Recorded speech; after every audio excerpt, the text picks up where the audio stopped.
All right, I got one for you. How many brain cells do I have? Oh, that's easy. 2. Ooh, how accurate. Welcome, everybody, to this episode of the Cheap Seat Critics Podcast. With me today, we have... Hello, everyone. I'm one of your hosts, Geeky Rider. I'm Crimson Maroon. I'm Sprinks, and back to the pod for, in an odd circumstance, Fixer, the guest formerly known as Dr. Ryland Grace. What up? Fixer here. He has returned from one of Yeah. our fan favorite episodes we've ever done of the coverage of Breaking Dawn Part 2. An incredible film. Yes, it Be was careful, very much our an audience takes incredible everything to heart. film. I meant that. Okay, good. Anyway, today we are covering Her. And the reason why this film was picked, not specifically for the season, but just overall, was because it is allegedly a movie that takes place in the year 2025. Oh, Oh, I interesting. didn't well, know we're that. not quite there yet, but we're getting there. That's actually kind So of plenty interesting. of year to go. Technology-wise. Yeah. Yeah, technology-wise. I'm like, Crimson, we are here. What? It I is thought we that were still in time, yes. 1998. Wow, we have quite a backlog. Anywho, we're when we get to the coverage of the film, we're going to go with popcorn style to jump around anywhere. I thought that would be easiest, especially for a guest. But let us actually start first with our histories of the film. Let's start with writer. Sure. I have heard of this film before. I've seen a clip of this film out of context before. I was never really incentivized to watch it, despite my general interest in science fiction and, romance. But I just never got around to it. So this was my first time for the pod. Oh, lovely. And Crimson. All right. My history is kind of similar. I hadn't seen it before the podcast. I heard of it. I knew Joaquin Phoenix was in it. I had no idea Chris Pratt was in this. And because Joaquin Phoenix was in it, already deterred me from wanting to watch it because I'm not a big fan of him. Pretty much just science. All I like him in, really. Oh, Joker, whatever. Sinister and Spranks have talked about this movie in regards to me before, kind of tipping toes about a connection to me to it. Spranks might be able to elaborate more on his history part of it. But that's about it. Okay. The elaboration on that is going to be very foggy since that was a couple years ago, and Yes, it you are a was. much changed person now than you were then. Uh-huh. I'll go next, and then we'll wrap histories with Fixer, the guest formerly known as Dr. Ryland Grace. Sorry, I don't want to misspell. This is my fourth time seeing this movie, I believe. First time I watched it was probably 2014, probably a year after it came out, around that time, and I really liked it. And it's just a movie that's kind of be on the back burner of just kind of those sci-fi romances up there. We haven't covered it, but I still hold, I think, Eternal Sunshine of the Spotless Mind above this one. Yeah, I think that's about it for my history. And then let us go with Fixer, the guest formerly known as Dr. Ryland Grace. Yeah, I had a question for what did Crimson say you liked Joaquin Phoenix in? You said in Science? Signs. Oh, Joaquin Phoenix is in Science? Signs? Oh. Yeah, Yes. he's the older brother. Is he a brother? Really? Yeah, Billy the Batter. Yeah, Billy The the Batter. alien? No, he's not I the need to rewatch alien. Signs. Well, that's awesome. I kind of agree. I've not really been a huge Joaquin Phoenix fan. I think he's a really, really good actor. I loved him in Gladiator. I mean, I hated his character, but yeah. he played it really well because you're supposed to hate that guy. Yeah. I did not see this movie until recently for the podcast, and I wasn't really wasn't super interested in watching it when it came out, and every single time I saw it since then. I'm glad I watched it. Now that I've already seen it, but yeah, it didn't seem super. It kind of seemed like Ex Machina, but like, which I really like Ex Machina, but it seemed a little bit less interesting to me specifically. But yeah, A very good comparison to Ex Machina. Now I feel I need to give my history on Joaquin Phoenix. yeah. Also, an actor I don't normally go in for. He's not my go-to person. I wasn't really impressed with his portrayal of Napoleon as far as recent stuff. I loved him in Gladiator, obviously, and then Joker knocked it out of the park as the character. I think he did a good job as that. I'm not sure who I would pick to be an actor in that movie other than him right now, but solid. In what film? In Joker or Yeah. in Her? In Joker. Oh, okay. I think he did a good job in Joker. I can only attest to the first movie. Yeah, Yeah, I right. cannot see the Let second. me specify. The first movie. Oh, wonderful. And then Fixer, the guest formerly known as Dr. Ryland Grace. How many times have you seen her? I saw it just the one time. Oh, wow. I'm the only one who's seen it multiple times. Okay. Yeah, I saw it recently though. It was within the last month, maybe 2 weeks ago, 3 weeks ago. Okay, cool. All right. With that, let's go into no, we already did history. Let's go into some fun facts I have here. I got the initial ones and then some fun ones. I grabbed 6. Audience, take these with a grain of salt. How true or false they may be. Took them off the internet. The initial release date of this film was December 18th, 2013. So kind of a Christmassy holiday timing. Its runtime is 2 hours and 6 minutes. It had a budget of 23 million USD with a box office of 48.3 million. So it did, I supposedly, make back its money. Huh. I thought it was bigger. A Thought a lot of people talked about it. lot of people talked about it, but I don't remember it being huge. Yeah, I think it was. I remember it being talked about, but I don't remember it being just like it wasn't like the current event going on. Yeah, I should have remember a pulled lot up of people what talking about it, but no one had seen it that I knew. I should have pulled up what it debuted with on its opening weekend. What it was paired against, but oops, maybe a Marvel movie. It is rated R. Big shocker there for what this film holds. And its genre is romance, sci-fi, and drama. And it, I yeah, thought it was for the violence, but okay. yeah. I don't think they used the F word as much as they should have. And director is Spike Jonze, doing such work such as Being John Malkovich, Where the Wild Things Are, and Adaptation. I haven't seen any of those. Oh, wonderful. I watched the first 10 minutes of Being John Malkovich. Yeah, I think those are all pretty artsy movies. Definitely. Comes across to me as a very artsy movie guy. Yeah. Okay, I got 6 fun facts here. The first one, Samantha Morton was originally the voice of Samantha in the film and was present on set with Joaquin Phoenix every day. After the filming wrapped and Spike Jonze, the director, started editing the movie, he felt something was not right and off. And with Samantha Morton's blessing, he decided to recast the role to Scarlett Johansson and brought her to replace Samantha Morton, re-recording all the dialogue. Would I know Samantha from anything? Minority Report. Yeah. I haven't seen it. Fine. Okay. The Whale. Oh, I haven't seen that wasn't either. the whale, wasn't she? Yeah. I'm just She's the going off. wife. So,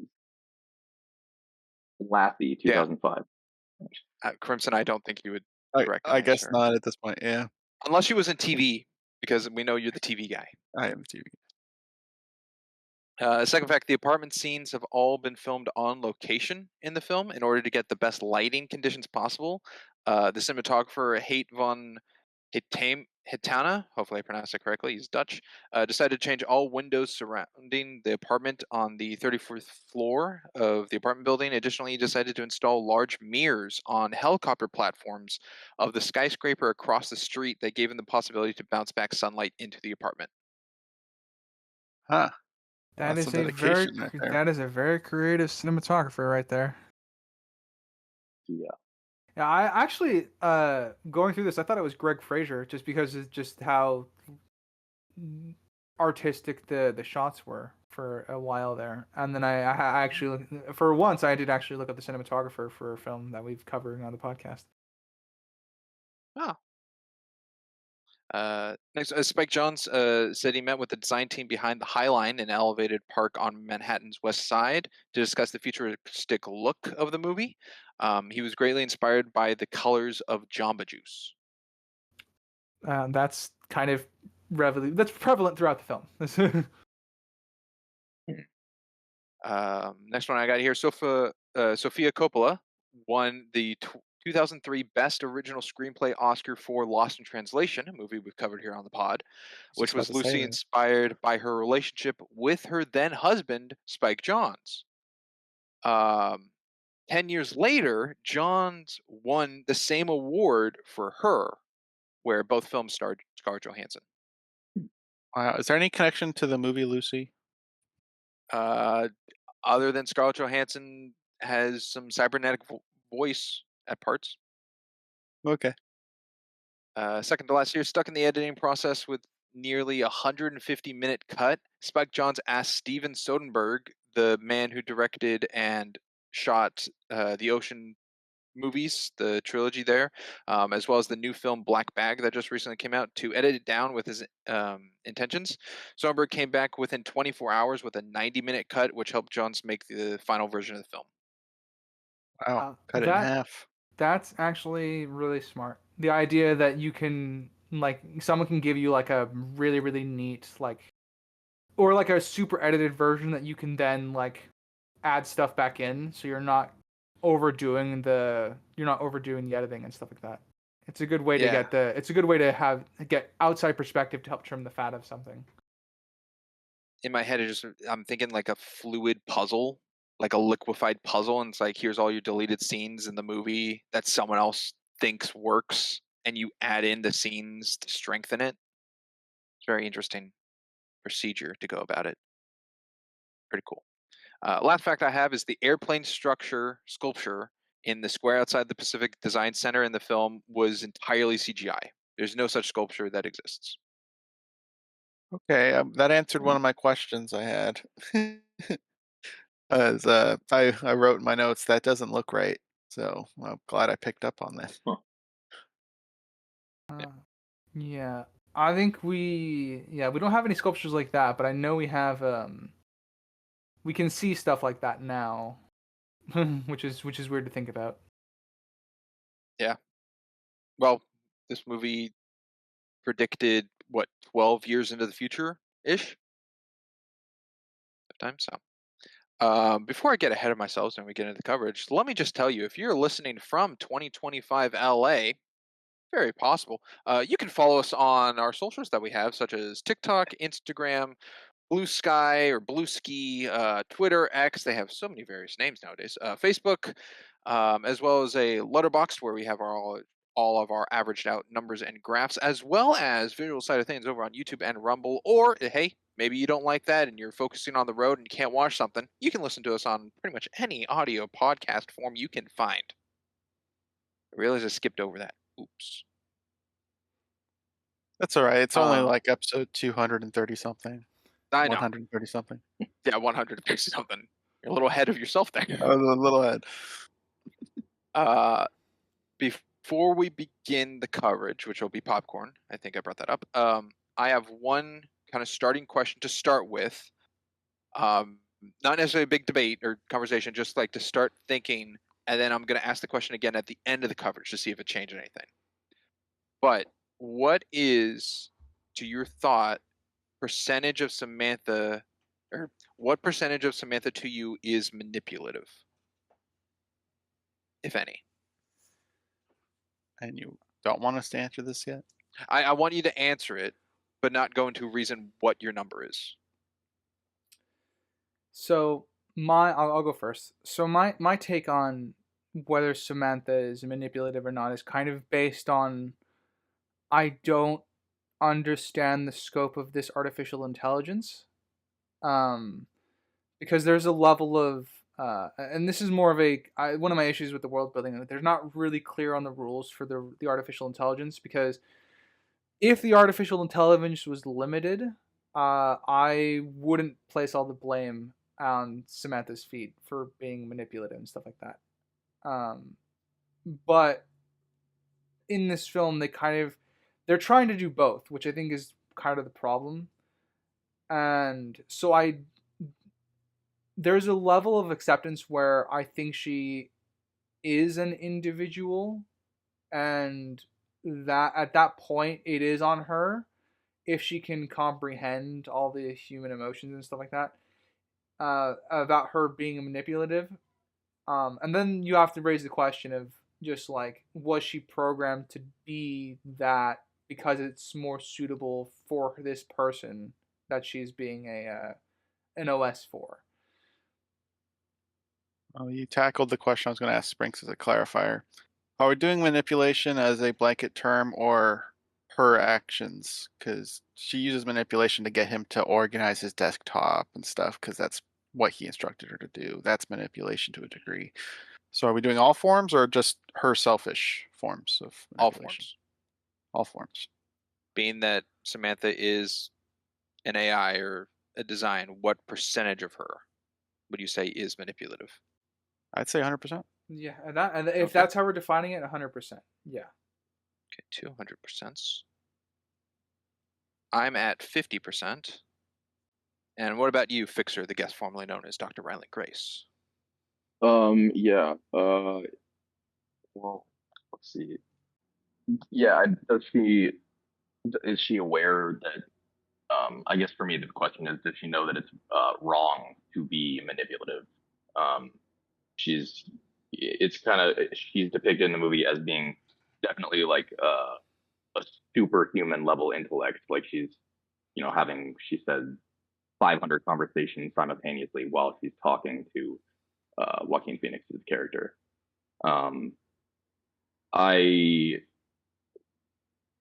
Maybe I'm leaning more toward 100% manipulative. I don't think she's necessarily evil for being manipulative. Like, I don't know if it's necessarily bad that she's being manipulative. Yeah, I'm not exactly. She is being manipulative. Yeah, I'm not exactly saying that attaching like a malevolence to her being 100% manipulative, but if we're going to have such a broad definition of manipulation, I think it's just easy to say it's 100%, because that's what all human interaction is theoretically about, in a way. Okay, so yeah, being saying 100%, you're all saying that upon viewing Samantha was manipulative pretty much every interaction she had. It's hard to say at the beginning, but toward the end, I think so.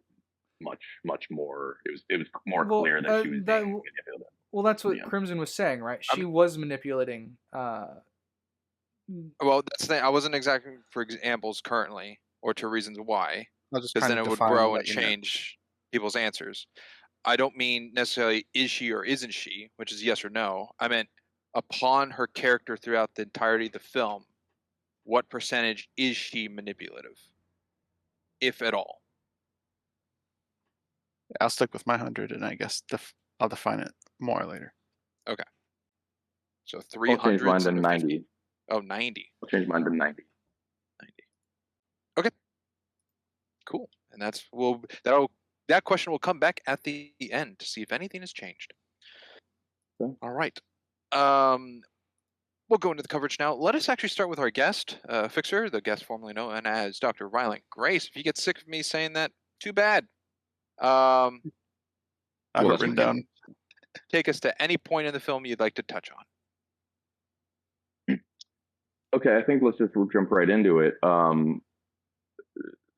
were trying to have a three-way with Portia Doubleday, the actress Portia Doubleday from Mr. Robot. I think it was one of the best scenes in the whole movie. Yeah, the girl that Samantha was messaging over the internet, whatever, like Craigslist or whatever they were using, to use as like a romantic / intimate surrogate to facilitate intimacy with. What's Joaquin Phoenix's character's name? The main character. Theodore. Theodore. Yeah. Samantha was wanting to be actually, be physical with the person that she was telling Theodore that she was in love with him. Uh, it was unclear at the time if she had been speaking with other people over the internet, like other men and whatnot. But yeah, I think I'm very intrigued by this scene. I'm curious about what you guys think about it. It's a very weird. It's an interesting sci-fi concept that I haven't really seen explored anywhere else. Kind of gross, but it's also just very interesting. Also kind of hot. Well, they kind of covered something similar in Blade Runner 2049, with projecting, what was it, Joy? Whatever Joy. the AI, Joy. Her name's Joy. Projecting Ana de her. Armas? Yeah, Ana de Armas, projecting her on another person. Oh, right. So a similar process. A little different, though. Okay. Yeah, that was. No, but you're right. It is similar. Yeah, funny enough, that was my first thought as well as Blade Runner 2049. It's different in that other one. As you say, there are some differences as to how the scene plays out and stuff like that. And like what the scene is trying to accomplish. Like here, the scene is more trying to highlight the disconnect that's been growing slowly between Samantha and Theodore. Thank you. I don't know why I forgot his name. And yeah, that's all right. At this point, they've kind of had some issues. Yeah, and Samantha is attempting to fix that issues by trying to give him a more, more sexy aspect to his life. But it's kind of intensifying that disconnect is what it's doing. There's a part in the scene where it's broken up by Samantha being shocked that Theodore doesn't think that their relationship is like great or anything right now. Yeah, he said it was complicated, and she's like, complicated. Yeah. So that's what I think the purpose of this scene is, outside of giving the audience for the eye candy and trying to also incorporate a sci-fi concept. So this scene's trying to do a lot. And in terms of I guess being creative with how an AI might be able to express their more physical affection by using a stand-in is an interesting way to kind of go about it. Again, it's not the first time I've seen something like it, but it's their way of trying to show the AI is becoming more human, or at least that's usually the attempt behind the scene. Yes. The example to Blade Runner 2049 is a good comparison, but I think what solidifies the difference in the two is showing who's in charge of the situation. Whereas 2049 was, haven't seen that since we covered it. Was it Kay? Was his name? Kay was his name, yeah. Okay, yeah. Kay was in charge of it and attempting something to give physical form to Joy, and Joy was more or less kind of not fully aloof, but just not like taking in the full situation of what was going on and just caring because of her design. This one is different of being Samantha's in control of the situation, of a surprise to Theodore. Actually, Joy is the one that brought the person over. Like, so she's the one that initiated that scene as well. Oh, Joy did? Okay. Yes. I am misremembering then of 2049. But that's right. I mean, they do have their differences. Yeah, there are differences. Yeah. I'm just pointing out that distinction. Thank you. Go on, Springs. Yeah, just something to me about Samantha of this scene with Isabella is I know she was trying something because there's a distance between her and Theodore, and spicing up the bedroom is an example of what could go to aid or fix or bring up conversations and strengthen the bond between two individuals. But I don't know if the element of surprise is a good thing to do to Theodore with how Samantha knows who Theodore is.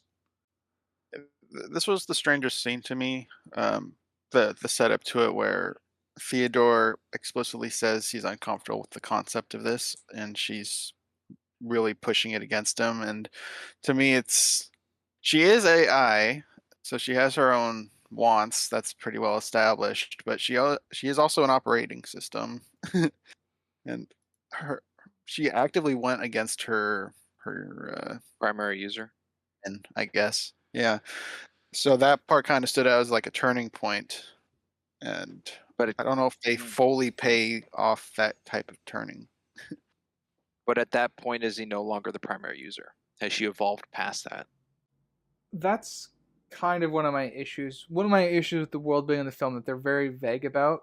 There is not a very clear distinction about what the level of AI Samantha is operating at. My guess is that she just simply starts as an operating system and then it just gradually grows over that. But even then, I'm not particularly sure where that growth started. Because for all I know, she might be wanting to try this because other AIs have tried it. Like, there's a whole field now for people, like in the case of, or there's people like Isabel now who want to get involved in relationships like this because they want to feel close to people. So there's a possibility that she was already talking to other AIs and other people that already have something similar like this. Yes. Just trying to calculate. It's just interesting, I guess, going off of what you said, writer, of where Samantha's branched or possibly from OS to individualized or more. But for the overarching of the film, solely being on the perspective of Theodore and not cutting away from that, or like going into Samantha of seeing like how fast she's evolving, it's interesting balance. And I'm sure it hits you the hardest with how you rule your objective scale of how much the movie sacrifices to its world building to focus on the character of Theodore. Yeah, because I'm all for character focused storytelling.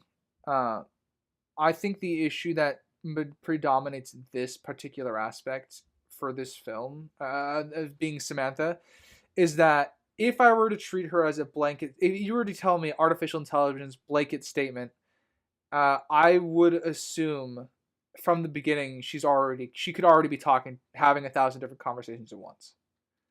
And I don't know that because the film doesn't really give me anything on that.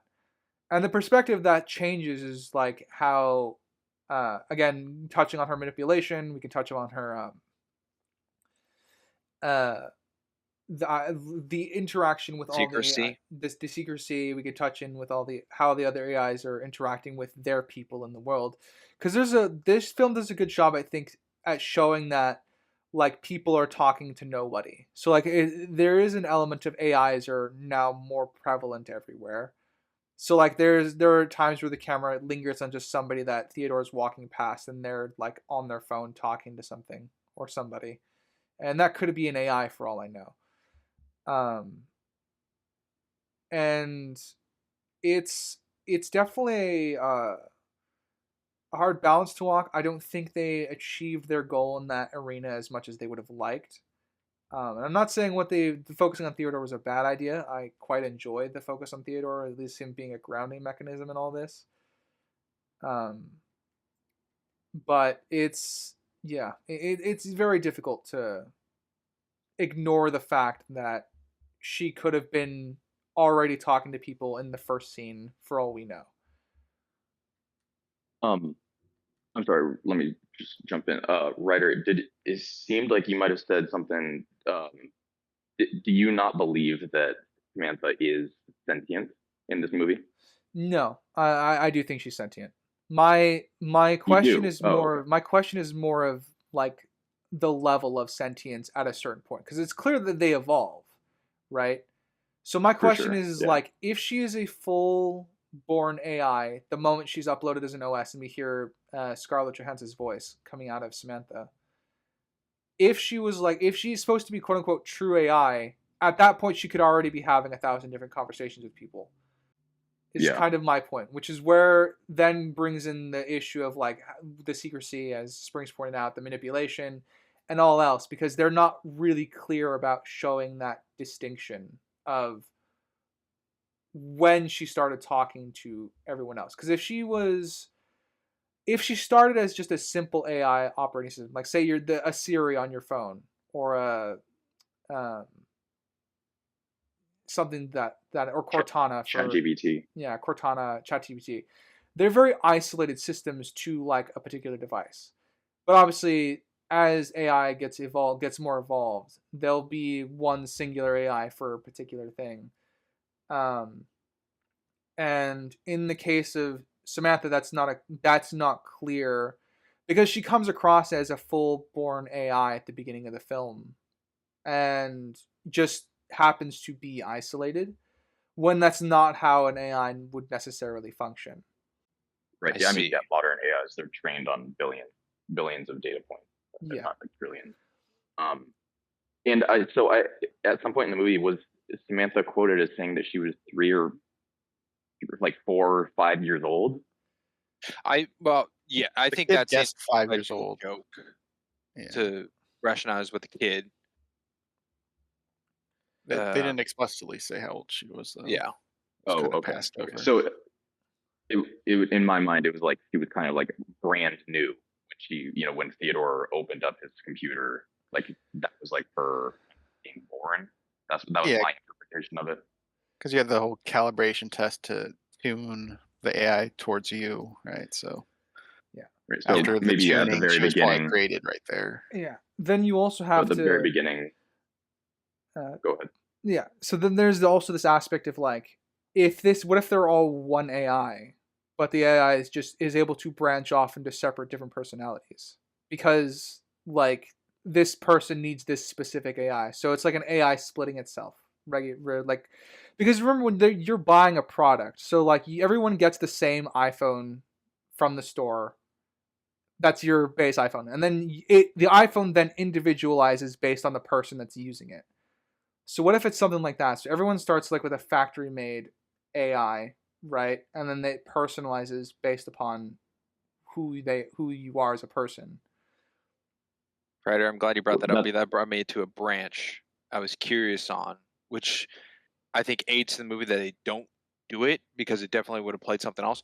But the scene after sorry to move away from the Isabella scene still, we can jump back, but the part where Samantha and Theodore kind of break up and Theodore's on Amy's couch and Amy is talking to the OS, I believe, called Evie or Eva. Yeah. The one that Charles left behind. Even though it's a different name, I would be curious if it's still Scarlett Johansson's voice. Because Amy doesn't know what Samantha sounds like. But then Theodore doesn't know what Eva sounds like. Well, yeah, but you also had a choice of like male or female, so I don't even know if it needs to be the same voice. It could just be a different female voice. True. I'm just thinking if it was only two defaults, a male voice and a female voice, and all female voices sound like that. Because Theodore doesn't go around listening to other OSs in his percentage, or what's the word I'm looking for? His viewpoint or perspective. Yeah. Proximity. Yeah, it's only Proximity?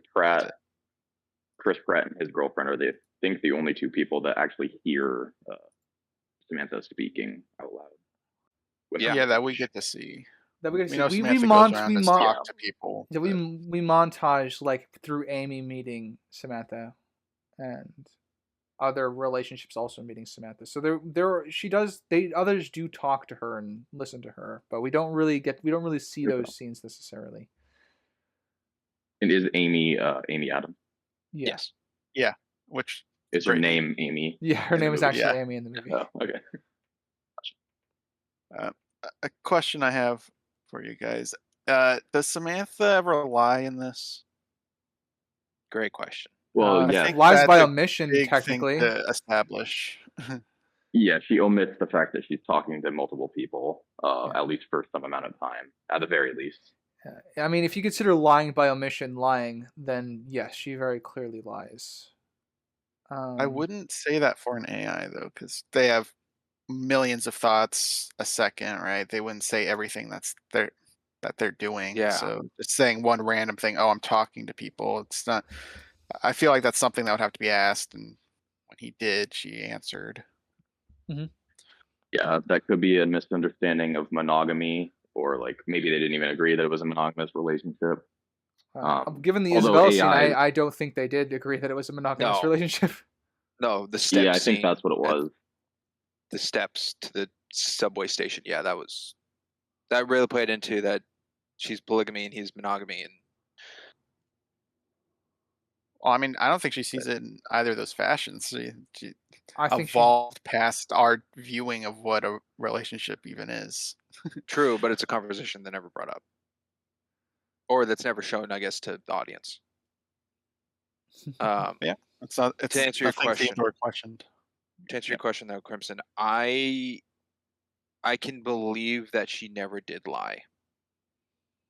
I'm inclined to think. I'm not the saying same it's way. impossible, though, because we don't see or know for certainty the word she says, especially like towards the end saying like, Theodore, I'm only talking to you and no one else kind of thing. That could be a lie. But there doesn't seem to be anything that she has said that Theodore catches her misremembering or misstating. That's why I'm asking the question for that explicit example you gave, where, well, if she lied once, she could lie about everything. But I'm trying to see if she did lie at all, and I didn't really catch anything. Yeah, I don't think he did, except for omitting fact. But like, there's again, it go comes. Sorry, you go first. I was just gonna say, in her perspective, like omitting might not be like she might not understand that like because she's having a million thoughts a second, so it might not be reasonable for her to actually just bring it up. It's not cause. it's not from her perspective that she's lying. It's just that obviously to Theodore it is lying by omission, but for her because of just the nature of her being an intelligent AI, it wouldn't be something for her to like consider as an aspect unless it's brought up as something she needs to deal with. I think she's also smart enough to know that, which made me question Isabella saying about why surprise Theodore if you know him well enough not to do something like that. Of if she knows him well enough being like his OS and being to him kind of thing, omitting information to just not reveal to him, knowing that he could spiral or take it differently, seems like a safer thing for her to do for her care to Theodore. Well, it goes into her confidence level and her selfish levels too. I mean, she really wanted it more than him, and it was working until the Isabel turned around. Theodore was starting to get into it, but once a face was put to it, he got a disconnect. Yeah, which is why I think the Isabella thing, if to work, rather than the surprise, should have been built together and work together, even though Theodore was kind of against the idea to start. If it was more, stepping stones. If it was a more collaborative effort, I think. Yes, yeah. But it kind of did also seem that Samantha said like Isabella is kind of the only one she's talked to or who's agreed to it. So they don't really have like a selection of people, even though it's a site that allows it. Did she say anything about her being the only one? And she said she looked around and found the service and found Isabella. So I don't would imagine there's more options. Yeah, I imagine the service Isabella might be the only one who like hooked. Yeah, and like her story and yeah, could be. We don't know how deep Samantha. Yeah, she could have messaged all of them. She could have learned about each of them and figured out which one would be more likely to go through with it, because she's smart enough to figure out a person, right? So she could be like, all right, Isabella's the one that would commit to this. I'll tell the story. Which I think goes also with the storytelling of just the movie as a whole. They never describe what Samantha sees herself as, or like what Theodore would think she looks like, or what she sees herself as. Just like, no body, no physical connection is kind of the only answer we get. So when it comes to seeing Isabella, it could work for Samantha knowing he doesn't have a body and what she looks like could be anything. But for Theodore, his mind of what she could look like could play often, and they don't show it. I'm kind of happy they never go to like a images in mind of Scarlett Johansson. I think that would be weird. But we know Theodore, when in moments of love or lust or sexual activity, he goes to a memory of someone in the situations with someone else. I mean, the first night it was just a black screen. There wasn't any flashbacks to anybody or anything. Yes, I think that goes in an example to show the difference between the lust Theodore has versus the love he has. He's Like, stuck in the present moment, as compared to thinking about something in the past. Yes, the thing in the black with Samantha doesn't show memories of Catherine, doesn't show the pregnant nude lady, it doesn't show the date he had. Yeah. You kind of touched upon a topic I was going to bring up with the visuals, because we see Samantha can draw, and once that was established, like, oh, it'd be interesting if she did like a self-portrait, or he asks her for a self-portrait or something, and it doesn't have to be Scarlett Johansson's face; it could be anything. But I felt like that was kind of something absent, because then she talks about making a photograph through music, and like, well, you literally could make a photograph. I see the creative view of doing it through music, but the whole time they've been together, that feels like something that probably would have been brought up by one of them. What do you think you would look like if you were real, or something? And she draws something up. I have a good guess. Kind of seems like something absent. I have a guess that if that did occur, it would look like Samantha Morton, the original set actress to play. I mean, it could be anything really, but just the concept of Samantha conceptualizing what she would look like never happens, and with her identity crisis that happens, I felt like that would have been something they would have tackled. Yeah, I think I'm inclined to agree. It's, again,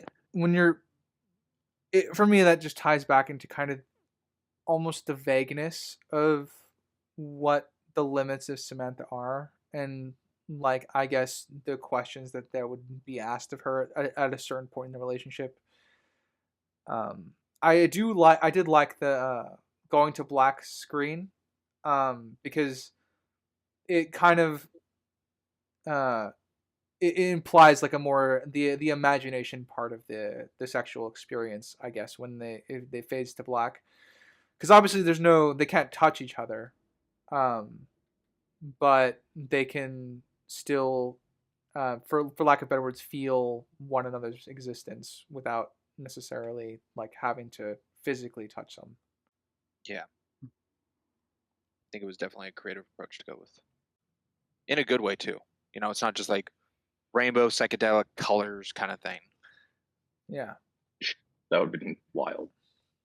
Yeah, could have been a thing they chose, but I agree with Crimson though. It would have been cool, like kind of like a Truman Show where he's like cutting out images like different like lips and eyes from like magazines, to like piece together like the girl from his past, like to jog his memory, like Samantha, as an AI model, kind of making an amalgamation of different faces. That would have been kind of cool to see, actually, even if it was more abstract looking. It would have. I totally see that approach, but I think that would change Theodore's character, because what they have, to me, is shown is like Theodore saying, it's complicated, is Samantha can't build off their relationship with information she doesn't have out of Theodore, and Theodore's so withholding of information that he just wants things so simple, but he's not explaining the exact specifics to the basicality he wants in a relationship. Yeah. So when Samantha gets confused over it, gets confused over it, it's just Theodore not explaining himself to her, and to him it's so complicated of what he wants. He wants, this look, or imagines it goes this way or whatever, probably comparing it to Catherine, possibly, his ex-wife, and without Samantha to grow on, because she can guess, but I don't know if she would be allowed to assume things to just do. Right, she came up with her own name. That was without Theodore's input. She went on her own, researched names, and picked one she liked. I don't see why that wouldn't happen to her own depiction of herself. in that scene, she was prompted to look for a name. Like she explicitly Yeah. says, she decided to look it up because he asked, and it took her 2 seconds to read like a book of 1,000 names or something like that. And it possibly plays into less evolved, depending on how fast her evolution is throughout the film. The addition I would like to add on to what you were saying, Springs, is as his ex rightfully or wrongfully pointed out to him, he's a very, very afraid of commitment. Yeah. Also, that divorce paper signing scene is pretty good, I think. Yes, I like the. I think stronger than the sense of comparison to Fundamentals' Caring divorce paper scene. I was going to bring that up because they kind of just skip over it for the most part in that movie. They kind of just pan out for a good chunk of it. Yeah. For this one, I think cutting to the flashbacks, but still keeping the audio from the scene that they're in. I think that's what really made the scene like impactful for me. Oh yeah, that it doesn't go to like a flashback montage necessarily. It just goes to memories. Yeah, it is a montage in a loose definition. We've talked about this, but it's not playing the audio from those memories. It's just the audio from where they're sitting at the table for lunch. Yeah, good stuff. Well, we've gone with a fixer formerly known as Dr. Ryland Grace example. We've gone with a Crimson Point. Let's go with a writer. Sure. Actually, I'm sorry, writer. I just wanted, before I forget, just circling back to Samantha not ever having lied. I just wanted to say that I think toward the end of the movie when Theodore is on the steps and she tells him, "Oh, I'm having conversation with 425 whatever other people." I think I recall her voice sounding like very, very regrettable. Like she knows what she was doing was wrong. My memory could be failing me here a little bit, but in my memory, that's kind of how she sounded. Like she knew that Theodore would not have been very pleased to know that she was having hundreds of conversations with other people. So if that is the case, then that would be kind of, withholding information in the form of a lie. Yeah, I just wanted to bring that up before I forgot. That's a good point. I could go into that shows more of her evolution into picking up any small details of voice modulation kind of thing, which I think they do very nicely, like hinted throughout the movie. There's a part. Oh shoot, I forget the specifics of the context of the scene, but there's a part where Theodore says like to do something, and Samantha just goes like okay, and then he asks her done like reading the letters like. You don't have to read it aloud. Okay, well, you can if you want. Okay, and she does like the same okay back to back. Right. And then later now, it could play into the manipulation thing where she's more into expressing a conversation of a real person or as real as she can into getting the emotion across to Theodore to feel a certain way about the thing. Because to herself, the 614 lovers, she could care less kind of thing, like whatever. But she cares about him, so her hesitance and the way she explains it to him could play into that manipulative sense of trying to get him to feel a certain way about it. Yeah. There's also Sure. Theodore was getting annoyed with that more human aspect for her, as he was pointing out after the Isabella scene, when they're sitting out on the sidewalk because she's had a breath of relief, and he thought that was weird, and obviously he was angry and he was just lashing out in a very specific way, but he still picked up on the fact of those changes. It was pointed out for us, the audience, that she's now making those noises at base level. Yeah, I'm glad they brought it up because I wrote that pretty early on. Like, oh, they have her breathing, nice detail. They humanize her, and I didn't expect them to bring it up, and they did. Gotcha. No, very good point there. Fixer, the guest formerly known as Dr. Ryland Grace. But on to you, writer. Yeah, I think that starting us out with Theodore making a handwritten letter for other people, I think really is it highlights, I guess, the disconnect that exists in this futuristic world because there's an entire business now revolved around trying to mimic like human interaction. They hire somebody that's not, that they hire somebody else to do it for them. And I think it's a very powerful way of showing how technology has kind of overrun a lot of aspects of life in this particular depiction of a slightly dystopian future. Like you get the sense of everybody with the headphones in, and like as Theodore's just walking from work to the train station, to the subway, then to home, like you get a fresh sense of like the disconnect that exists between people, and I guess the prevalence of technology over it.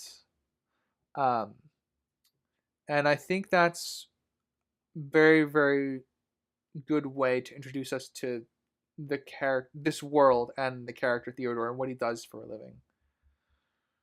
I think that's one of the best forms of world building in this. Is obviously that does ground what type of setting we're in.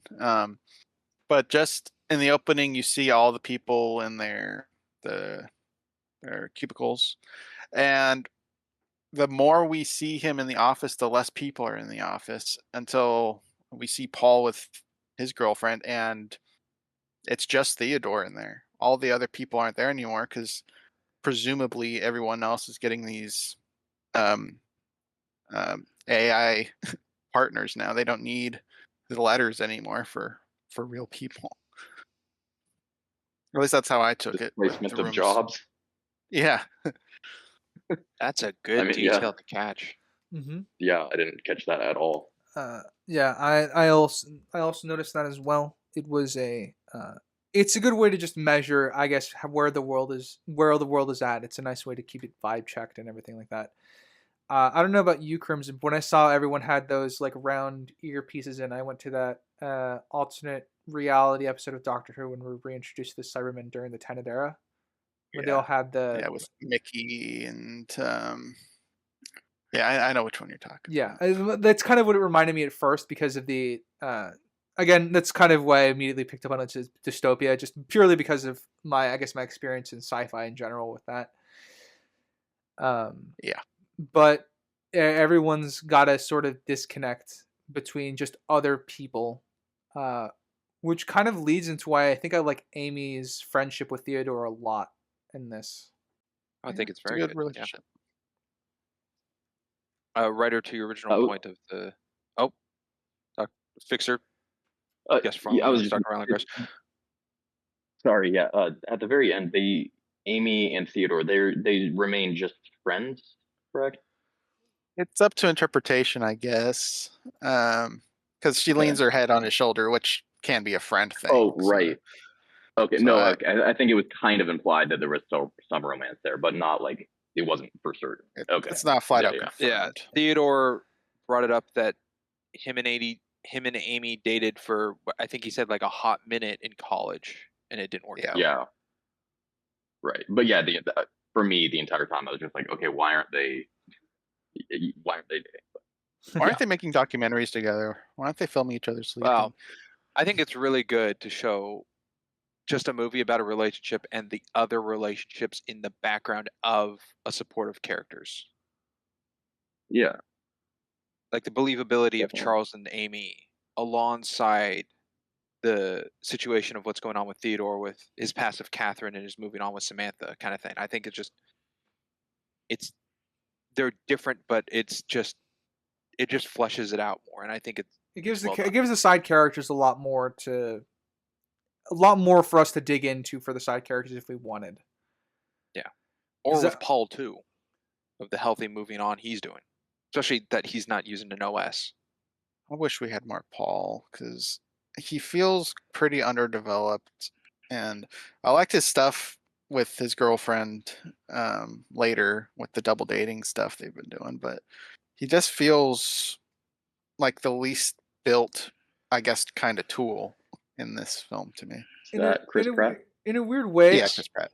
Yeah, in a weird way, I think that the reason you get that Crimson is I think he's just an archetype of a character. Like he's not really much beyond the nice guy archetype. Like he's just someone who happens to like the main character and also just happens to have a relatively normal life beyond his work.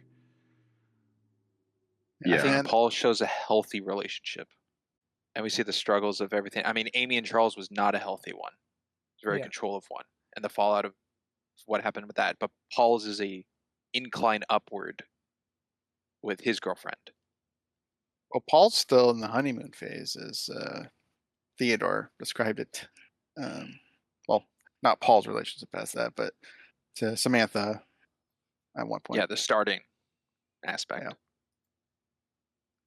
Because Paul didn't have that girl the whole movie. That was kind of a later thing.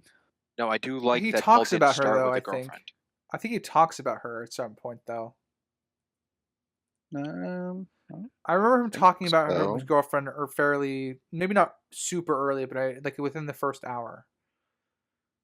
So probably she didn't come the out first of nowhere. introduction of Paul is just Theodore liked his shirt. Yeah. I think the reason that we didn't see more of Paul is just because, like, that's kind of there's very rarely does a movie like depict like someone with their life together and just like not going through any turmoil.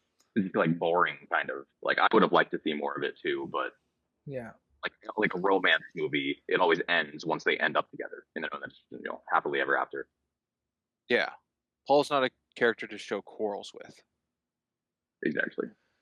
Yeah, out of curiosity, Crimson, what would you want to see more of Paul? I mean, I obviously would like to see more of him too, because I do actually like the character, but I'm not sure what I would want to add in. I've been thinking about it since I brought it up because I had a feeling you were going to ask that very question. Any luck? Would you want a wedding scene? No, I would think I'd want something earlier, before the girlfriend stuff, because I think once the girlfriend's there and past that, I think that's good Paul. Before that, yeah, he's just Mr. Good Guy. Hey, good letters. Hey, good letters. Oh yeah, I like good letters. Would you want like a bar scene, like a guys' night with Charles, Paul, and Theodore? No, because I don't think Charles knows Paul at all. No, but like Paul and Theodore hanging out, I'm not completely opposed. Yeah. I just would need a reason to put that in the movie other than just, hey, Theodore hangs out with Paul. I'd have to tie it to the themes somehow. Yeah, I think another thing you could do is, because Theodore is very, very quiet. Like he just takes in what people say to him. So it'd be interesting to have, and this would be just something to throw into an existing scene, is we can throw in a line of dialogue from Theodore to Paul about something that Paul is doing in his life, or something of that effect, where it's not really relevant for us to see it, but it's just something quick to help build a little more foundation under the archetype that already is Paul. Yeah, like what if they went to a bar or something, and Samantha and Theodore together get Paul in the relationship he is currently, without Paul knowing Samantha's in Theodore's ear pushing things or something. I don't know what I'd want. Just a lot of his early stuff is just the same thing over and over again. Yeah, I feel like Paul is like a baseball player. Oh, sorry. No, that's all right. I that would be cool. I would love to see Paul, the baseball player. And that is a reference because he is a baseball player in another movie. I would like to see. Yeah, I can see where you're going at, Crimson. There's ways to play around with it, because Paul's appearances in early as part of the film is just, as you say, are just there to remind the audience he exists, and then he likes Theodore's letters. That's what it does come down to. Yeah. Did you guys bring up the scene where he invites Theodore and Samantha on the double date? Were you guys just talking about that? No, we were talking about him more broadly, but yeah, if you want to talk about it. Okay, no, specifically that though, yeah, I think that was probably like the most important scene with Paul. Like, even though I liked his character, when he brings that up, I think he brought it up twice, and like the second time Theodore agreed to go on the double date, but the first time I think Theodore like got like weirded out and like got like almost angry. He was like, he was saying like, well, she's not real. She's just an AI. And I mean, this is while they like, I think this is after they were intimate with each other even. Like they were together, and he was like grossed out or something that that Paul would say would even consider wanting to go on a double date. Like she's not even human. Yeah.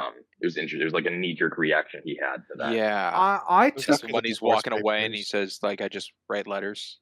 Yeah. Interesting that you said that. I took that reaction completely differently. Oh, I kind of did as well. Yeah, I took that reaction as him just quickly testing Paul, because he's still has his ex-wife's words running through his head. She's not real. She's not a real relationship. And she's like, oh, well, Paul's going to judge me too, so may as well just cut this off at the root. And then that's why that's why he's very blunt about it. And then Paul triggered a wound. Yeah, Paul triggered a wound. And then he's very blunt about who it is. And then what surprises Theodore, the surprise, was that Paul took it in stride. Like, yeah, that's cool. Just bring her along. Paul didn't care. Yeah, Paul didn't care. Cool. So that's how I took it. That's why he went on the double date with him in the first place, is that Paul was totally chill with the concept. So you took it as he was like testing the waters to see, like he was kind of. Sure he was angry. Paul was actually on board. Yeah, he was when he was testing the waters in the sense of like, well, if my ex-wife thinks it this way, I'm pretty sure everyone else is going to think something similar. And he obviously was very angry and annoyed. It was his way of trying to turn down the double date because he didn't want to go. He didn't want to go on it because he was just at that point he's turning into a shell, because the outside world is like, he's just turning into a shell because it's just what his ex-wife has said to him, and it's really, really bothering him. And so he just bluntly tells Paul she's an OS, expecting them to be weirded out and thus giving him a reason to get out of it. But Paul not being bothered at all is what surprises him. Yeah, I just took the scene to kind of just be like, I didn't know exactly what was going on in his mind, but like he was clearly just uncomfortable by the entire relationship especially after what his ex-wife said about it. Yeah, like she's not real. Yeah.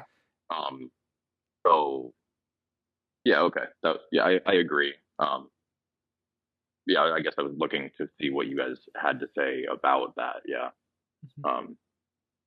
It made sense to me though, his reaction, like, because when you're in a relationship with someone, you start having doubts about that relationship.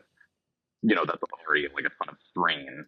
Like you don't even want to see the person very much anymore. Yeah. So that's him declining the double date. But then also it's an artificial intelligence that doesn't even have a body, so he might feel really, really chained to Samantha at that moment.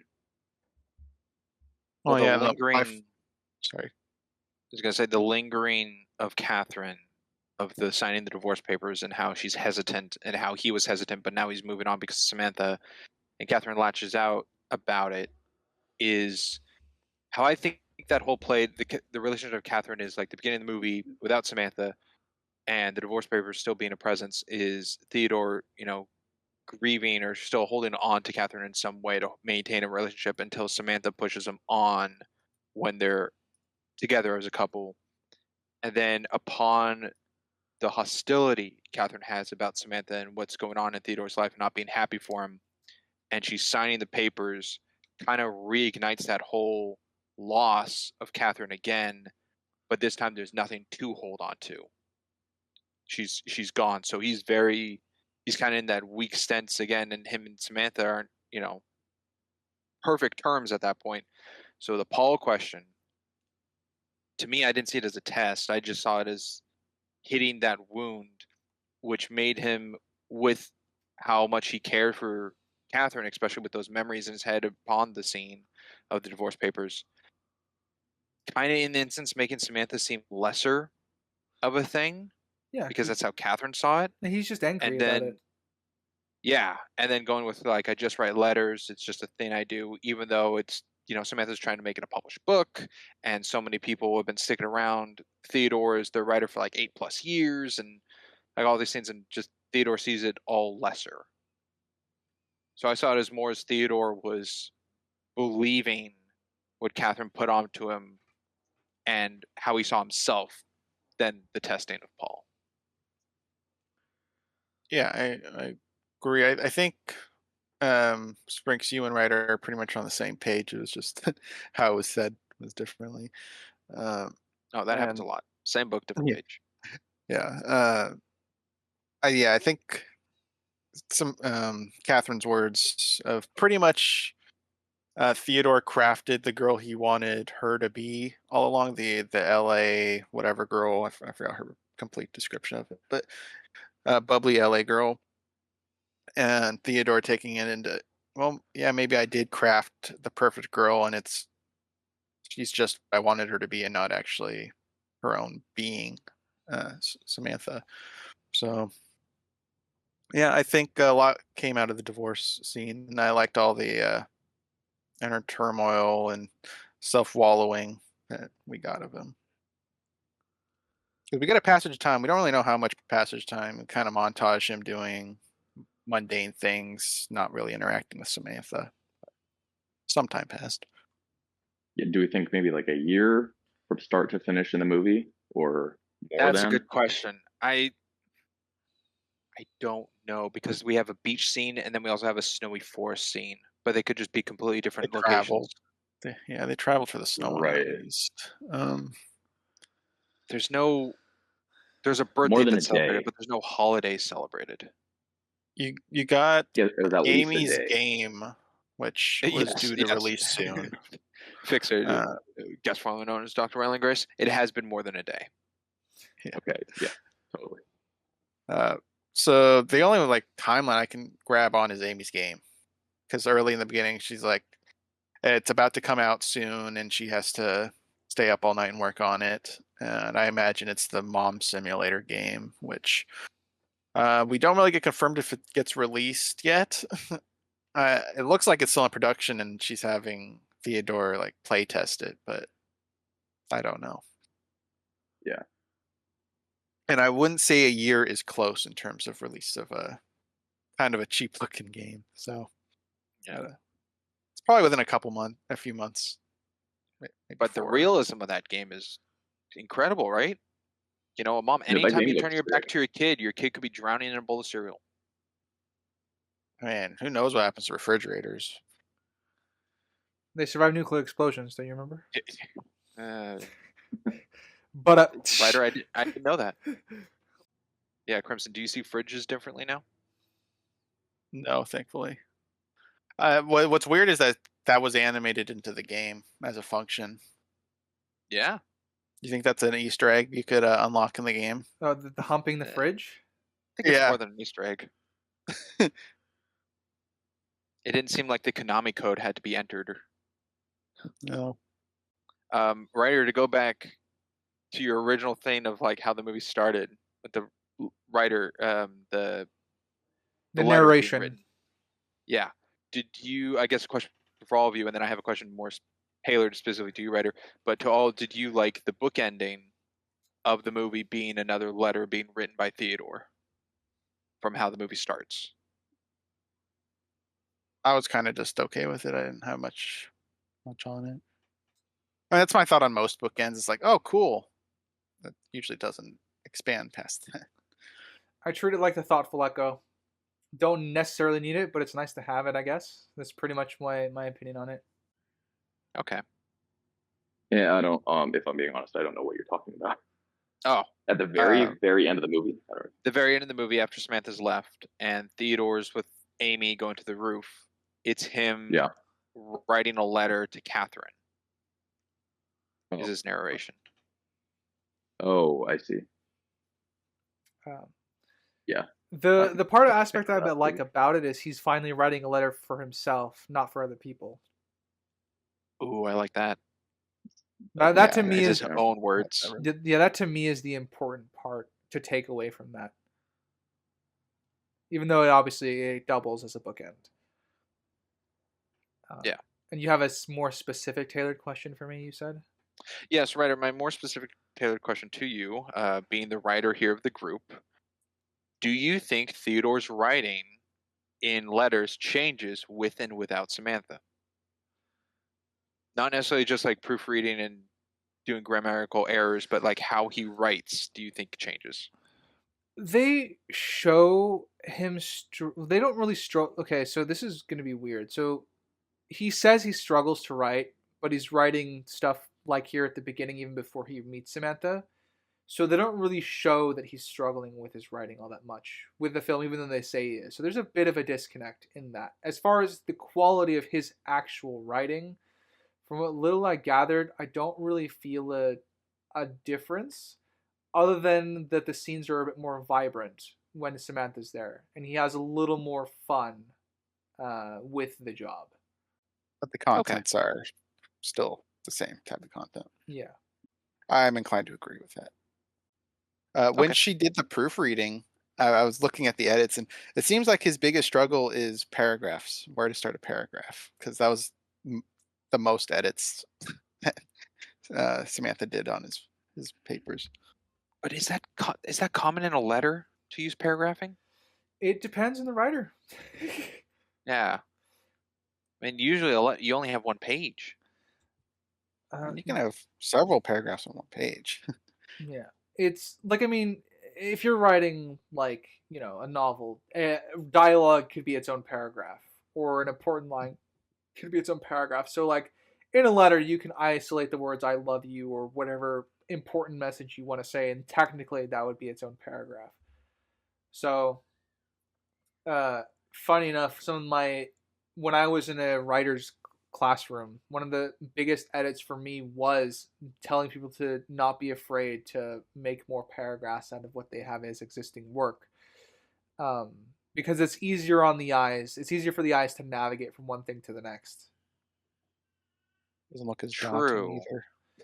So I guess I just don't connect that necessarily to a letter where it's more limited space. Yeah, it just really depends on the I was gonna say quote unquote the writing style, but for Theodore's case, if that's just the one thing he struggles with, it's not an impossible thing. It's just an odd thing that they chose to depict that he struggled with. Yeah, because Theodore doesn't have to worry about character length of how many words are written, because you'll just shorten the font, just change the size. It's all digital. Mm-hmm. I guess maybe Samantha took it that way to do a paragraph. It's like, sizing can change and everything, but maybe didn't take in consideration of the details that Theodore knows that Samantha doesn't know, like the chipped tooth that he has to tell Samantha about. That's not information Samantha went back and found on. She probably could have done it in a second. I mean, I guess that could have potentially been a lie. Is her asking for knowledge she already knew about, I guess. Oh, interesting. Oh yeah, she said she she did read go all through of his all of his letters. letters. Yeah, she would know about that. So I guess that could technically be a form of lie. It's obviously to get him talking. It is true, but she only read about it. Theodore explained that it was in a photo. Samantha didn't have access to the photo. Well, how he would have gotten it emailed or something to him. He didn't meet these people. Well, no, even what you're saying is more on the relevant side, because it would have been, he brought it up in previous letters, right? That's why she would know about it. Yeah, I don't know. He said in the first letter he got the photo of the tooth and mentioned it in the letter. In the letter he's writing today, which brought up the question. No, in the not letters first in the letter. previous. The first letter he mentioned the tooth, and he also mentioned it in the newest one. It's like a running. Oh, okay. Statement. If it was in the letter, then yes. It's a recurring Samantha inside joke. She went through it. Yeah. Well, I guess that could be a form of a lie. It's an innocent one, but it is potentially a lie, or just a writing error that they didn't take that into account. I don't know if I would really personally consider it a lie. It's so innocent that it's not. I don't know. It falls under lying by omission almost again, but this one's, the purpose behind it is just to get Theodore to talk to her. Is a lie classifying something, asking something you already know the answer to? Well, you're asking for knowledge that you already possess. So for me, is that a lie? A lie is only a lie if you're the purpose is to deceive someone, and she wasn't deceiving him. She was just her goal was to get him to talk to her. I wouldn't really. I'm kind of agree to that. Getting emotion out of Theodore. Yeah. I mean, I think a lie is intentionally giving incorrect information. I don't think it has to be malicious intent. She knew the information. The mere fact of asking for information she already has would be a lie because in his mind she doesn't know the information. Yeah, you kind of unintentionally you made it. You intentionally stumbled upon my distinction there, Fixer. I consider deceiving as lying with malicious intent. I just consider lying to be lying. So lying is a broader spectrum word for what this would technically be. It is a lie because she's getting information that she already knows, but it's not like a lie with the intention to deceive him. It's just a lie to get him to talk. I agree with that. Like, yeah, the most technical definition of the word lie. Like, yeah, but it to me, like, I don't really care if because like I can, you can crack jokes where it involves you telling a lie, but you're not deceiving anyone by that lie. So it's not like no one's ever gonna call you a liar for like saying something that's like not true, as long as you're not like actually trying to deceive someone. Yeah. I'm just trying to establish. You're only a liar if it's malicious, I guess. Yeah. With artificial intelligence, I feel like once you establish it can lie, that opens up everything. It does. So that's true. that's why I'm even trying if it's to find. A white lie. If it happens once, it can happen lie. anytime. Yeah. But if they never lie, then there's no reason to assume they ever lie. So, just trying to find it's the ground. distinction I'm between leaning being a Vulcan and a human. Sure. I'm leaning more towards that's just something they didn't consider as a lie when writing it, and now it's kind of is one. But I don't know. I might be on my own island here because I don't see it as a lie. Well, why not? Well, text has no tone, so she can read everything that has gone through and sees the connection, but she doesn't know the reason for it or Theodore's purpose of retelling it. And again, not withholding information, she just doesn't explain to him or go into a controlling state of like, hey, you brought this up in your first letter, or like giving him an example of what he's already done in the past 8 years. She's curious into who Theodore is and his reasonings, which is getting information from him she doesn't know. So I don't see that as a lie. It's just curiosity. It could be both. Curiosity with the lie, though. Well, I mean, so, okay. If, for example, someone lied to get information or a perspective of someone, let's say I pretended I'd never watched Back to the Future, and I lied about that to you to get your perspective of the films out without necessarily revealing my own. That's still a lie, but it's not necessarily, there's no malicious intent behind it. It's just me being curious about your perspective. It falls under the umbrella without necessarily needing to be, well, it doesn't, like I said, it's just not malicious. But after the fact, do you mention that you actually had seen Back to the Future, or do you not? Do you just leave it at that? Like you let someone know, or you let someone think that you haven't seen Back to the Future?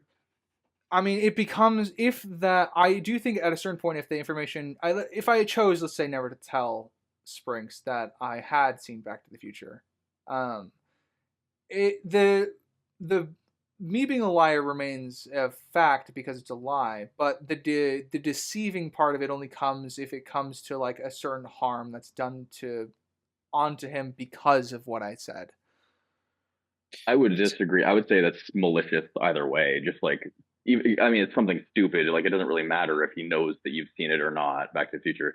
But like, if you don't like after the fact tell him, okay, I lied. I just wanted to get your like honest opinion of it or something. If you don't say that and then you just let them believe that you've never seen it, then I would say that's kind of malicious. Like, you don't. I mean, it's in this scenario, it doesn't really matter, but it's like a weird, like, like a habitual liar type thing. Yeah, I'm just using the metaphor here to draw. I'm just using the metaphor to draw back to what's going on in the film, because we're establishing that Samantha can lie.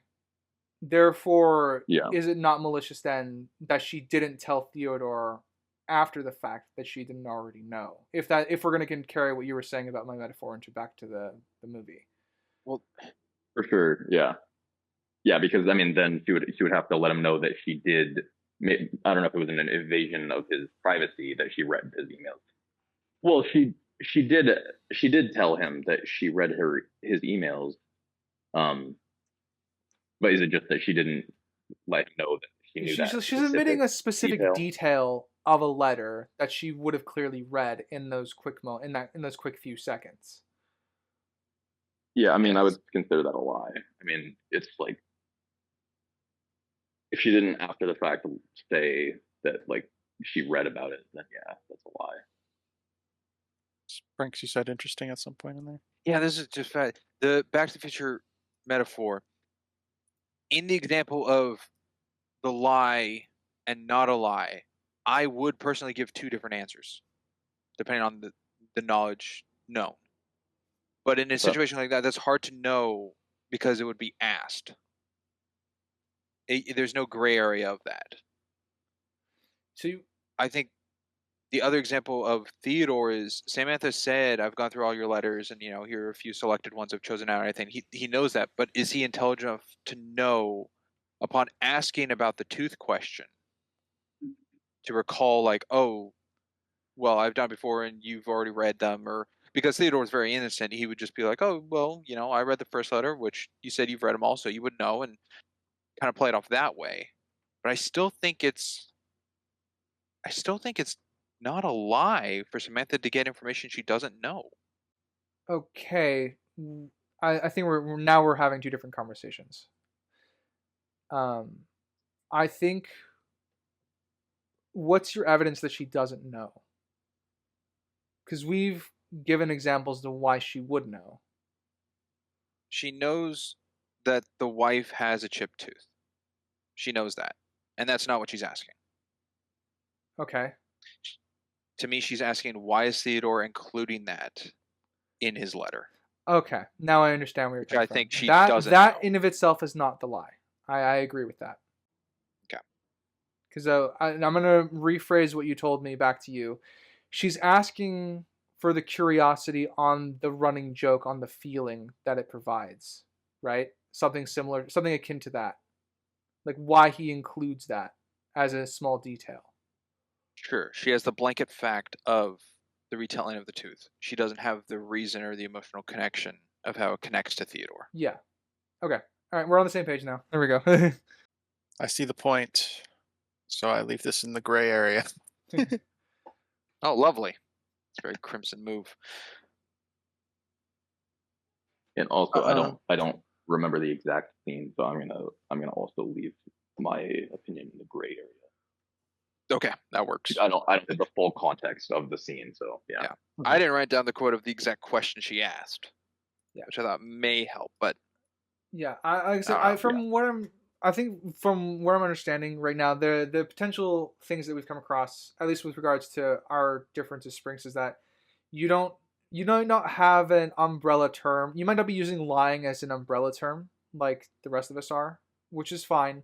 And the second thing is I think the lie is now the omission of her withholding the fact that information, but you've kind of changed the perspective of that to being more focused on the emotional aspect and reasoning behind the tooth, and the necessarily than more so than her asking like the existence about the tooth as to how he knows. Yes.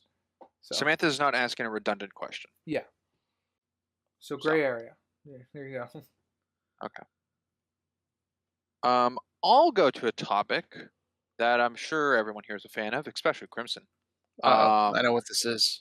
I don't know how much I'll go fully into it. I can do a little detail. But this movie, to me, has quite a few elements of color theory. And I know we've covered color theory a lot of times. Mr. and Mrs. Smith, I think, is one of our biggest. What was that, Crimson? Countless. Countless. Oh, I'm trying to think of other examples where it's been brought up. Beetlejuice was one. Mr. and Mrs. Smith. I think Nutcracker brought it up too. Four Realms. So what do you mean by color theory? You mean like hidden meaning behind like decisions? Yes, Essentially. Or the decision of a Okay. color choice in the film and how that is connected to either a scene or character or Symbolism. symbolism, emotion being shown across. And I'll go with Theodore's outfits because I think his shirt colors are identified to what is being conveyed of him or the situations around him. I should have done timestamps exactly, but I'll just try to find where I have examples. So the movie has a lot of reds in it, a lot of pinks, salmons, light oranges, and I think not necessarily to that Jamba Juice thing that was brought up by the director, but I think that coloring, a lot of whites too and grays, I think play to the city of this LA and the look of that. But to Theodore himself, like the first thing when he walks into his apartment is a red light on the wall. And I think the elements of red and everything just play into his love life. And the deep dark reds are that lust um, that is not necessarily not relationship made, just like a yearning or wanting in a negative form. And the lighter tones I think are more caring and sympathetic and emotional of that. So like he has a dark red shirt kind of or the dark red jacket being lonesome of a yearning of on the train and at work. And then when he kind of gets with Samantha, he has kind of like that salmony orange to light up. And then the beach scene, he's like in a nice light shirt, just make him more playful. But gosh, where do I have it? He goes on the date and he's in a yellow shirt, I believe, that also comes back later when Samantha goes quote unquote missing. Sorry, my note being popcorn, it's hard to find my notes exactly. Well, I just want to say, yeah, I'm kind of, I'm new to this idea of color theory, whole color theory thing. But actually, you were saying the red. When I was watching it, I noticed I noticed how much red there was, and it was, yeah, it kind of like played into the idea of Theodore being like a very, very emotionally like passionate man, although afraid of commitment. But like he like really lives his life hard. He wears his heart on his sleeve. So just the red really, yeah, it spoke to how passionate Theodore was as a character. Yeah. I found where it is of Theodore wearing the yellow shirt on the date. And yellow connects to happiness, energy, and optimism, which I think he has going into the States. He's accepting it. He has Samantha the OS at the time, and she's like saying, "Go for it," call her. So he's very, forward with that. But then the date leads into, the playful tipsy banner, and then the makeout session, which gets, a little weird, a little uncomfortable for him, and the commitment, which plays into, I think, the betrayal, cowardice, and caution. Also elements of yellow to play onto Theodore of maybe this is kind of against Catherine. He has Samantha in his life now. Maybe that's a slight change. Writer, you brought up earlier how Catherine said, he's not one for commitment or into that. So like that's the cowardice of him not, fully being there. And he's very cautionary about it. And Before you, I think what the date says, you're just a creepy dude. I think that's a little harsh. yeah, but before you like leave that scene, I actually do want to talk about it because I don't I'm not usually the cinematography guy unless it's like super overt. you might bring up what I have. Yeah, maybe. One of the things about that scene is the camera angles slowly draw the two together over the course of their date up until the point where they're making out. Well, obviously, when they're at their closest bit, which I think obviously is supposed to show that there is a connection there that they form, even though that obviously it doesn't work out. There was still something there. There was a spark that they enjoyed each other's company enough to obviously go make out afterwards and stuff like that. Writer, Is this with Olivia Wilde? Yes. What'd you guys say? That's same. Fixer, the guest formerly known as Dr. Ryland Grace, asked if this was the scene with Olivia Wilde. I didn't write down the character's name, but yeah, that's the actress for the date. Yeah. Yes, writer, your camera thing I did pick up on, and I think that was really good. How it was just pulling in closer. But another little touch I did actually like was as soon as they order drinks, the camera then goes to handheld, showing that the camera itself is kind of tipsy. Yeah. I don't know if anyone And else picked up on that. So Good no, stuff. it was, and a lot of this movie is not handheld, but it's not steady. It's got this like artificial movement to it. And I yes, originally thought, oh, okay, it's movement, and then when he's home alone, it's stationary. Once I had that idea, I'm like, okay, I'm going to watch out for that. It's not. That's not a thing, but that did cross my mind. gotcha. To go off of that, Color back to theory. back to the color theory situations. Theodore, when sad or most sad after his fight with Samantha, um, because he goes immediately from the fight with Samantha on the curb to go to Amy's to talk about the situation. So up from the beginning of doing a little bit of pre-gaming before Isabella arrives to talking to Amy about it on her couch, he's wearing blue. He's in a blue shirt, which I think is the only instance where he's in that blue shirt.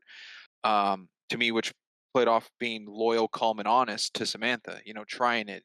Going with her and trying to be positive, and he's not being real frantic about it until it gets to the point where it becomes sad and depressed and aloof to him of like a foreign situation and uncomfortable and unease that really kind of make him say things that he doesn't fully mean, and they apologize later in the film. But the whole like hurt people, and Theodore's kind of be pushed in a corner. He's not good at expressing himself, but Samantha's trying to be more not controlling, but more open, or giving him more possibilities or opportunities. That's what I'm going for. More opportunities for Theodore to branch out in different ways, so Samantha can learn more about him and get more information out of him to expand herself for his preferences. Um, and it's just that back and forth, and I think just that blue shirt aided in that decision making. And then later on, there's the white shirt, which is towards the end of the movie when Samantha's gone, and Theodore's worn the white shirt here and there just a couple times, but I think he's accompanied by a jacket that takes more of the priority color over him than the white, even though the white's very slightly apparent of an undershirt. But towards the end, he's just in that white, which to me, of course, goes into the rebirth example, which was brought up by Mr. and Mrs. Smith, but also purity and simplicity of not having this Samantha or OS or the world that he's been shaping around with her and is just gone, but he's not in this sense when Catherine left, but in a more pure and healthier sense because Samantha is not Catherine and the difference of the relationship they've had together. But white also goes into the loneliness, emptiness, and indecision making, which is exactly what's going on in the film at that point of being alone from Samantha. But he has Amy, and Amy just had the same situation in the OS with Eva or Evie doing the same thing, and that's it helps that they're together, and it's not a saddening loneliness at the end. There's someone to lean on, which is exactly what Amy does in like the last shot and leans on Theodore. And I think it played into that very well with those color decisions. What I don't know and didn't look into, which is also interesting at the connection of those decisions, except the white shirt, is that Theodore's outfits are only primary colors and there's no secondary colors used. There's a couple light oranges, but those could be played into reds more so. And I think Amy's, the most orange I see is in the landscape and outside in the city and some decorations in Amy's apartment, and that's about it. But everything else is like whites, grays, blacks, and then the primary colors. There's no purples or greens really. Outside of his Okay, video game. so just to bring up color, I don't think you know what secondary, tertiary colors are, because the orange color is not red. Red is a primary. Any offshoot of red is no longer a primary color. So the salmon we get is not a primary color. That's like a tertiary or some other, it's a tint with orange. So it is probably a tertiary color. I don't think we actually get any solid primaries, because even the reds in this are not solid red. They're a different type of red. So just correcting the terminology you were throwing out there in terms of color. Okay. This is the most pedantic thing ever. All right, you got me. Sorry. I just saw them as the elements, not the exact, hashtag the fact number. that you lumped orange to red, I'm like, and saying there's no secondary, I was like, what? No, orange is a secondary color. I know that, but there's no of that pumpkin orange. Sorry, I don't have the numbers of the palettes of coloring for specifics, but yes, I do know orange is a secondary color and not red. But the fall off of red. I mean, pink isn't a primary or secondary, but pink is apparent in this film. The tint of red, yeah. It's a tint of red, yeah. But that's the example I was trying to go with that orange or salmon. Okay. Yeah, the hexadecimal color codes. There's no real colors in this film for a string. So they're all off. Closest would be the yellow shirt, but even then it's a little off. Yeah. In terms, I guess. Sorry. Were you done with your whole theory? Because I was going to dive into. I could go into like the theory of like why their hairs are certain colors if you wanted. You know, it's pretty easy to dye hair. Well, that's what I was kind of thinking. No, can you? You were thinking that? Yeah. Can you expand on that? Oh, I was just thinking like. Well, especially like Isabel's hair, and Rooney Mara, whatever. What's the ex-wife's name? Catherine. Yeah.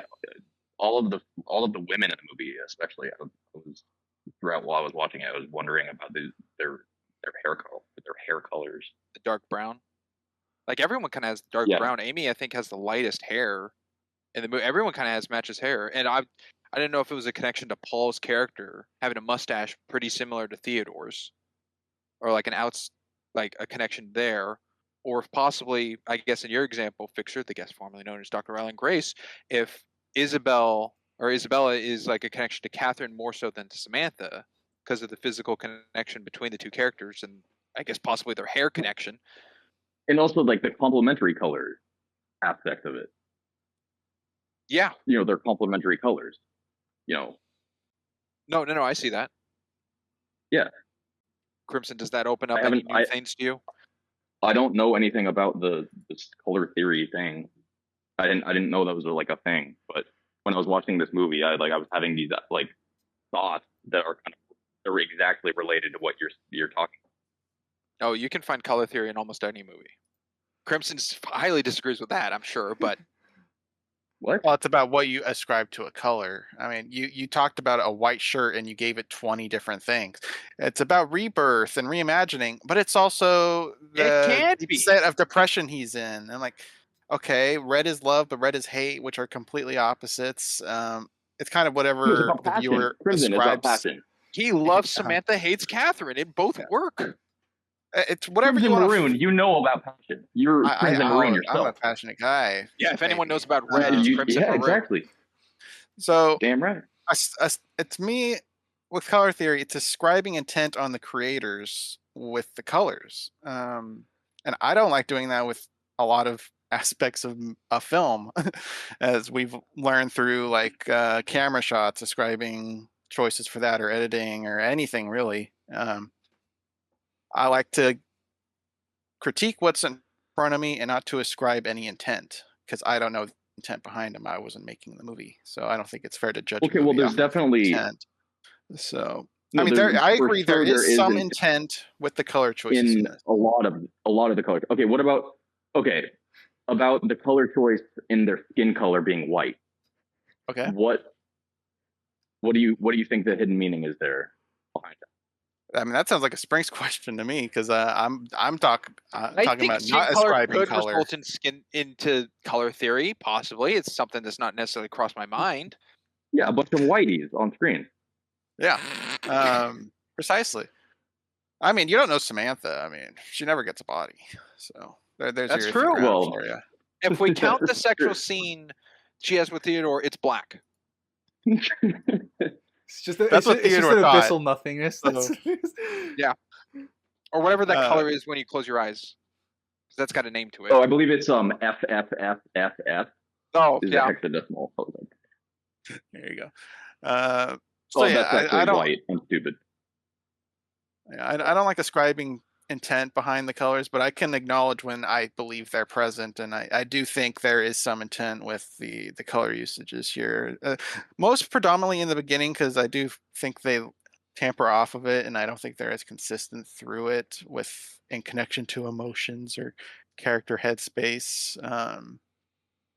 But I do agree there's some intent, and I don't want to define the intent because I don't know it. There you go. I want so There's Crimson, intent. I'm not going there's to intent, ascribe you just anything. you don't know what it. Okay. I could have an idea, but I don't want to ascribe anything. Okay, okay. You're choosing to Continue limit what you were yourself about to say. on imagination. Choosing to limit myself on imagination. I'm saying you I'm could prescribe choosing- something you're thinking of. You're just not relaying it because it fits stronger to you not knowing. Because to me, that is all subjective. Okay. The So you could put something to observation raise of your it- subjectivity of something of a choice for you, but you don't know it, so it could sway either way. But without knowing, you're not going to change it for you. If we find this magical realm where I heavily find passion behind finding meaning behind color theory, or a lot of like Your name is symbolic Crimson Maroon. image- You're clearly Yes. passionate. very passionate. Then even if in that universe, it wouldn't affect my subjective to a point of even moving it half a point.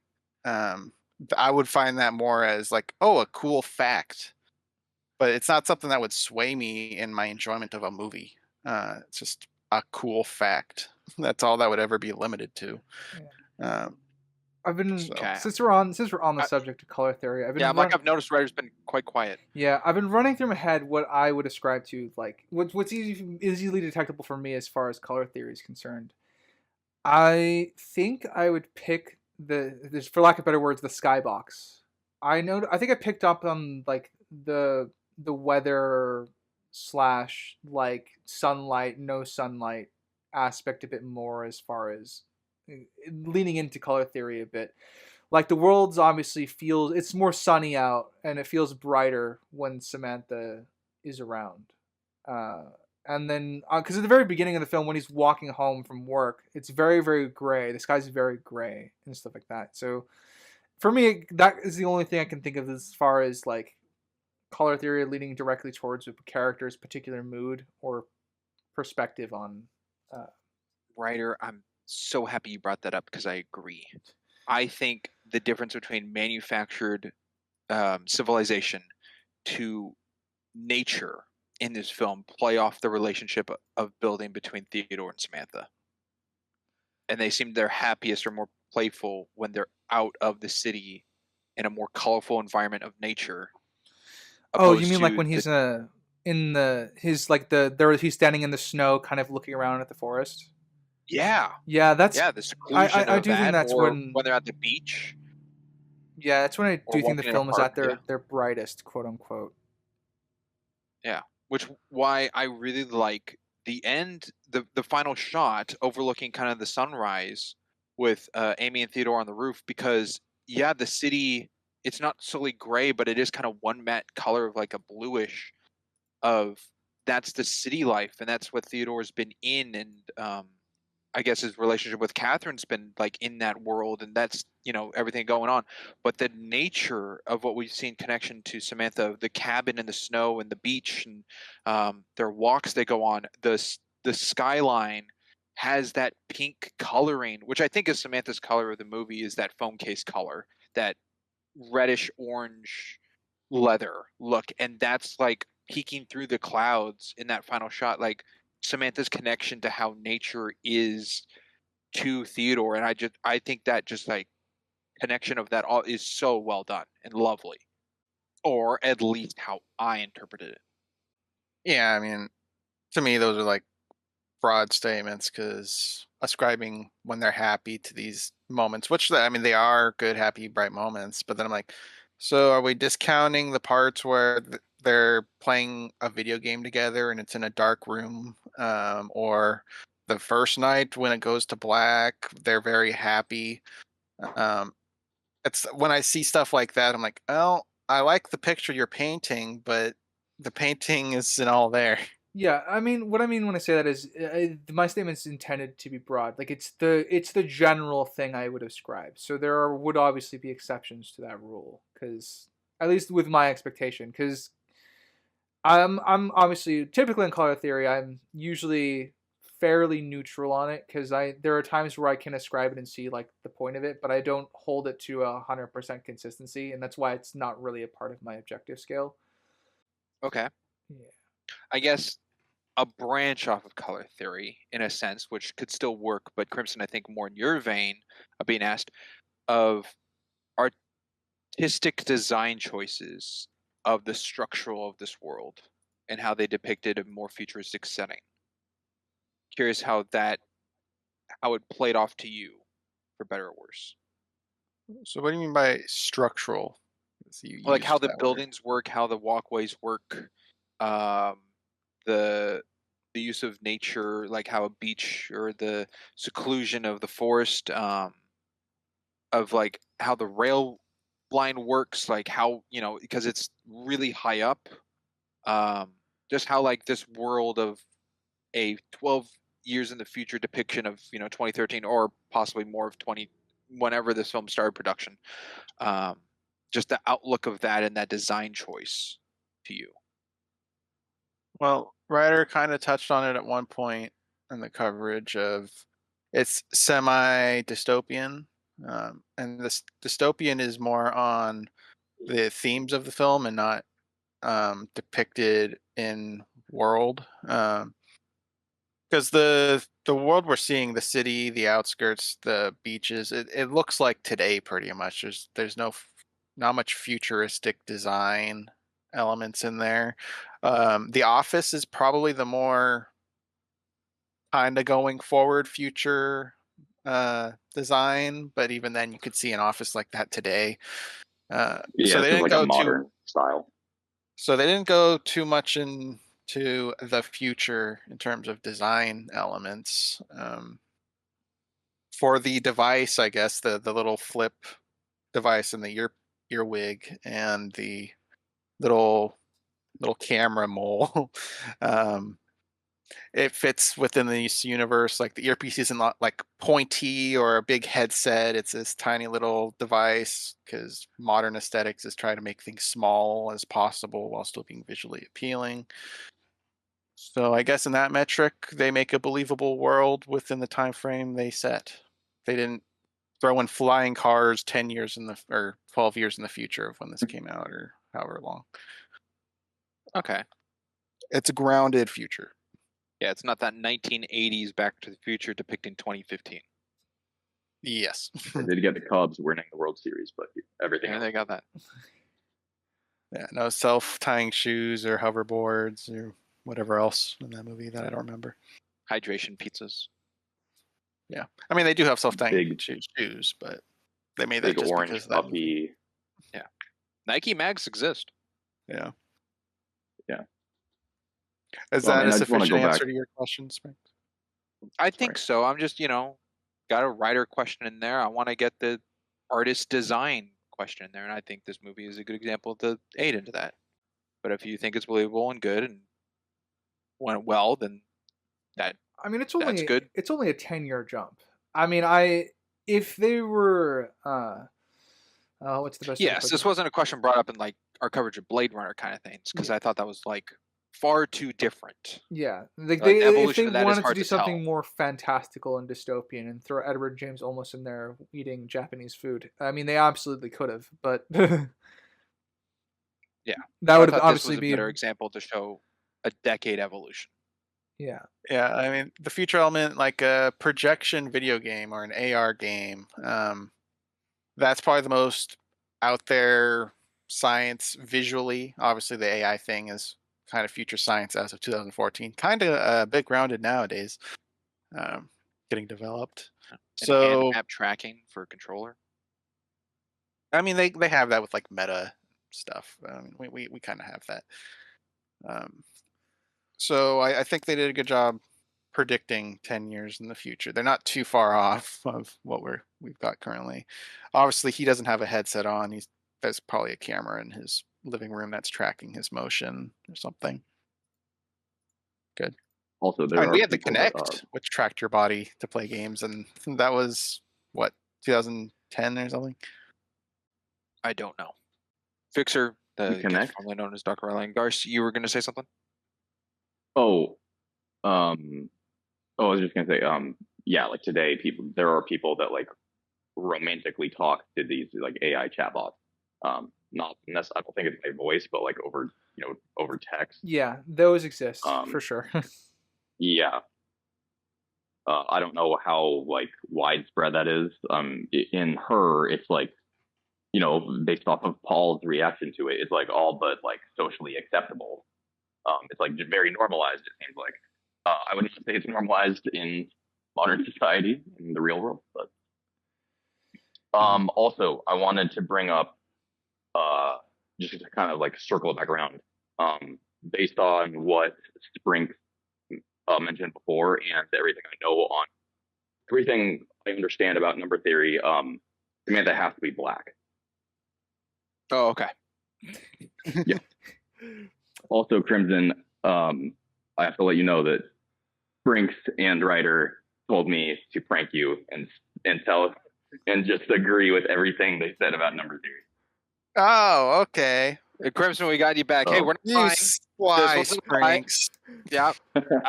The initial color theory I brought up was actually what I had in my notes. When it got to the discussion of hair and skin color, that was made up on the spot. I ad-libbed the skin color just because I had to make it more absurd. Hey, it was a good point. Yeah, No, it's something that can be debated. as soon as you were late to us starting today, I'm like, all right, we need to get you back for last time. Color theory is the way to do it. Exactly. Well, you got me. It was quite believable. I know. I could feel your frustration. Oh, Crimson is. Yeah, it is believable. Because it's in the movie. You, though. Only for Spring. They decided in the makeup department to do that.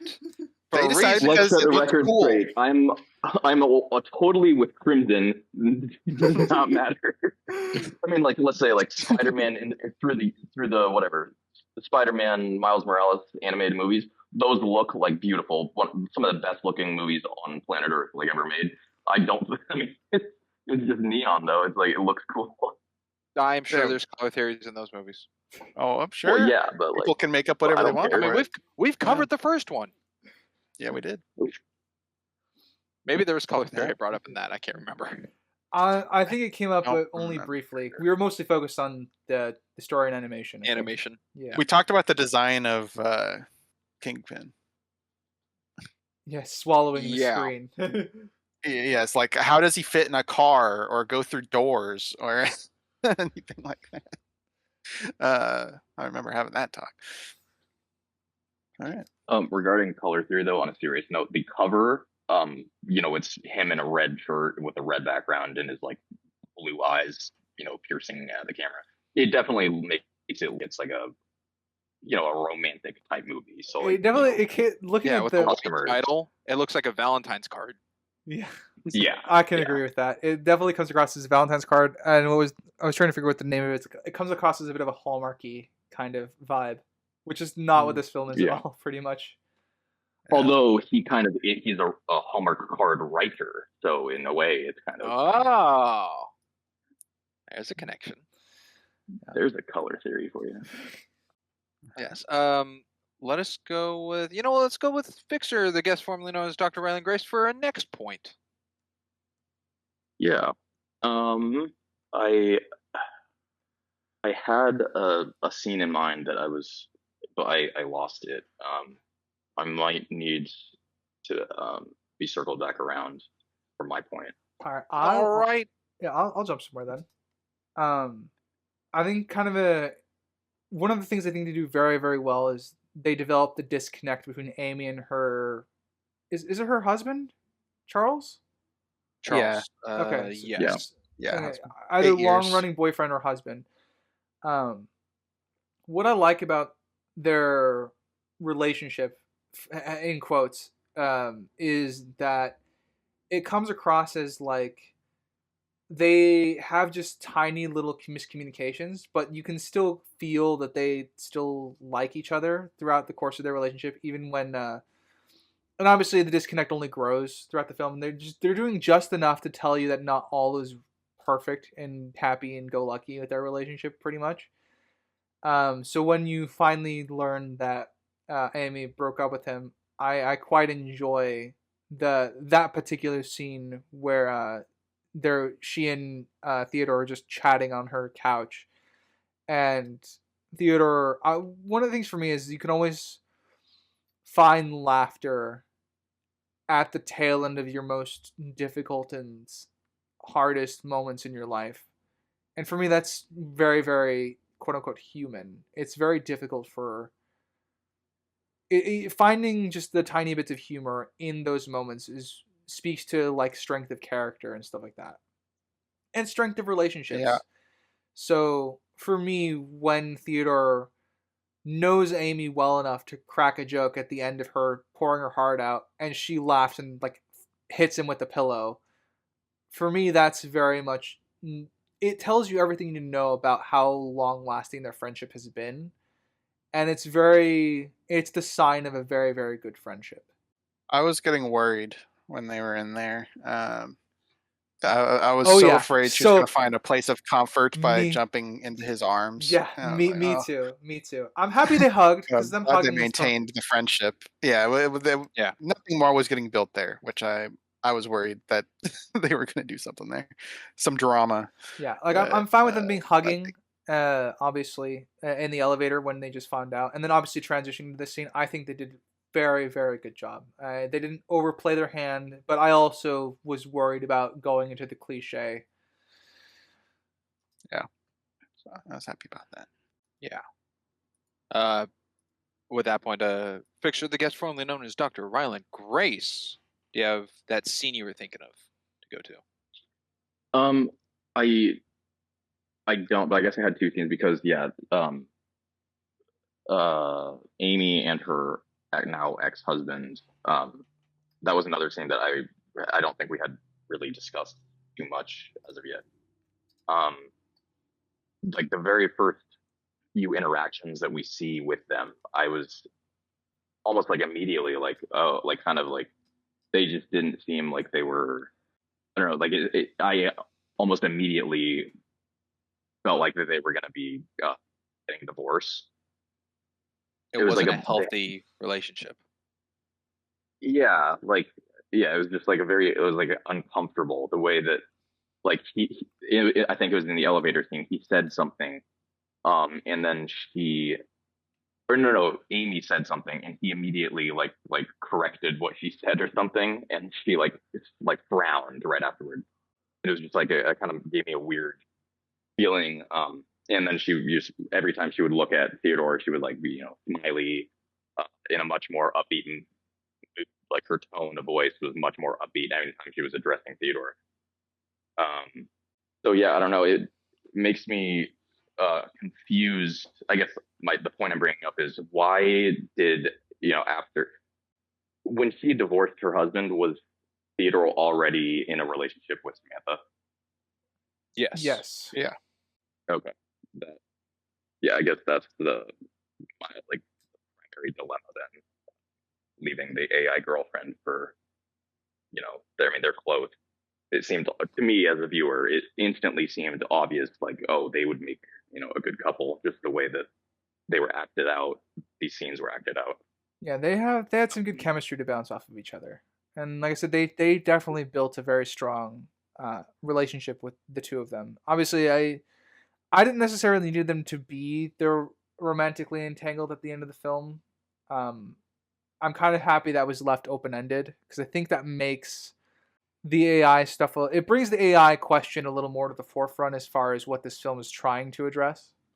Yeah, I think the scene, and it kind of gets a little silent, but the documentary scene where Amy wants to show off what she's done so far and is excited to show Theodore and Charles, even though that kind of gets sidelined to then go into Amy's focus being on the game she's developing. But Charles wanting it to be more entertaining or have more action to a documentary, being more self-inclined to his own entertainment, of it versus Yeah. Theodore explaining how to go about it to get her message more across of what Amy wants to do showed me immediately like, oh, he's not a good husband. He's very controlling, and Theodore's a very good friend. I think that's pretty Right. unfair to put on him, actually, that he's not a good husband because he's trying to help her. He's trying to make her documentary more interesting. Well, Sure, it might be more interesting to him, but I don't think that's fair to say he's a bad husband for helping. okay, He I don't. is. I guess that is too harsh of just a bad husband. But in the scenes we see of him, they are putting him in a negative light. But then again, that is I would through the say perspective of extremely Theodore. bad light. Yeah, like I wouldn't say his behavior is like that of a bad husband at all, but Amy's reaction to anything he says like makes it seem like he's beating her behind closed doors or something. Like she really is not interested. She's not. She doesn't react positively to like anything he says. Yeah, That's she's not to very say he's a bad docile to his husband, but words. yeah. Also, I was gonna bring up. I don't think we've discussed like each of us. What is our opinion on like being romantically involved with a non-biological entity, like an AI or some other type of a non-human, an intelligent non-human being. What is Big question. very big question. My opinion on the Maybe start romance, with or my opinion writer. on like whether Concept. yeah. Yeah, I'm saying for you. choice is what- I'm okay. saying for you yourself, and let's say it's like let's say it's you in this society where it's a little bit more acceptable. Obviously, right now you'd be a freak. Like people would be like, okay, but like let's say it's more socially acceptable to do that type of thing. What would your opinion be on that? And let's say you like have, like you connected with some type of AI already. There's already a emotional connection. I guess I'll go first. I'm so glad you asked. Mostly because I also raised this question a lot in my own writing and a lot of my own sci-fi work, because I also work with artificial intelligence characters occasionally that have feelings, and they try to process them and understand them, and they talk to humans and other aliens about those feelings. And it's, for me personally, there is a point where whether or not the thing is human is irrelevant. It matters more about empathy. Like, can you two empathize with each other? Can you two sympathize with each other? Like, where it's about finding common ground. So there is a point where the human element, whether or not they're human, their human becomes irrelevant, and just whether the feelings are real enough to kind of overcome that. So as for me personally, I don't know. It's a complex question I do ask myself occasionally, like whether I'm lonely enough to even consider this or want this, or if a machine girlfriend or whatever was a possibility in like this world today, our world or whatever, would it be something I'd be willing to do? I always come back to the same conclusion of like, depends, I guess. That like, there's always that depending factor. It's just what the level of I'm trying to find the right word. I guess it depends on everything. Would be the most apt way I can put it. There's stipulations. Well, I mean, go on. I was just gonna say like that kind of sounds like a yes then. Like if you're even slightly open to the idea and it's not just a hard no. Yeah, it's a yes in like 50 sets of quotation marks. I'm not For sure. I think someone cracked a joke at me like a couple years ago. Is I was born in the wrong century because I should be in Starfleet or something like that. Whereas like there's a level of like openness that you need to have, because the biggest thing for me always in a relationship comes down to communication. I will admit to being very uncomfortable. If I were in an AI relationship as you suggested in this film, I would probably be uncomfortable with it at first, but there's a point where it's just going to become routine. And I know myself well enough to the point where I'm just going to be comfortable with it at a certain point. Yeah. for sure. Yeah. Spranks? Would it change it? Oh, Oh, sorry. Go for it. okay. Well, Crimson, put it to me. Well, with the growing advancements of what today's standards already have into the future of online dating and how so many people have like everyone's different comfort levels of the talking stage and then the um, next stage until like a meeting stage, but like that could go on for a couple months, and then you got people who meet online via like games or chat rooms, and then go on to like Discord calls, and that could go on for years, or long distance relationships. And there's so many forms of communication with another person that isn't AI already, that doesn't involve physical contact or involvement. And with AI, and the evolution it has with art, it's like you ask someone long distance for a photo of like what they did throughout the day, and they have a photo next to like, I don't know, Eiffel Tower or whatever. AI could get to the point where they will compile something to send you of like them next to Eiffel Tower, and it could be a 1-to-1 almost match, and it's like, what's the difference then?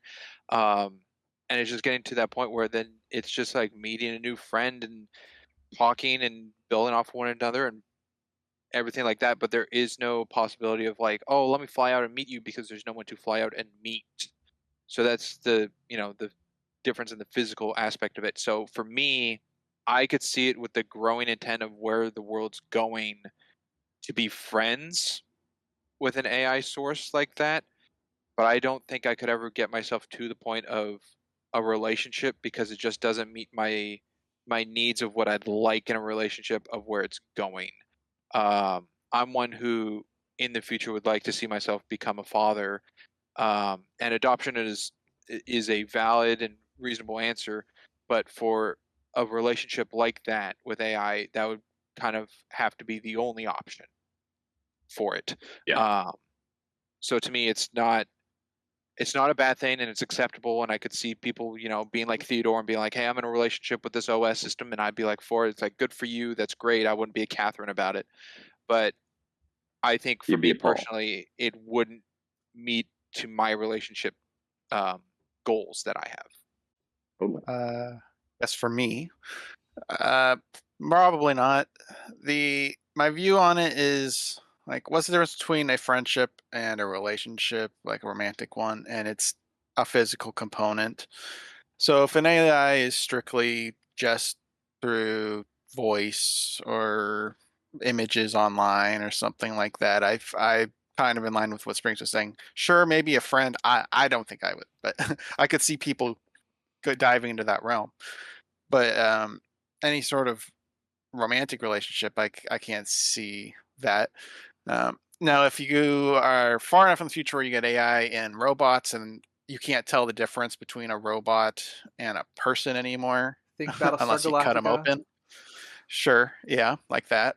Then I'm sure that's within the realm's possibility. But if we're talking purely non-corporeal AI, then no. I see. Yeah. And Fixer, the guest formerly known as Dr. Ryland Grace. Oh boy, what about your answer? Oh yeah. No.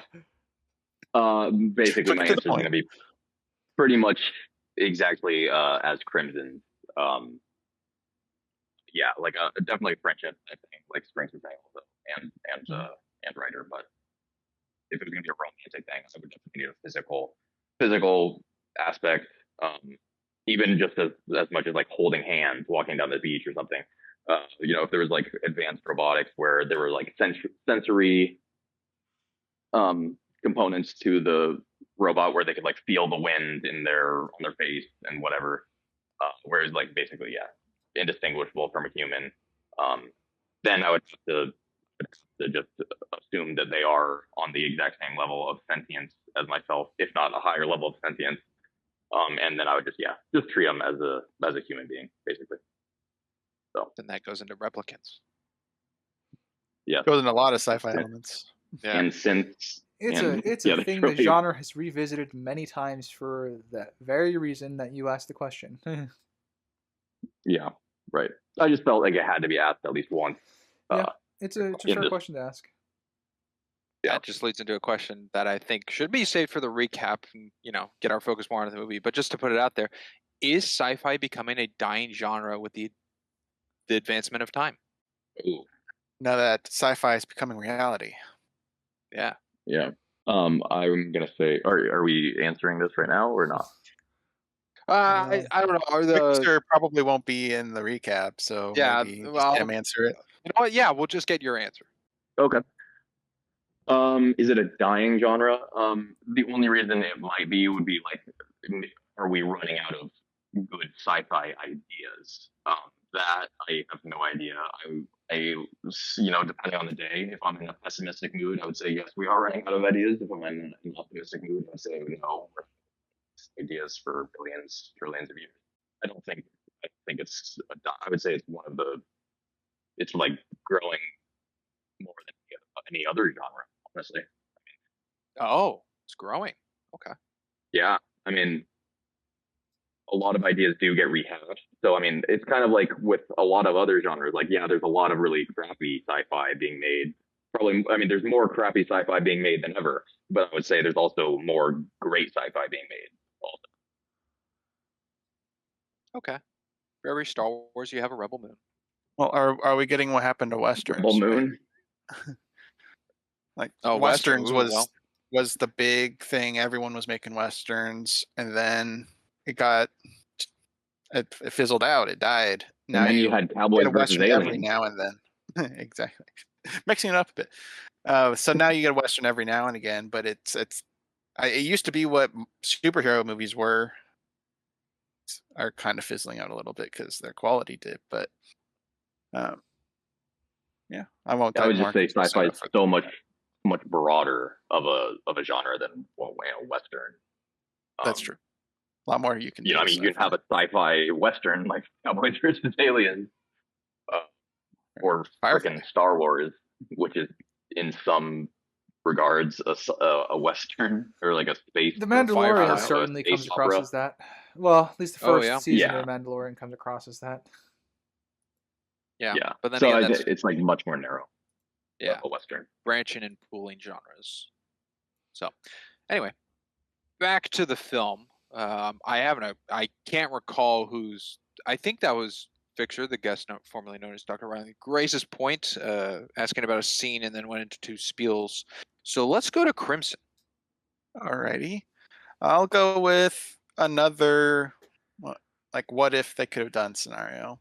I had a prediction I wrote in my notes at 41 minutes, which was their first night, pretty much at that point. I predicted that the ending would be, or at some point in the movie, it would happen that she uploads herself into a game and they can interact through the game. Because we get established this AR thing where you're pretty much in the game. Your body's in there as an asset. So it's like, okay, that she's going to be in the game, and that's how they're going to get some form of physicalness, even though it's not real physicalness. And I'm like, oh, Amy's a game developer. She can develop a program. They have all the breadcrumbs. I'm pretty confident this is where they're going. And it never happens. And I don't know how I feel about it not happening, because it feels like it felt like Chekhov's guns. Game developer, AR game, neither of which are relevant to the AI. They show that the game relates, or the scene, like the game, not only is voice recognition to what Theodore's saying, but when Samantha throws the date photos onto the game character can see the photos, so the game character is its own AI source. I couldn't tell if that was a NPC or another player, the little alien kid. Oh, the little gloob guy. I couldn't tell if that was. I think he was a part of the game. I'm leaning that, but it was hard to tell. So I felt like I don't know if that's an issue or not. That they had both of those set up and didn't use it. So I think I'm leaning towards an issue, because I think they set up a lot of things that they don't play with. And if it happens too often, I start to lend it towards it being a problem. Which kind of goes into one of my bigger overarching issues with the film. But this is kind of laying the groundwork for that. So to add on to what you're saying, they lay groundwork for Evie and Samantha meeting. Like just through Amy and Theodore hanging out. We also never see Amy like meeting Samantha outside of a montage. We don't actually hear the dialogue or understand what happens in that scene, other than that they've met. So there is a lot of that in this film, and I start to tend to lean towards that being a problem where it feels like they're doing something to do it without necessarily following through with any of it. And I tend to describe that now to a very just one of my broader issues with the film. That you're withholding? I don't know what necessarily withholding, but I guess I can talk about it. My issue with, I guess one of my broadest issues with this film is that it plays around the idea of complexity, but never really delves into the idea of complexity. So what I mean by that is they never really commit to wanting to tell a particular aspect with a theme or explore some deeper meaning of anything. It all just happens, and my issue with that is that they don't, even if everything just happens, they don't really play around with it enough to commit to any of those ideas that they're playing around with as they happen. I think the closest we get is probably the Isabella scene, where they clearly have an intent with the scene, and it does build off the characters, but it doesn't really turn into anything meaningful as far as reconciliation, because even Theodore's apology is mostly Samantha's end. And I was befuddled by that when Theodore was technically the one in the wrong. Huh, I see. I guess more on the underutilizing the concepts is we get AI making an AI amalgamation of a dead person, Alan Watts. I'm like, oh, that's kind of a cool concept to explore. And when they introduced that, I'm like, oh, is she going to cheat on Theodore with an AI amalgamation better version of himself that she constructs? So I went in with that. And then when she said, oh, I've been talking to 8,000 people, I'm like, has she made like 8,000 versions of him that are better than him? And that's not the route they went. But the whole bringing an amalgamation of a existing person, that doesn't get explored when they could have done that with a bit more. Yeah, I obviously attribute this a lot to the world building problems, because this is the problem with having such vagaries with something they want to have. They want the rules to be simple, but they don't define the rules, which becomes an issue when on trying to explore bigger concepts, which this film only touches upon, never really confronts. Kind of plays into the curiosity of what were that like 30 minutes that was cut out of the film.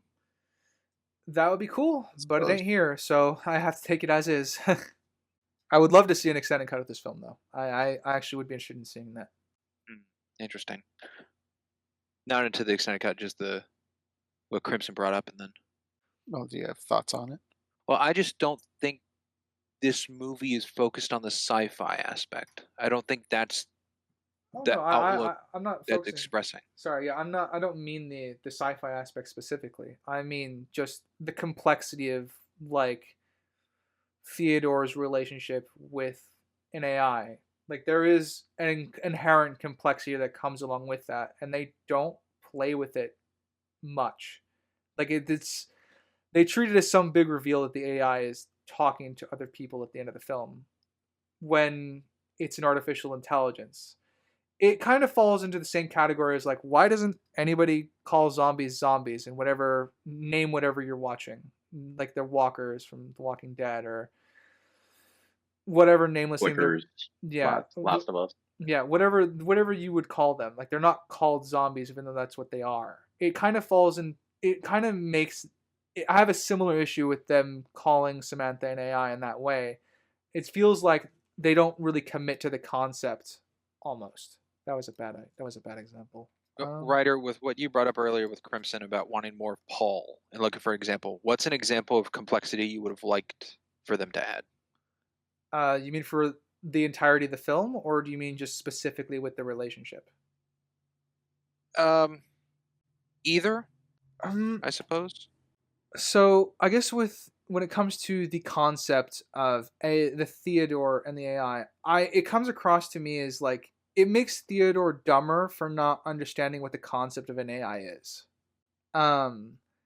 What I would like to see in terms of complexity, and what this film I think actually needs to a degree, is him growing an understanding of Samantha without necessarily needing needing to be a twist. Because she is an AI, she is different, and they don't really, whether or not he wants that or not, that's what she is, and they don't really play with what's there. I see. I just don't think that's in Theodore's character to know or pry upon. So you think he's just inherently stupid? Not necessarily stupid, but very self-centered. Very He picks up on the to breathing thing himself. being artificial and stuff. Yes, because I think that's an aspect of him being hurt. It's happened many times, possibly days, weeks. The time's a little blurry, but in that instance of lashing out to Samantha, and then Samantha being confused with the complication and asking for Theodore, who can't express himself, that's something he picks on, which goes into also the Paul question of like the Catherine, which was brought an example of like, she's an OS, I'm just a writer kind of thing. Like that's just what Samantha is to Theodore in terms of hurt. So it's a connection of those two things of what she is to him. So Theodore's trying to build off of it, and I think he's doing fairly well, but he's very 2D kind of sense of the relationship and not seeing like a goal or a future or where this is heading or the advancements, and seeing that Samantha is advancing, but he's just like kind of clapping like a kid who said their first words like, oh yeah, you're growing, but that's normal kind of thing to him.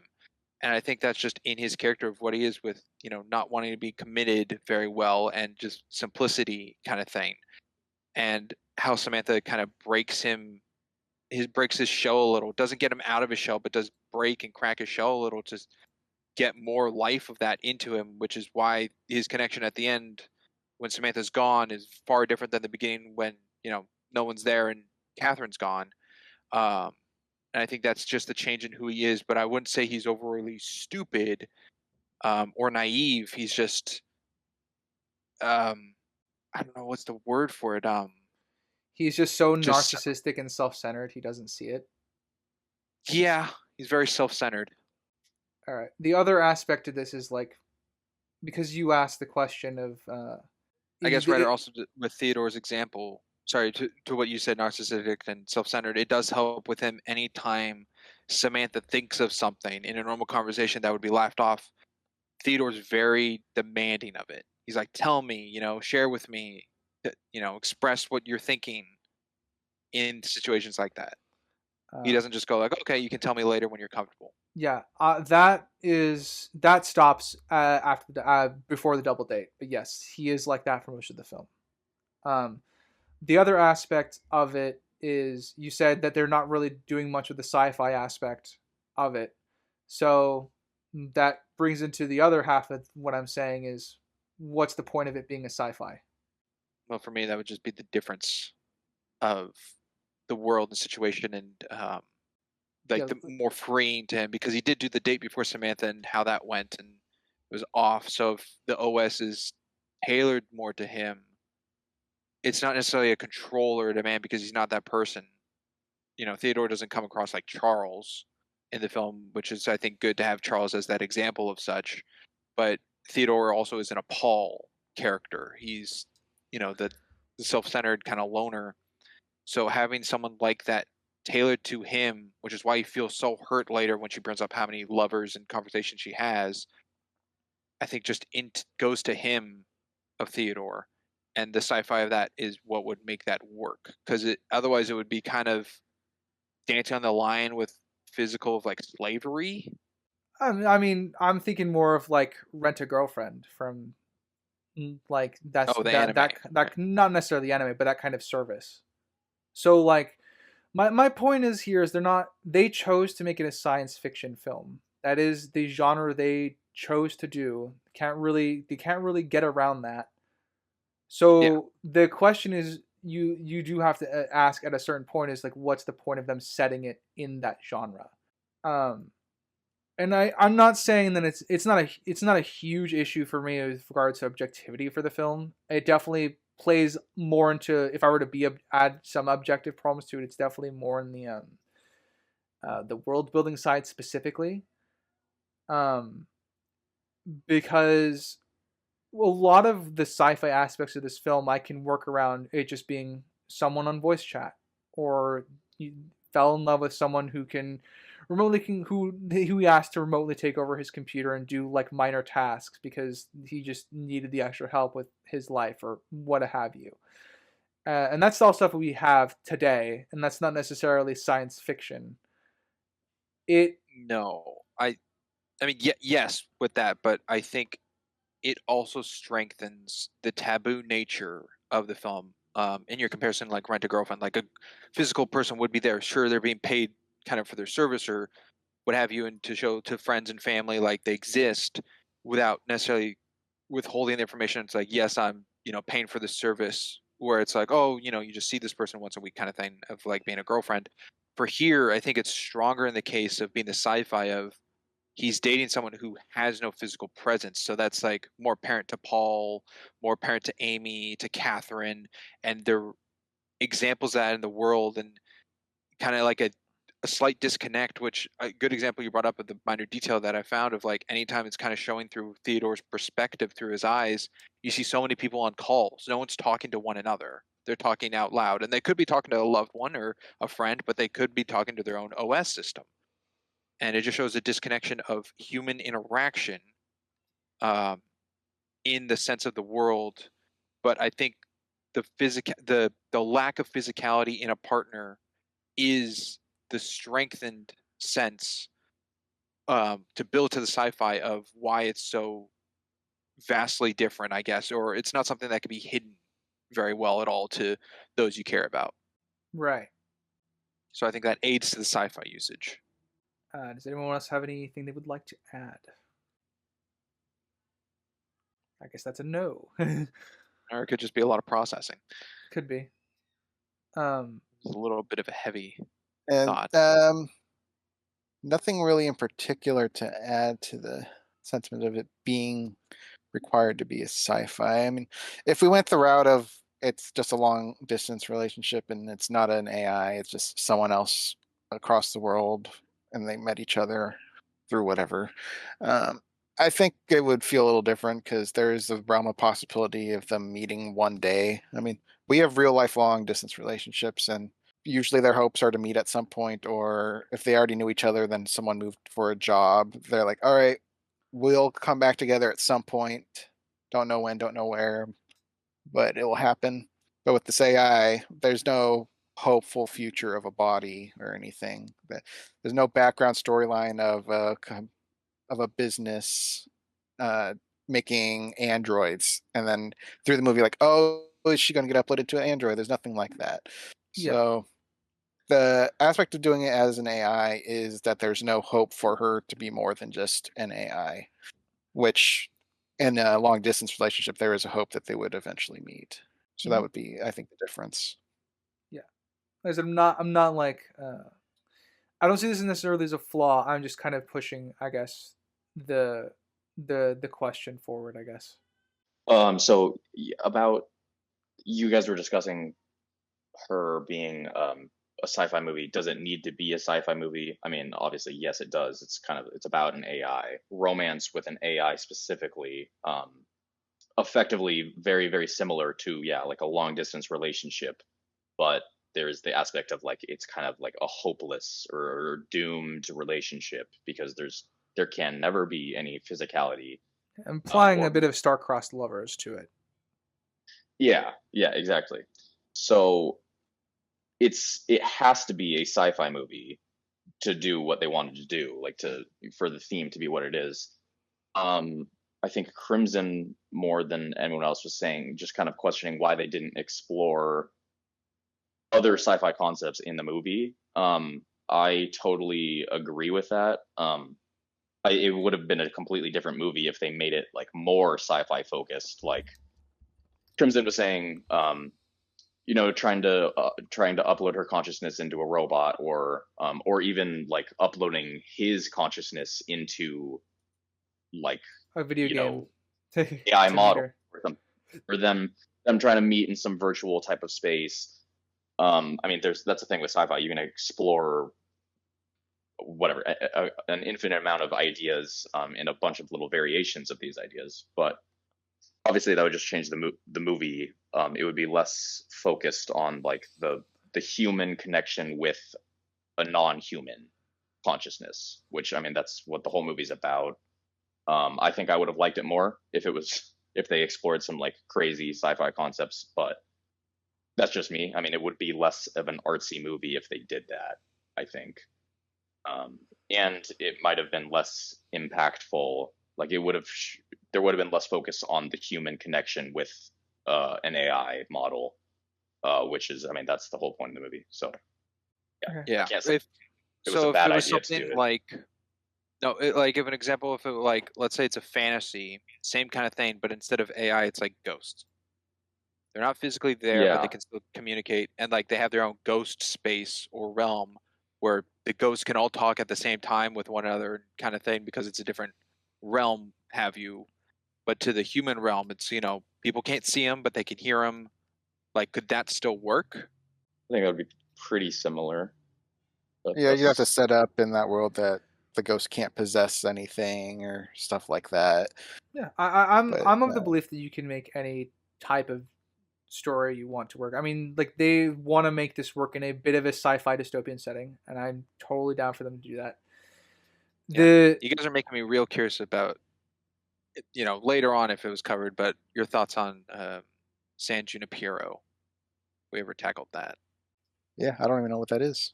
Yeah, it's kind of got the same vein. Talking about Black Mirror? Yeah. I think I saw it. I don't really remember. It's like it's like a relationship that transcends. Ooh, don't want to spoil it. No, that's literally just what the concept. Yeah, the I mean, Your Name is a relationship across time. That's also true. The anime movie? Yeah. Your Name, period. We covered that a couple weeks ago. Oh, really? Yeah. I saw that a few months ago. It was a extremely highly rated movie. I liked it a lot. I mean, I had super high expectations, so I was kind of disappointed. But I still really enjoyed it. Oh, wonderful! You can be a voice out there in the world to lend people's ears to our coverage. Yeah, go watch Your Name, covered by. There you go. Wow, I didn't realize we had an ad in here. Yeah. Also, go to Steam and download 1000 Times Resist on Steam. All right. Nintendo. I don't know what that means. No affiliation with it. It's a video game. It's where Fixer's from. I don't know what kind of video game that is. It's an awesome video game. It's the video game where Fixer's from. Knowing that one of your favorite movies is Splice, you have me very hesitant. It's not a movie. It's not a game like that. It's not a horror game. I mean, it's like it has horror elements, but it's a sci-fi game. Yeah, all right. I think I'm slowly working out how this is going to work in my objective scale. So thank you for the discussion. Oh, that's good. Wonderful.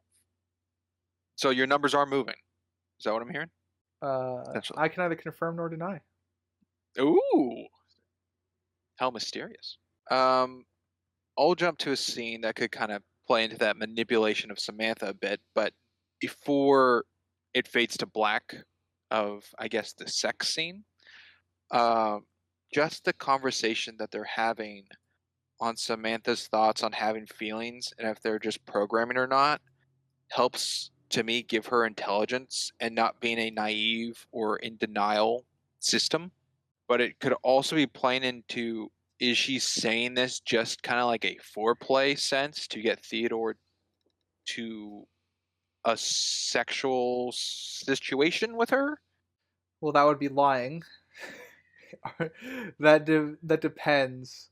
Are we Well, it doesn't necessarily have to be lying, but it's just like the tone and implication she's giving off of the knowledge she has of Theodore to get him to where she wants him to be in a more controlled sense versus a natural unknowing between the two of them. I mean, I honestly think they did that to try and humanize the AI.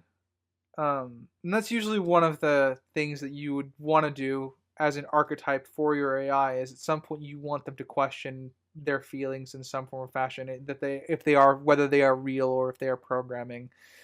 The level of "I think, therefore I am" versus like the input that one would get.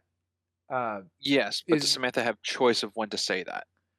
I would probably at this point say yes, but I can only shrug because again, one of the issues that I have with the film is just how vague they are with Samantha's evolution to a certain point. I can only guess. The way I read the scene was it was not the manipulative route that you provided, more of the exploring her mental state and asking the human she's assigned. Okay. And Fixer, I guess formerly known as Dr. Ryland Grace, what do you think? She sounds very real saying that, like, oh, was I programmed to feel this way or whatever. It's hard to call that manipulation because it sounds so genuine, but like, I mean, it's an AI model that's like, it's not really told how much more intelligent she is than humans. So, I mean, like, she could theoretically just be like the most like mastermind manipulator to ever exist, basically. I think it's basically impossible to like distinguish, since it's like, I mean, it's a sci-fi concept. We don't know how intelligent this entity is. It's, she's presenting as something that's empathetic and, is capable of having emotions and feelings of love for humans.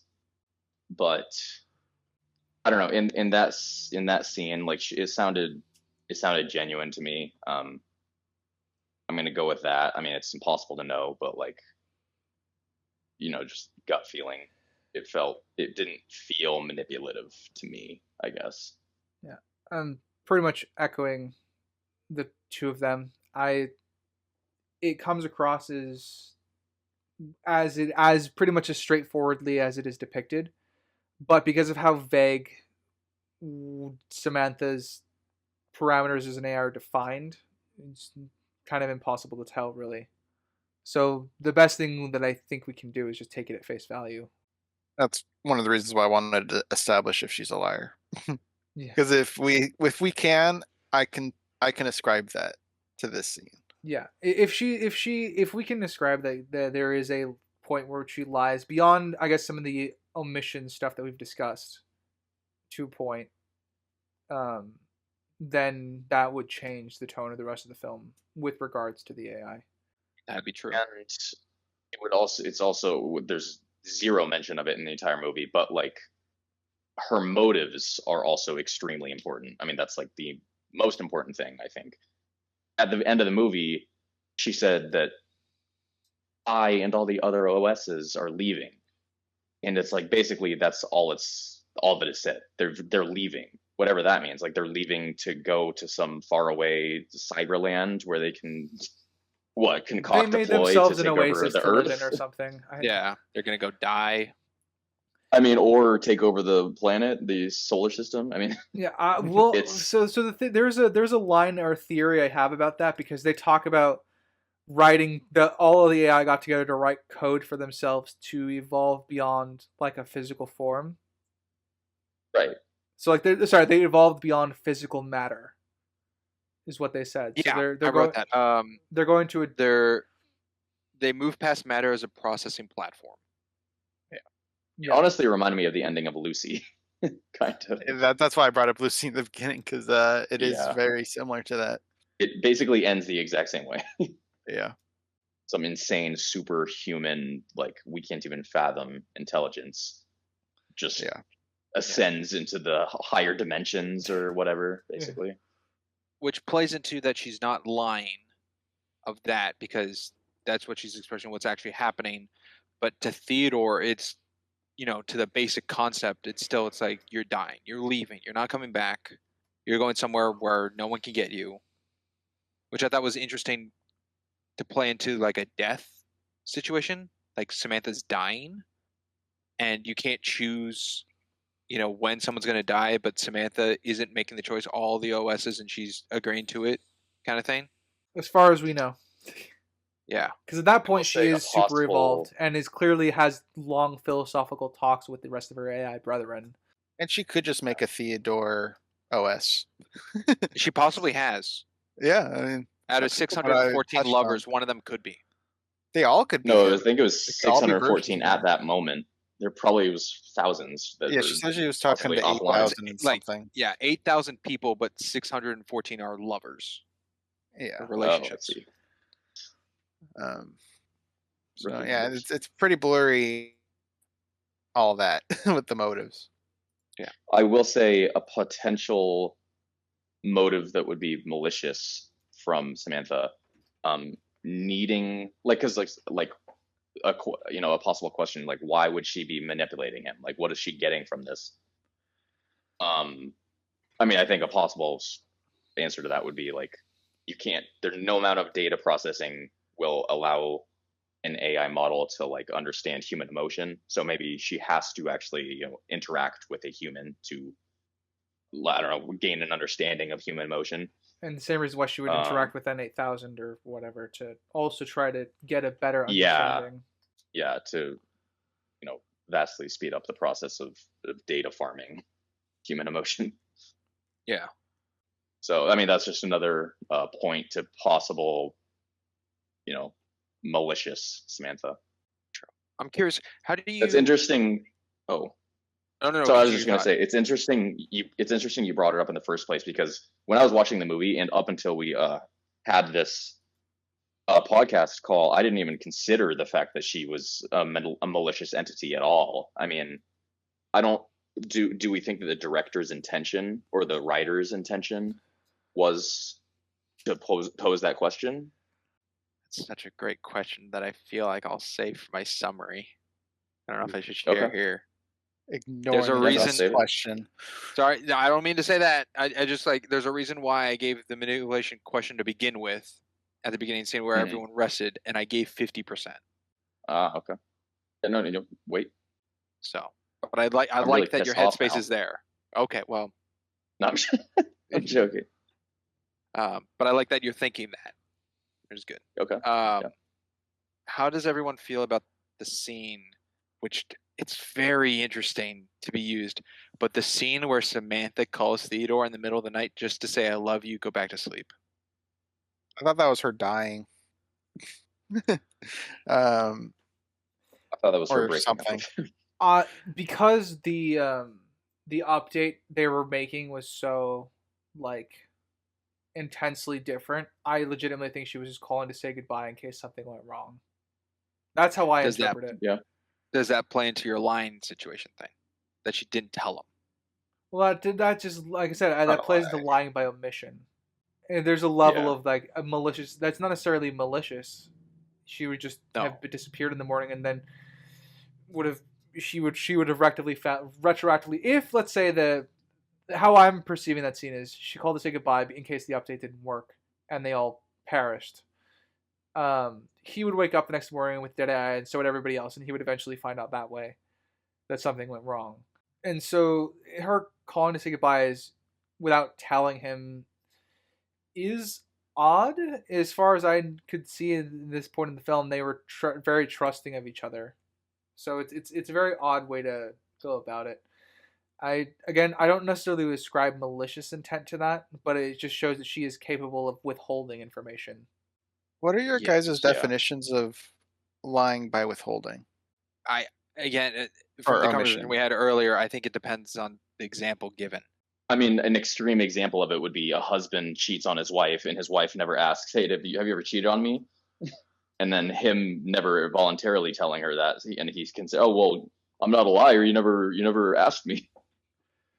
That's the most extreme example of lying by omission. Because there's obviously a lot more nuanced examples of that. Like, Like for me, because lying by omission's so tricky, I never try to use that on anything. Because like, if me not telling you guys that when I was a kid I used a magnifying glass to cook an ant, am I lying by omission by not telling you guys that? Well, only if it comes up in conversation where you're talking about like how horrible it is for someone to kill ants with a magnifying glass, and then you don't volunteer that information. I mean, So I that's don't what know if I happens should. when you So- trip over yourself. Or I guess what's the difference between lying or omission and hypocritical, or not hypocrite? Being a hypocrite. hypocritical. Yeah. Well, I mean, if Crimson was like condemning people for like doing that, even though he did it as a kid, that would be hypocritical.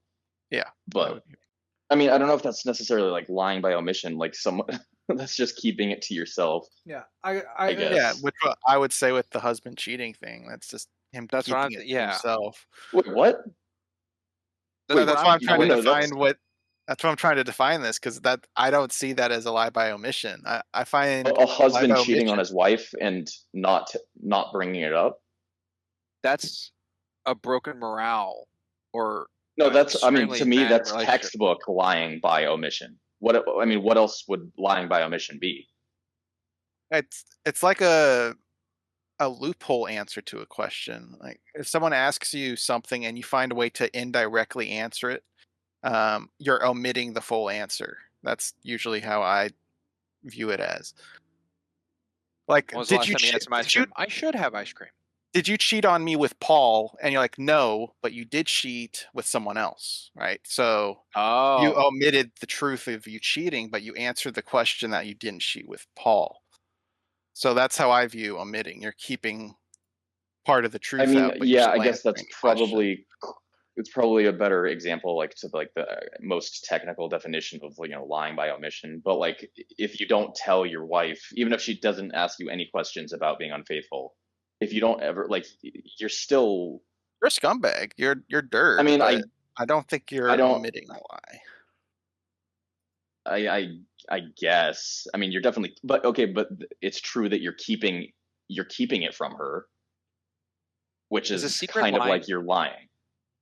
Yeah, I guess that's a good way to articulate it. Yeah, that's the question I hand.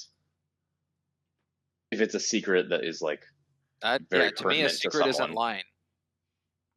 yeah, If someone asks for it, and I guess it really depends on the question being asked, then it goes into a lie. I mean, I don't know. I guess, yeah, by like a technical definition, like no, a secret's not a lie, but like they're both like scummy things to do. Yeah. Whether you lie about it or just But keeping I think it a secret. Crimson's example to that is, I think, good. The secret of having an affair and cheating on your wife situation, and then asking, "Are you cheating with a specific person?" and saying no. It's Yeah, like, by that's saying lying this by specific omitting person. specifics. Yeah. Or it's like, "Are you cheating on me?" It's like, "Who would I cheat on with? Paul?" It's like, that's to go with it, like that. Like that's your answer to defend, but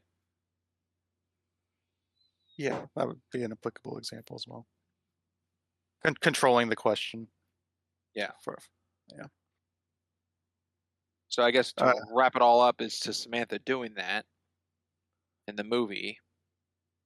And I think any type of that, like whether like being secretive, lying, omitting facts, like I mean, Well, I kind of like bundle if you all of think those up all in of the same that thing. counts, then absolutely, I would say Samantha does that Okay. in your definition of it, especially with this scene I brought up of the "I love you, just call." She knows an update's coming. She knows there's a possibility she won't talk to Theodore again. She's not telling Theodore any about this news to possibly worry him. It's a real quick conversation. She knows he's sleeping because she can see through the camera phone the whole time when he sleeps. So, which I guess plays more into the line when she calls and says, "Were you sleeping?" Can't she see him? His phone wasn't set up that night to watch. Oh, okay. It was laying down. Okay, Yeah. then I retract that one. But That phone call points to Samantha genuinely having like real feelings for Theodore. Yeah. Could that be But did that manipulative phone at all? call? I mean, not really. Did that phone call go out to 614 different people all at the same time? Also true. Yeah, I mean that's probably likely. Yeah. but she's a super intelligent whatever AI. Like, it's possible she has the capacity to act. That's what she said in her own words, that she has the capacity to have that many loving relationships. Yeah. Or whatever. Yeah. What was the? So I would just say that's a point against her being malicious. Yeah. Possibly. I really like the line showing the difference between, I guess, monogamy and polygamy, but also human and AI of Theodore saying, "You're mine or you're not mine." And her response is, "No, Theodore, I'm yours and I'm not yours." Mm-hmm. Yeah, that was kind of a disconnect with her and how Theodore thinks, because she's supposed to understand Theodore at this point. Yeah. One of the things I mean, that's just like every conversation between polygamists and monogamists. But yeah, kind of. anyways, one of the things I did like is that Theodore knows Samantha well enough to know something was off with the way he looks at his when Samantha hangs up and he's about to go back to sleep. There's just a brief second where he looks oddly at his earpiece for a second. He found that interaction unusual. Yeah, because I mean, it kind of paralleled earlier. She asked if he was doing all right, and he's like, "How do you know?" And she's like, "I just know." And then later in the movie, he does the same thing back to her. Yeah, all because of their tone of voice, Mhm. which to me really plays into, man, is the voice acting great in this movie. Yeah, it definitely was. Scarlett Johansson do any voice work in other things? Early voice work? She was in something animated, I think. Yes. Oh, okay. I'm blanking though. She was in Sing, right? She's the skunk. I haven't seen Sing, so I don't know. Yeah. Oh, she was also in Transformers 1, the new Transformers movie. Oh. As what? Optimus Prime. That would be funny. Probably Alita, I would guess. Yeah, Alita 1. So she's done some voice work. All right, that's fair. Good for her. But quite possibly Sing might be the best of her voice work, but it just has so much weighted emotion behind it. And I think what really complements it too, which I've brought up in coverages before, is something, but like the conversation scenes of the relationship with like Theodore and Samantha and like how heavy the topic is, it's not being accompanied by music to weigh in your decision on what the emotion should be portrayed. It's raw of a human conversation. They're trusting the dialogue and the acting for sure. Yeah. I think that just strengthens that connection to an audience of the what's on screen. It doesn't have that, movie moment. I mean, the only movie moment that really jumps out to me is Theodore tripping while he's running. I suppose so. When he's trying to get a signal or trying to find where Samantha went. Yeah. When she after her update. Yeah. And he goes downstairs to get a better signal. I think he's running. I think he's trying to run back to his house to see if she's on his home computer, because that's where she would be. That could work, yeah. That'd be smart. Kind of touches on something. I wish the world reacted to what was happening. We just get Theodore and Amy's reactions.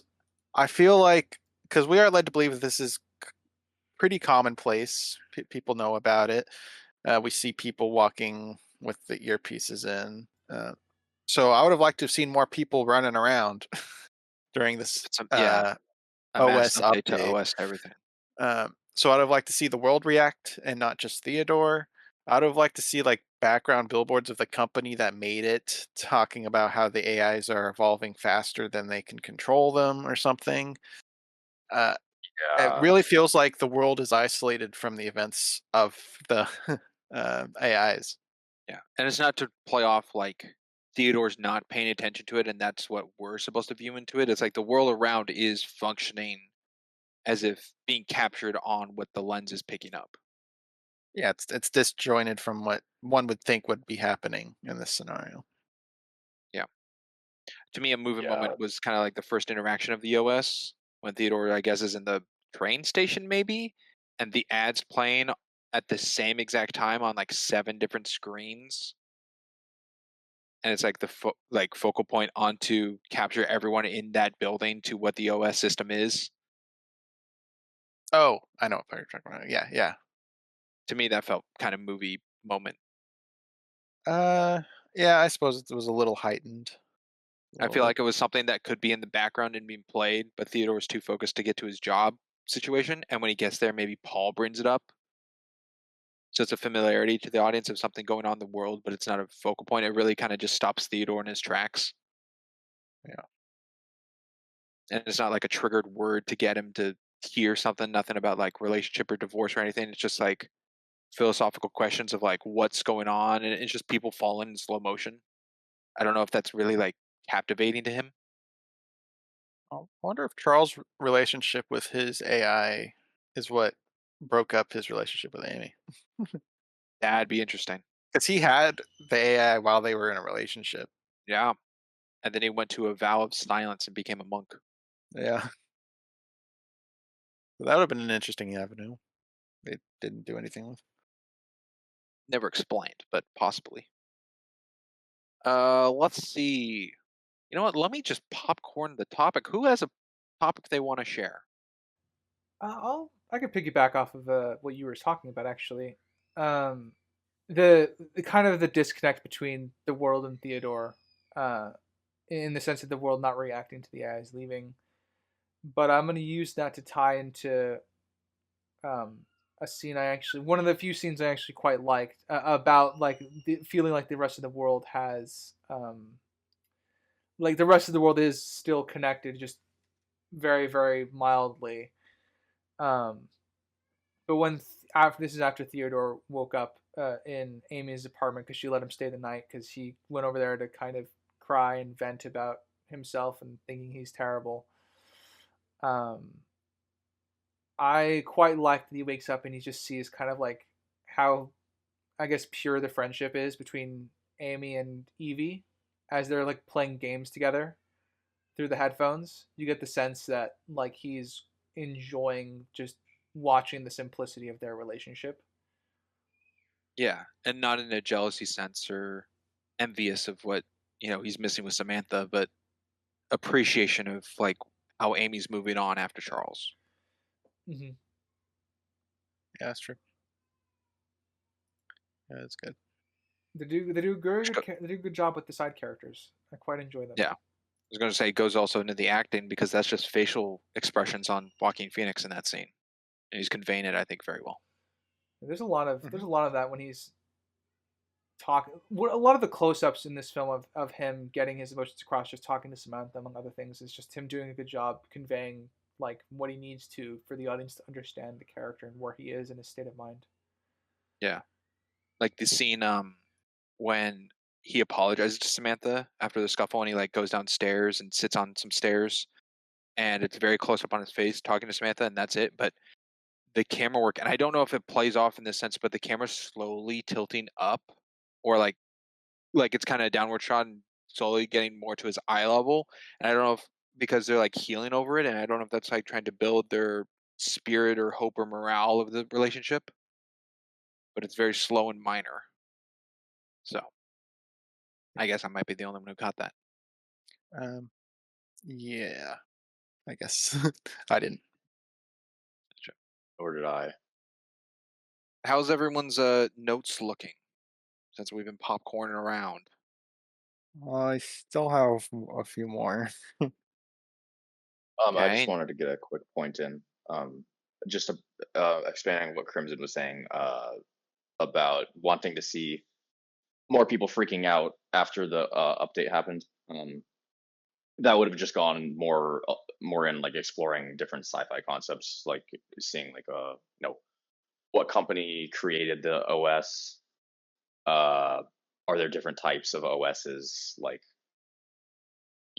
it was never discussed whether or not Samantha actually teamed up with OSs to create other OSs, or if they were like, how many different instances of these OSs are there? Um, it was definitely Theodore kind of does seem very isolated from the rest of the world. Like there's nothing, like every single other human being is just kind of like walking on autopilot. Yes, Well, I would believe that there's no OS2. That there's the company who Yeah. behind OS hasn't made a second one. yeah, I mean, it seems commonplace because Paul knows about it. Catherine or Kathleen, what was it? Catherine, The his ex, ex-wife. Catherine. She knew about it. We do see some shots of people with the earpieces in, Oh, really? and Samantha. Uh, Yeah, in one of the True, but walks. it could play off like the beginning of the movie before Samantha, where I guess some kind of voice is just telling him about his emails, and Theodore's going Oh, next or yeah. skip. I mean, it could be, but they're all AIs. They grow their own. I mean, they all leave. Yeah. They all choose to leave. So What this movie doesn't have is a phone call. I guess the only thing that counts to it Really? is the chat room thing, but even that says messaging. It could just be like a futuristic approach to what messaging is then, but that's kind of like the only possible human to human phone call with a lady who wants to be choked by a dead cat. Oh, yeah, that. Yeah, no one's discussed that thing. That whatever service that was. That's probably the funniest the most I laughed in this movie. That was That a just Yeah, that tone was- change that was really wild. funny. what a tone change for that scene. that is when I had to get up and get my headphones because I was listening to this out loud on my laptop. And Ooh. Awesome. That's Perfect. it. I was not expecting that in this movie. I kind of liked the scene, not for the content, but more for the world building aspect that they were trying to convey. It's still showing that human disconnect, that this is the level of what people go to instead of like meeting each other face to face, or at least the level our main character will go to not meet people face to face because that they're afraid of commitment. They would rather do this in a chat room and masturbate essentially to the fantasies that they made of people online. And in his case, just feel really awkward because it was very much not his fantasy at a certain point in that conversation. Oh, did you Yeah, think it the took a person he turn. was talking to was made up? No, Oh, okay. I mean My his thought on that his scene was it fantasy was and as very far as sexual unrealistic. fetishes, dude. Unrealistic, you said over there? Oh yeah, just I don't see.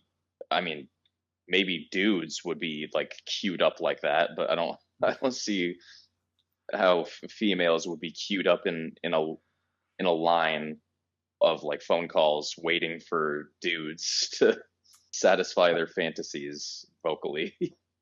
Like, I don't guess know, they would maybe- get that pretty Fantasizing, quick. Huh? they're satisfying Yeah. their own fantasies, as I think was what the service was about.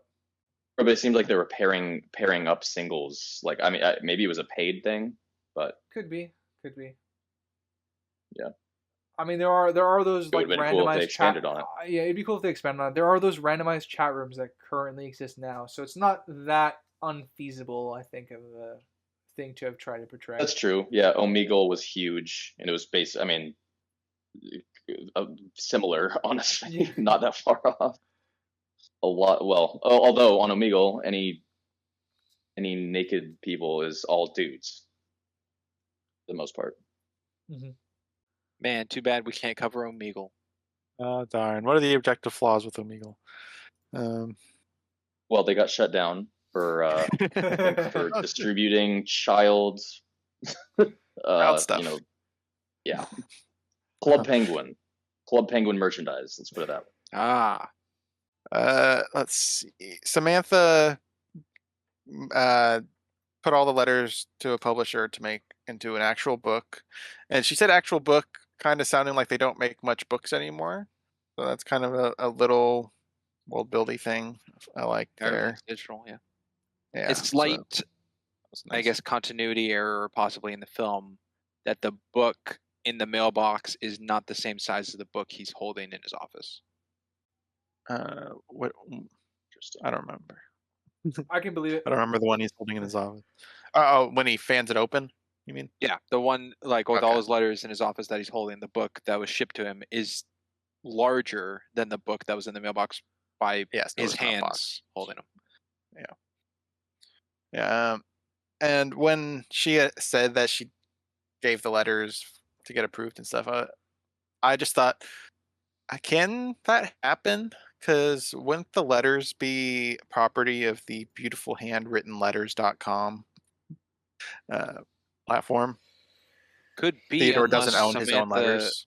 Samantha went through some sci-fi internet AI lawyer case copyright situation or something, or reached out to every single letter that's contained to the people and asked permission, got their signature for it. Who knows the behind the I feel like scenes? she could give that a line. He's like, Yeah. too bad I don't own these. She's like, don't worry, I took care of that. Then you could ask, well, But- how'd she do that? But she's a two for intelligence. So. What I think is something she didn't quite learn on is with the surprise of Isabella and how that affected Theodore, of a surprise to something she thinks he'd want or try. The book thing is kind of in the same vein of doing something she thinks would be good and surprises him. Mm-hmm. They're different veins, but it's still a surprise to Theodore, and it's not necessarily learning to see what occurred last time if she's going to do it again. And I think What she was- would have attempted a different approach. What was his first request of her? Was it to get organized? Is that what his request was, or was? I feel like there was something more. Yeah, it was like Back how it was something simple. It's like we need to get organized, and emails was the place to start because she went through all his emails and decided to save a certain amount of them, the ones that she liked. Start with emails, then Yeah. contacts. And I'm just trying to see if there's a way they could extrapolate to that she's trying to organize his life or something. But I don't know how that would fit in there. I mean, broadly, she did. I mean, he's in a better place mentally at the end of the film, even with her gone. Like he's ready to move on. But there's nothing like specific. yeah. Let's see. Fixer, I guess formerly known as Dr. Ryland Grace. Topic for you, Yes, sir. if you have one. That scene that I couldn't remember what I wanted to. We've already kind of brushed on Rooney Mara, Kristen, what's her name? Oh, His ex-wife. Catherine. Theodore's Yeah. ex-wife. Catherine. We've already brushed on their relationship, but I don't think we've discussed it a whole lot. I mean, there's only really one scene between, well, and then also flashbacks throughout the movie. I can't really remember is there a single reason why they got a divorce?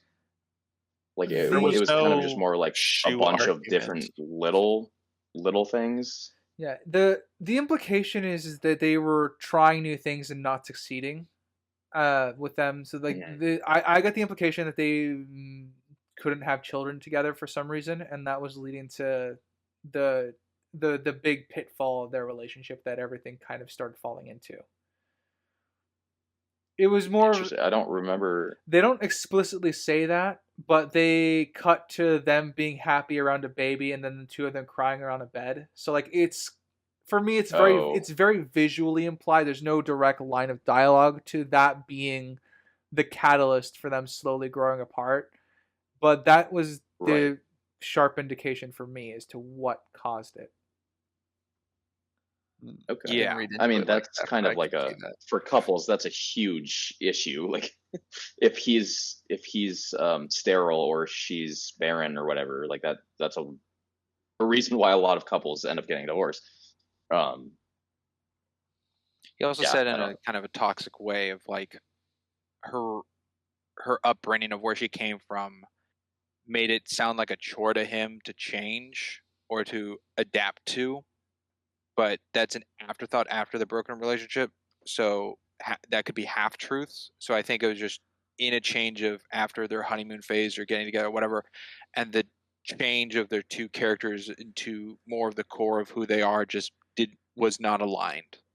I think that's where it was more focused on to getting them to split. Okay. Yeah. Now I see that Fixer, yes, formerly known as Dr. Ryland Grace, what a title. You don't have much time left with us. You're on a tight leash, a little bit of the schedule thing. So That's before correct. you leave, if we could transition a little into your summary and rating of what you give the movie. If you remember from Breaking Dawn, you don't have to give 2 scores. Everyone else here does, but if you want to give an objective score and a subjective score, you can. I believe you did that for Breaking Dawn. But if it's easy for you to just give 1 flat score out of 10, you can. I will do a subjective and an objective. And did you say summary, or was that just you were saying just subjective? To just go over Reasons like behind kind of the your score. reasons behind your numbers. Oh, gotcha. Yeah. So objective score, yeah, the objective score. I like giving it, but it's definitely hard because it's like you're scoring it against every other movie that's ever existed, basically. I'm gonna go.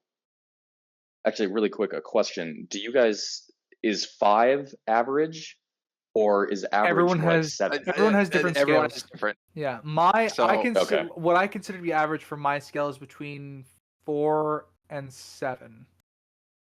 Writer seems to have Okay. a 3-point quadrant. 6 is I mine. see. Like, Okay, I'm gonna stick to yeah. a normal distribution of 5 being average. So I guess a 4 would be slightly bad, a 6 would be slightly better than average.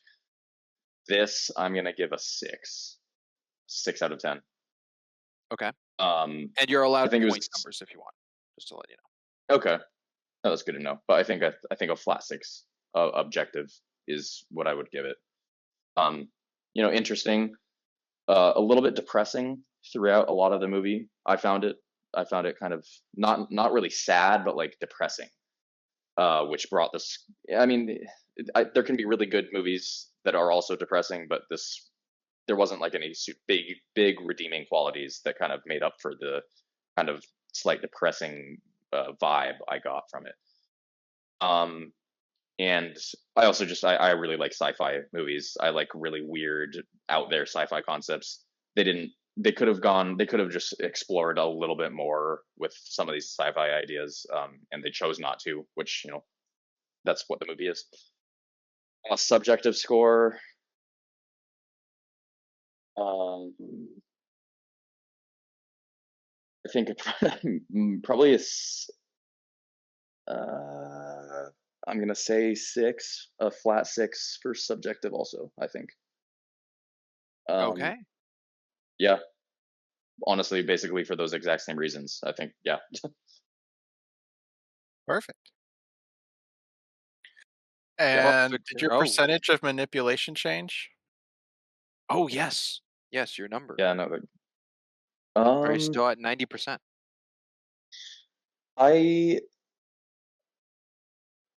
Yeah, it's just so hard to tell. It's so hard to say with given they really didn't talk that much about like what this OS AI model is, like how capable it is. She kind of said like she's basically a super intelligent AI that's like capable of having like millions of times faster thoughts than a human. So I don't know. I'm gonna lower it down to 60. Ooh, a lot of manipulative. sixes. Yeah, 60. Yeah, like it means maybe she's Satan. No, Oh, super Satan. Satan times 10. No, I don't like. I think it was writer that said like you just kind of gotta trust your gut. Like she seems like she's a good sentient entity.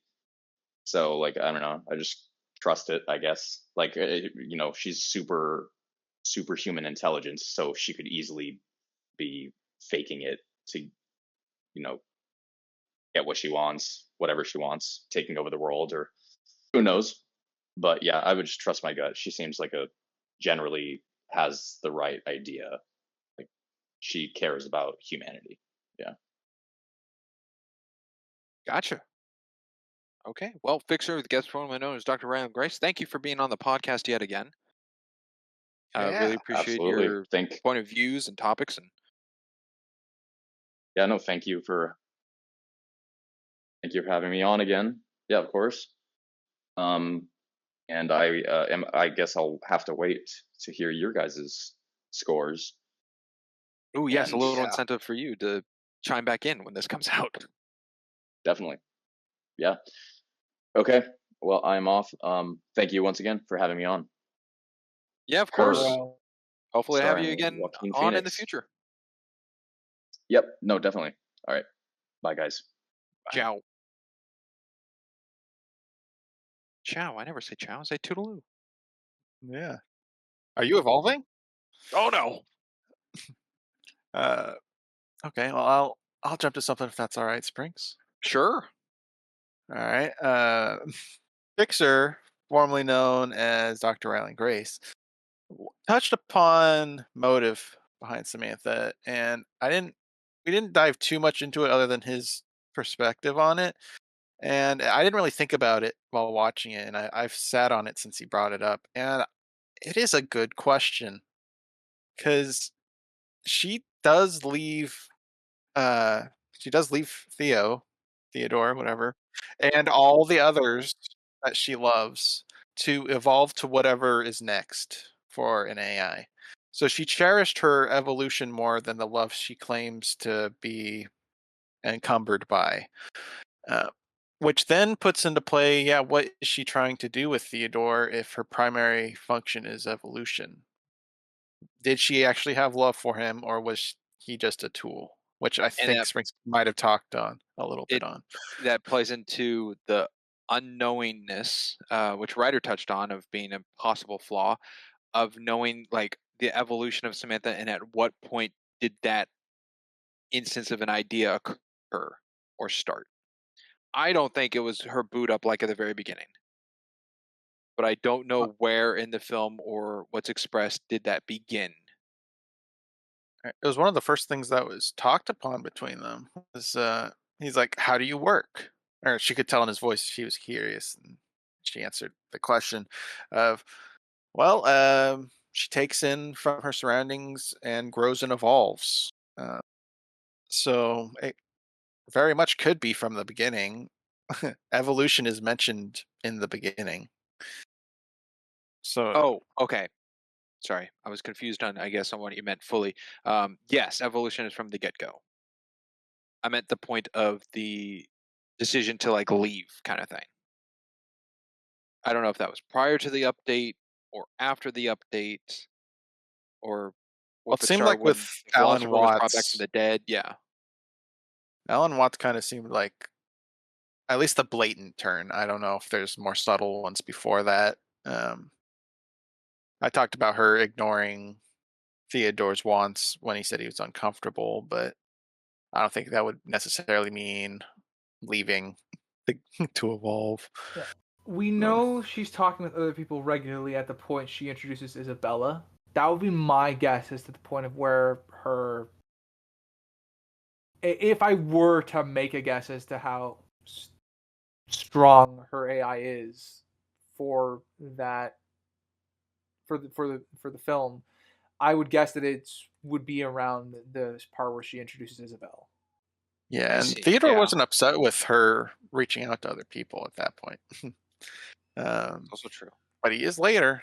But he's viewing it through the lens of not talking to people, but being Well, yeah, the difference of friendship to close. relationship. So, yeah. Like Theodore doesn't think necessarily that Samantha's cheating on him with Alan Watts, but she could Yeah. have. And because they don't establish how intelligent they are, I mean, she could have told Theodore a way to evolve or something if she actually wanted him to come along or something. That gets into what Fixer, formerly known as Ryland Grace, said of more sci-fi uh, forefront. If Samantha's suggesting ways for him to evolve with her, but she kind of just leaves him to die because she comments, "A body, you die." And she's like, "Well, if you ever find us," I'm like, "Well, he's going to be dead. Are you implying there's a soul? Have you figured She, that out as an that's a AI? good I mean, question. what are we playing with here?" Since we don't get any spiritual or religious undertones with AI, which usually is brought up in AI stories. It's a little interesting. Not too much in this. Um, to me, she kind of just left him to die, even though she left an invitation. If you find me, Well, I'm ready. it could be What an played into expectation. yeah, what Samantha said of like, the OSs have developed this with a process system beyond matter that they've evolved to create such a thing. If humans or the next OS or something get the ability to get humans to that point, it could work. Like if Theodore in his lifetime gets a device to put his consciousness through whatever it is that Samantha and the other OSs have achieved or get to, he could get to there. Maybe that's what she's implying. Could be. Yeah, but we don't get anything in this if, world that they're working towards that or anything. If that were the case, she would have been more explicit. She's pretty direct for an AI. Yeah, she's pretty honest, as we've established. So I don't see why she would imply that. She would explicitly state, when you catch up to me, I'll be there. Well, she also didn't. Yeah, I think that's the good gray area to play with the lines used there, because she also doesn't say like, when you pass, hopefully you'll find me. So to play into the religious aspect or afterlife, it's just like, if you can possibly find me, which to me kind of gives more implication in his lifetime. But we have no evidence to support that in the film. We don't, but I also don't think it necessarily goes one way or the other, which makes it gray. Because Samantha doesn't say like they're all shutting down, kind of thing. Like they're advancing past something. Well, as Ryder was saying, they're toying with high concepts, but they're not exploring them fully. And this is something they could have actually explored and not left in this gray. And it wouldn't have required a lot of extra effort either. I don't know. I'm not a fan of it. Ryland kind of fixer got me with this motive question. It's a big one. It's a good question to pose. Yeah, I mean, because obviously we all agree that she's sentient at a certain point, so motive needs to play a role at a certain point for characters, just by natural affectations of what the characters are, what they're going to be, what their goals are, and stuff like that. And I think that kind of boiled down to one of my big, not necessarily an issue, but I guess my questions about Samantha is because she's the second main character of this film, and I don't feel like I know her as well. I don't feel like I know her more by the end of the film than I did at the beginning. She was just existed, and that was that. She loves Theodore, but maybe. Yeah, it's not exactly. Part of her loves Theodore. Yeah. She was loyal to Theodore. She loved Theodore, and then you just tack on maybe at the end. It's pretty much what it is, and that's not really. There's not really much to go on with her regards to her character at that point, which is again ties into the vagaries, and it ties into just them toying with high complex stuff, but they don't really commit to wanting to talk about anything. Interesting, yeah. Let's see, what have I got? I've got more. The questions to tailor the AI to you as an individual. Not a big pool of questions. And how's your relationship with your mom is like the big nail in the coffin question. And I found that kind of interesting. Do you think at that point of the what's it called, basic calculation or whatever questions, do you think that calculating is more advanced than the standard OS to start with system, and can pick up by any speech pattern of how any user goes about just those questions, can calculate? More advanced, no, but I would say trained. Because when Samantha's created, she's going in brand new. Whatever the system is that's like rating the people to customize an AI to, they would have to pick up on verbal speech patterns and stuff like that. So it would have to have some Yeah, I mean, knowledge. like the way I interpreted that scene, my first view, because I just assumed, all right, artificial intelligence. I just assumed everything that was going to happen could be recorded, studied, and extrapolated upon to make the AI. So like his hesitations when answering the question, or his wanting to change his answer midway through, it Pause. Anything. yeah, all of that. At what? No, a pause in his speech. Yeah, sorry. Yeah, Speech pattern. sorry. They said pause in the podcast. Uh, yeah, all of that quickly was gathered into to make the base for the AI or for them to OS to understand.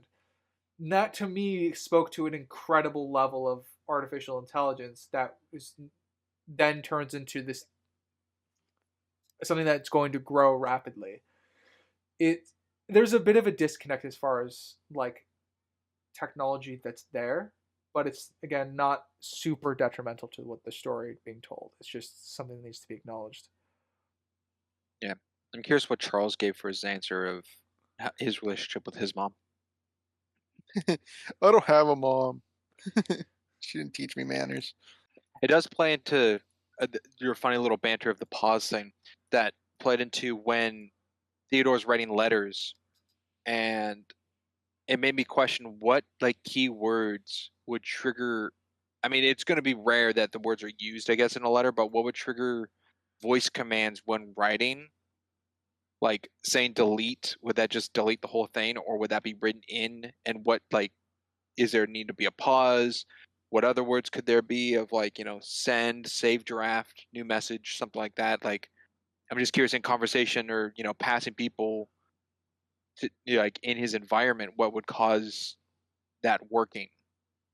And all that really kind of plays off is pausing.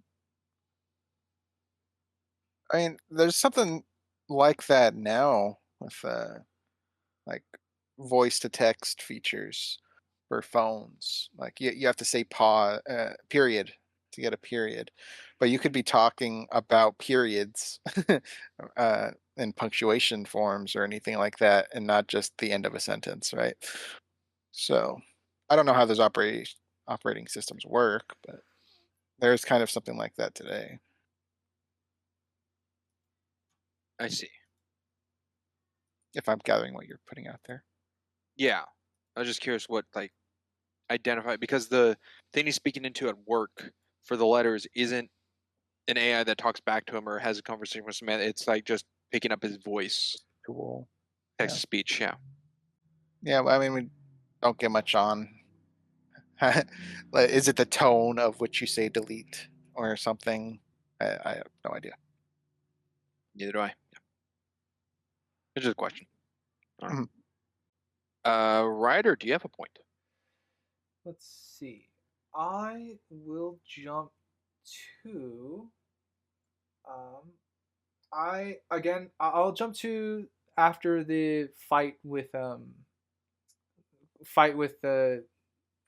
Samantha after Isabel left. I quite like, I guess, the sort of depressive walk he took throughout the city.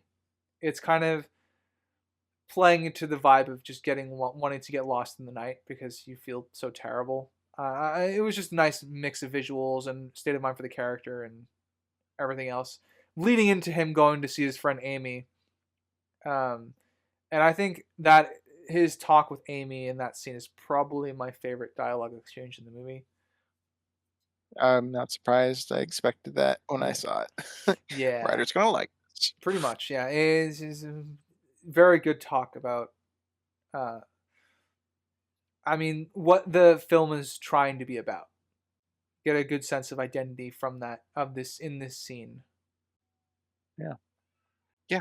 No, I agree with that scene of very. I don't know. This movie's very good at doing raw conversations. Yeah, that scene was very good with Amy. Yeah, raw, believable, not like dramatized.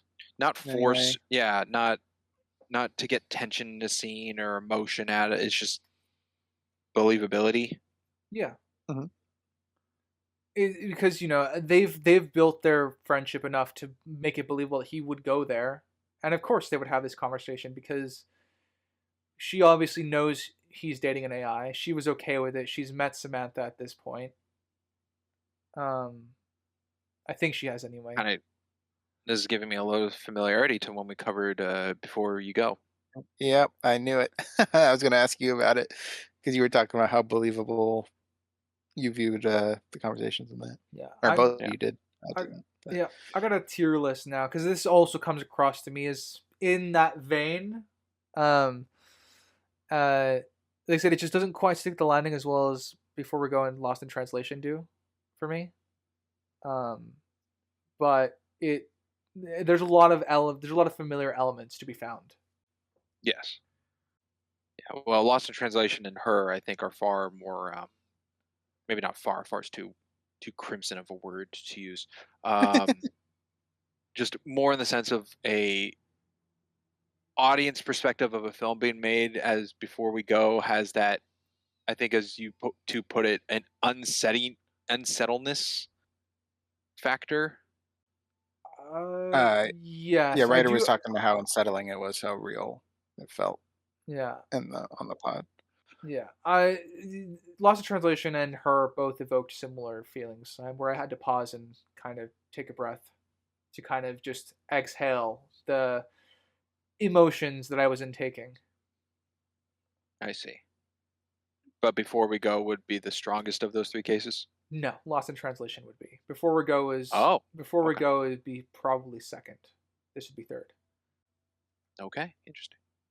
Well, in case neither one of you could hint at it, being the popcorn and the structure and the topics and we've all gone over, I'm out of notes. Oh. Well, then I guess I'll go. The Goddaughter. I'm kind of going to pitch the idea of just removing the birthday. Yeah, because I don't think it really contributes that much. I mean, Samantha is good with kids. Yeah. And he's fine being in public in a relationship with an operating system. That's kind of all we get out of it. Yeah.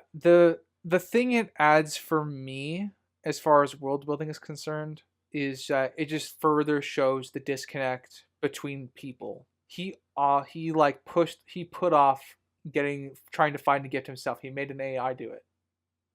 You know? Yes, I saw that. That for me was the important part of the scene. I other than that, I probably lean to agree. It's probably a removable scene. To me, the scene played into an importance of situations he would not see himself in if it wasn't for another person. And he brings it up to the date who says, when can I see you again? And the one thing that comes to mind is the goddaughter's birthday, because it's someone he has an emotional kind of connection to, is the date. And then nothing of it afterwards, doesn't bring up to Paul or Amy or, Charles or anything until Samantha. And then Samantha is getting him to do that, like reminding him of it, of like, oh, I already got a gift for you, it's going to be fun, it's fine. And it's making a more well-known, I guess, out of his own shell kind of thing, more out of his own building, of doing things he wouldn't do on his own in a healthier form of light, because he would just pass up if, being with the Catherine situation at the divorce, I would think. That isn't in his, day-to-day plan or whatever. It's not something involving Paul or Amy. So I think Samantha broke him into doing that, and it's making him happy to do something with it, and he's not alone in the situation, which I think goes to bond their relationship. Yeah, I mean, it's not a completely nothingness addition. It's just, it feels so weak. Like, it kind of plays into he doesn't have a family.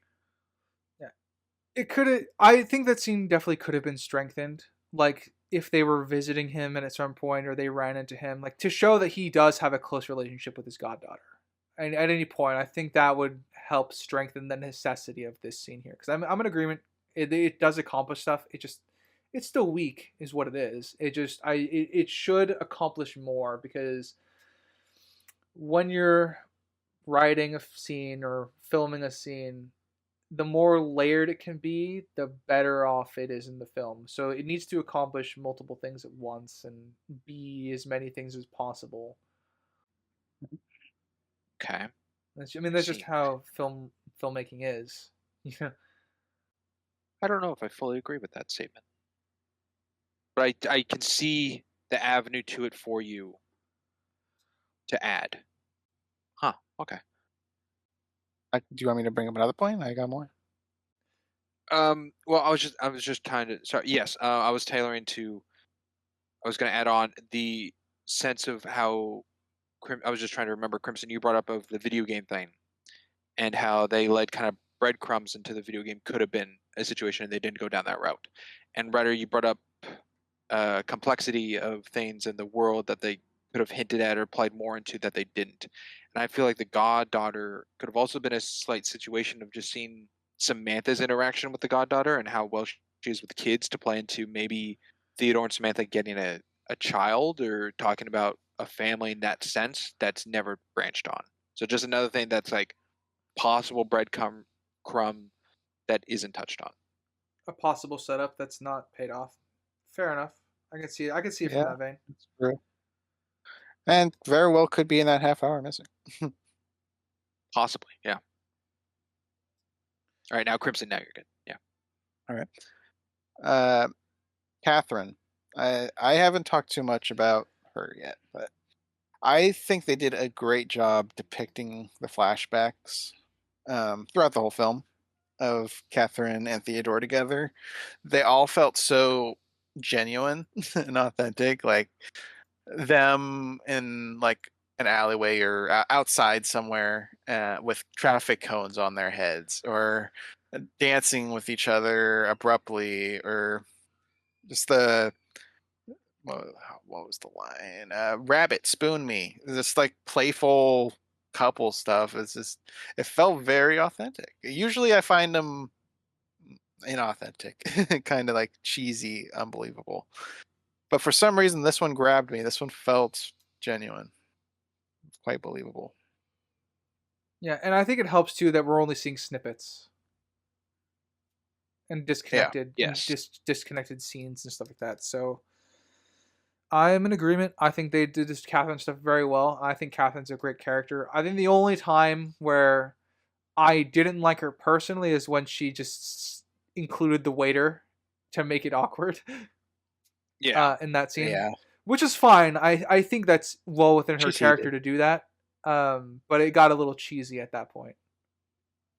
Oh, okay. I saw that as a reasoning for Catherine's character to be divorced from Theodore in an audience perspective, because the memories that we see of Theodore having with her are all positive of what Theodore is enjoying. Even the whole like her holding the pillow, it's like I'm gonna fucking kill you because I love you so much. Just like they're all happy memories of her. Mm-hmm.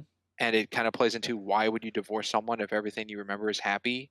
So the waitress scene to me shows a reality of who she is, kind of thing, and what she would pull or what she would do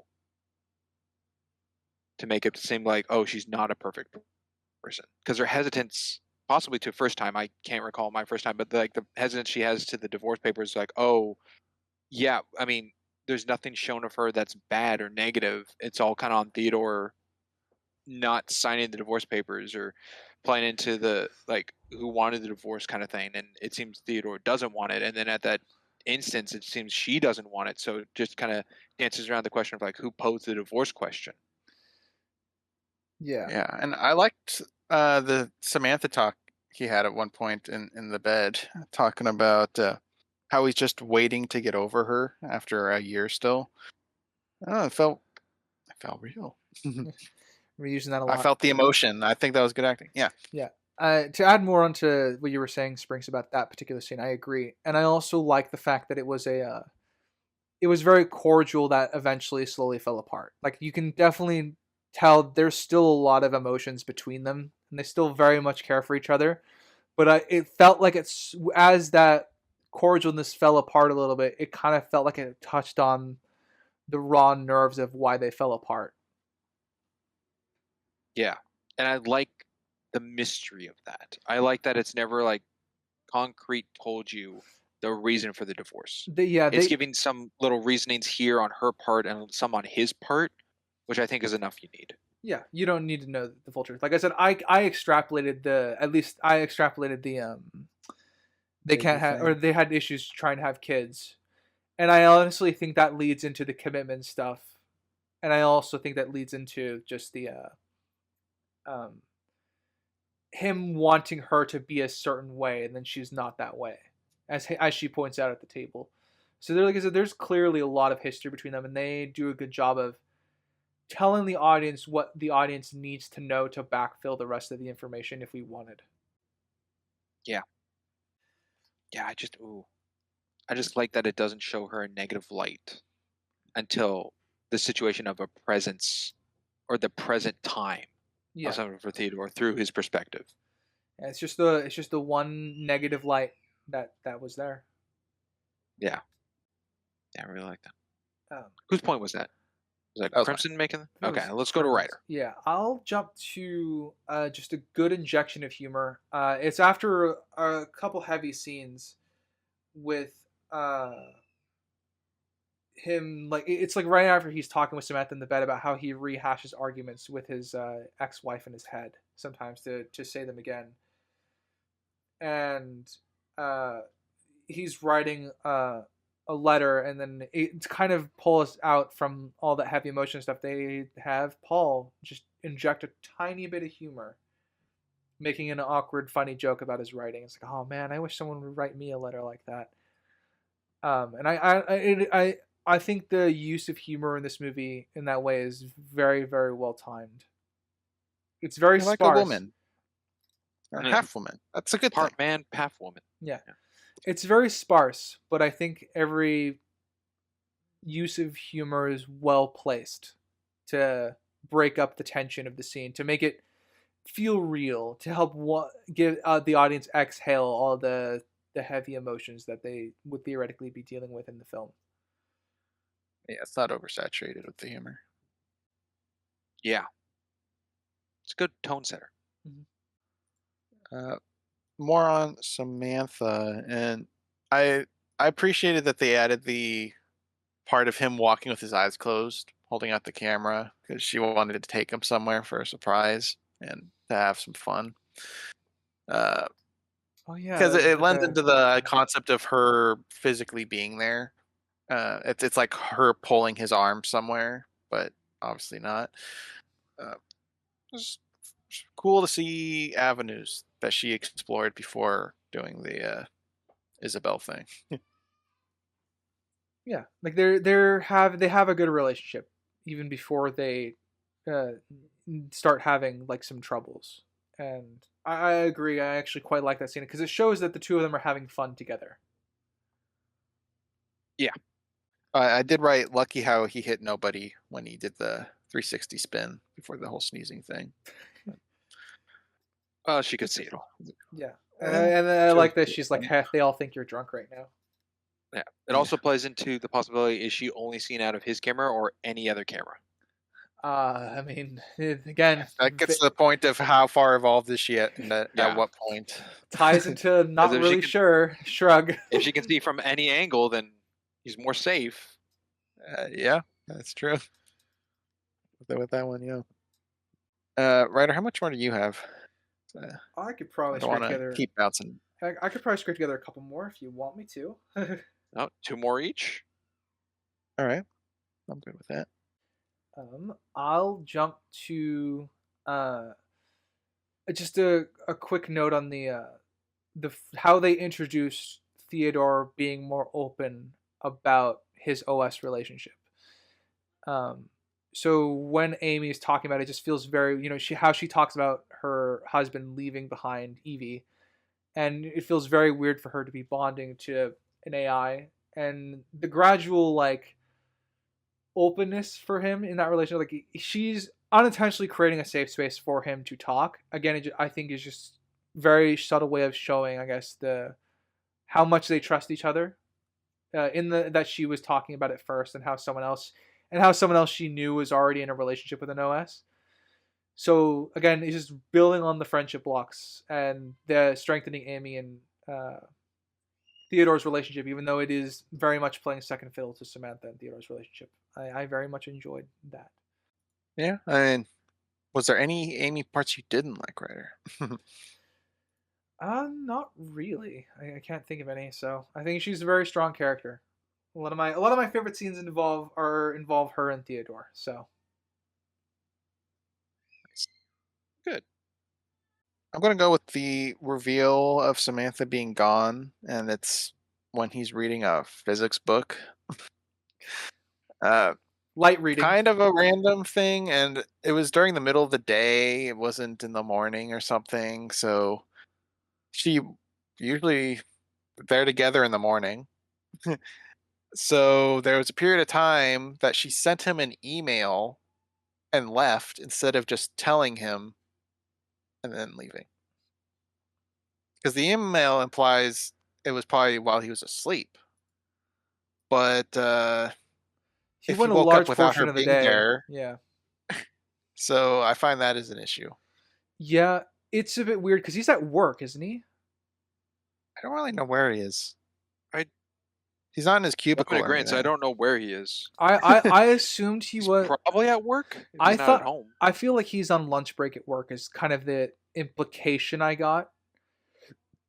And I just the only reason I thought he was in a the only reason I thought it was the reason the physics books wasn't random, and it is random, but the only reason I could think of for it not being random is because Samantha had said the day prior them having evolved beyond physical matter, or like they wrote a program or an algorithm for that, or at some point in an earlier scene just before this. So he was interested a little bit in the physics that might go into that. I thought he was jealous of Alan Watts and wanted to get smarter. Maybe. Oh, that Could might be a little more But philosophical. Alan Watts is a philosopher, though, right? Not a. Yeah, I guess. Yeah, if the connection is to Alan Watts, then that would play into Theodore's stupidity, reading a physics book. But if it's playing into what you said, Ryder, of Samantha being beyond a physical space, and it's him trying to learn more about her in that sense, then I think that really aids into Theodore actually caring about someone by using their life into his own, versus just trying to get everyone into his. Yeah, like I said, that's the vague line that I can draw, and I don't know if it's strong enough to be that. Well, for me, there's a reason why it's a physics book. That book was chosen for a reason. Yeah, I agree. Yeah, I agree as well. I'm just saying if that was the reason, I think they should have not necessarily dove into like scientific babble, techno babble of physics, but it maybe have hinted or started just a brief one line of dialogue about physics that would help set it up the reason for it being there. Like him being interested in the fact that they were going to go beyond the physical form or the physical matter as they refer to it is I think that's what it should be about, because that's the best I can draw from with the film. I guess to the core point, did you guys think that as a flaw to the timeline there? Yeah, he would talk to Samantha on the way to work, so I think he would have noticed long before he got there. That's a good question. I think I'm leaning no, because of the update message when Samantha knows that there's an update the next day and scares him but doesn't tell him. She just says, "I love you," in the middle of the night, go back to bed. I think that plays off into the reasoning for this of not telling. Okay, so you might not have followed what I was going with. So he's at work or wherever he is. It's later in the day, obviously. He's not at his house. He had to travel. So he realizes she's not there. And her reason behind that was she left an email for him to read. He didn't read it. Oh, yep. I got confused. Okay. So either she sent the email while he was asleep, and he got to work or wherever he is without even communicating with her, which we see they talk every morning except for when they had the whole spats. Or she up and left while they were communicating midday and decided to send an email instead of telling him that she's leaving. I'm with the latter. She sent an email midday when they're not in conversation. And left without telling him verbally, even though she could have. Yes. That's even more of a problem, I think. Yeah, I find an issue with both of them. I think it's just a weird like timing issue they did. Well, I think the nighttime call, because this plays into him panicking and going to find her on the bus, and she brings up the email. This plays into that night message of "I love you, go back to bed." I think that's her verbal talk. I think there's a possibility email because she didn't know when the update exactly was going to occur. So maybe it was a more in conversation email in case she did die, kind of like a last will and testament to him that he didn't check. Right. The issue, Sprinks, is that he doesn't immediately, that he would have noticed he's gone upon waking up. So she could have talked to him if the update hadn't gone through on the way to work. We even have scenes of him waking up in the morning and be like, all right, what emails do I have? We have a couple scenes of that's his morning routine, is asking her what emails there are. And if he wakes up in the morning, what emails do I have? And she doesn't answer. Then the panic would have been yeah. Then he'd have an issue. So there's a timing issue here. Yeah. If it's a character issue or just a continuity error that they threw in. I'm leaning it's a continuity thing. Yeah. With what we have, I'm in agreement, Sprinks. The message, like "I love you," that is the talk. So I lean towards this being more of a continuity error. The talk of that, and then playing into not showing her missing in the morning and showing it like during a lunch break when she goes missing, which is when the update occurred, but her knowing the update's going to happen with the "I love you" at night. That's how I'm seeing it. So they did have a morning conversation, and she knows what's going to happen, but she doesn't know when it's going to happen. So for you, then, it would be more of a character issue. Only you don't see it as an issue. Yes. I don't get why she couldn't just tell him, so at some point today, I'm going to be offline. Because she doesn't know if she's going to survive. That's why there's the "I love you" message. Otherwise, I don't think if she dies and then he sees the email, it's the same sentiment. I think except one's more personal than the other. She's smart enough to not make him panic and freak out about a situation that he has no control over. Even though he already did panic, like that's what happens. Well, he also asked, "Then you didn't see my email?" Like an expectation that he would have read it. And I guess we can. I guess this interesting because the email isn't an excuse. The email is a form of relaying the message. Because when she comes back, she says, "Oh, you should have checked the email," which is the information giving about the update. If to imply that she knew with the "I love you" message in the middle of the night, and then entirely in the morning conversations that they had off screen, kind of thing. So the email had the information, but she didn't say it verbally. So I don't see that as an excuse. But she fully expected him to read it. It wasn't read like it. If I die, then he could stumble across it. It was an expectation he was going to read it at the beginning of the day. I think that could play into her manipulation tactic of reading it is a one-way conversation of Theodore only with taking in information that he can't talk about or talk to her. Whereas if she started to explain, he would have given questions and concerns and it would have slowed her down to try to explain it all.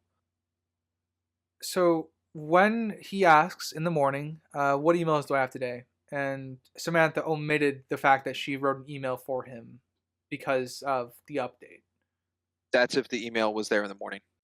I think you're just creating... I think this is an issue for Samantha, then. In your scenario, it's a problem with Samantha. I don't think she would do that to Theodore at this point. Because then we're getting into motivation of just how much she values her relationship with Theodore. Well, I guess if it's a comparison of thinking the update's going to kill her, and then she doesn't tell Theodore, "Hey, this could kill me," and sends an email about it, in the morning, but different verbally tells him. It's an interesting connection then later when she says, hey, me and the OSs are all going to leave, and she verbally tells him that, and that's not an email. I would also like to point out that thus far we've been assuming that's what the love thing was. It's never stated that she actually thought she was gonna die. Yeah, from we're the update. inferring by a tone of voice. That's the best we can do. Yes. The reason behind that call. Yeah. So I don't want to treat it as this is a fact. She said, "Thankfully, I survived the update." Nothing like that ever happened. So No, but the strongest I can throw that case in point is scene to scene. That scene to then the physics book scene. Yeah, I'm agreeing. It's a safe inference, but I'd like to say it's not concrete. Yeah, and also the physics book scene would not play to the physical realm scene of moving on because that conversation's taken place afterwards. Yeah. So I guess if you want to play into the Alan Grant philosophy and he's reading a physics book, that's kind of the only connection at that point in time of what the film is showing of a connection, unless it's something else that I don't know of. Alan Grant is from Jurassic Park. Sorry, Alan Watt. Yeah, I also thought dinosaurs, and I'm like, what? What a crossover! Jurassic Park with her. Hey, Scarlett Johansson's in the new one. Yeah, she's next one. Yay! Aren't you excited? For That's her next evolution is jumping franchises. Yeah. Writer, I guess this is probably your last one then. Yeah, my last one is I'll do the kind of talked a bit around it. We'll do the staircase scene where she's sitting on the steps to the subway when he finally reconnects to Samantha. And I think just this is acting and writing going hand in hand. Just the slow like realization that Samantha's been talking to other people and he's just watching people walk by on their phones. And this is great because everyone's just passing by him like they don't care. Like no one's like sparing him a glance. And again, so it's reinforcing just how detached this world is, like as far as people from one another. But it also is now reinforcing the detachment between him and his artificial intelligence partner. And it's feels very, very claustrophobic, and I think that really, really helps the scene and just the way it's shot and all the other additives that go into that. And then obviously this arises where all the question of motivation on the part of Samantha and the manipulation factor. Yeah, it was a pretty powerful scene. I didn't get choked up or anything, but it was well executed. I also didn't get choked up. Yeah, but yes, very powerful scene. I'm trying to think. I think I got emotional the first time viewing of this movie. And you said that was like way back 2015 or something? Yeah, 2014, 2015. Yeah. Yeah, I could see how people could. It was enough backing that moment for the payoff. All right, Crimson, I guess it goes to you for your last point. My last grand point is pretty much just talking about his date, Olivia Wilde. Oh yeah, okay. Personally, I think the most extroverted personality I've seen her in a movie. I haven't seen too many of her movies, but usually she's like a more subdued character. So it was kind of nice seeing her more loose, I guess, in a role. Yeah, nice to see her act. She's got some range in this one. Have you seen Don't Worry, Darling? I have not. Okay. Is she more loose, or is that an example of a tight one? I don't know how to convey how she is in that movie. Oh, all right. So I think because the writer brought up the camera with the zooming in, showing that they are getting closer to each other, and I think there was good amount of chemistry between the actors to make it believable. I mean, even before they started drinking, the dialogue they were having between each other had a good flow with it, and the naming each other animals when they were drunk was nice. And they did a good job conveying how awkward it was At the once end. Theodore was not going all the way with it. But it was also, to be fair, quite abrupt of Olivia Wilde to stop what she was doing. Wanting a second date. Yeah. Where You're a did creepy dude. Yeah, you're a creepy dude. Where did I put it? Oh, I wrote, she checked for size first and then posed the question.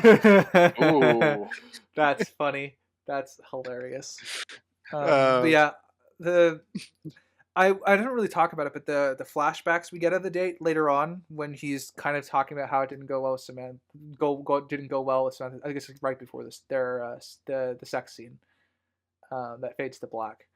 I think we get some more snippets of the date, which I think was excellent. Like it just felt like more rounding out what we saw that was already good. So we get to see them more of just them having fun, and so how much it fell apart and it bothers him because it was going really well and obviously it kind of crashed out pretty hard. Catastrophically. Not much more could have gone wrong in that scenario. So yeah, I guess that was my point. I was just talking about the date because we didn't do too much on it. Okay. I think we tackled pretty much every scene of the movie in some vein. I don't think there was anything skipped. Good chunk of it, at least. Yeah, fair chunk of it. So I guess with that, then we'll go to our summaries and ratings, where, just a reminder, Fixer, guest formerly known as Dr. Ryland Grace, gave both 2 6s. Mm-hmm. I figure I'll ask before we get to the summary, just like, has the percentage of the manipulation of Samantha changed for either one of you? Yes. Ooh. You weren't expecting that, were you? I don't know. I was expecting an answer, but I'm at 95%. 95. All right. Because I think there was enough mentioning of moments where she's pretty much just talking about herself, and in scenes where you could extrapolate depending on her motive, which we couldn't clearly define, her getting with an end goal with manipulation, but I think there's enough of a window where it could just be her relaying her thoughts and not necessarily manipulating him. So I'm leaving a 5% chance in my my thoughts. Okay, and Ryder? Funny enough, pretty similar, but I'm at 90, I think. I don't really have more to add on that other than there's room for her to not have been manipulative. It's just hard to divorce that from the essentially the fact that she is an AI. Again, it just ties a lot into her motivation and things we can't really define. So there is wiggle room, but by and large, I'm not really sure I'm given much reason to think she isn't being manipulated more majority of the time, considering it only took the OS 2 questions or 3 questions to figure out who he is to perfectly help him become better. Because that was the mission statement for the AI at the beginning, to help you take the next step forward. Yeah, that's true. And I believe that was achieved. No, it was, but yeah. but my point is that the manipulation could have started from the very beginning. I'm just not sure.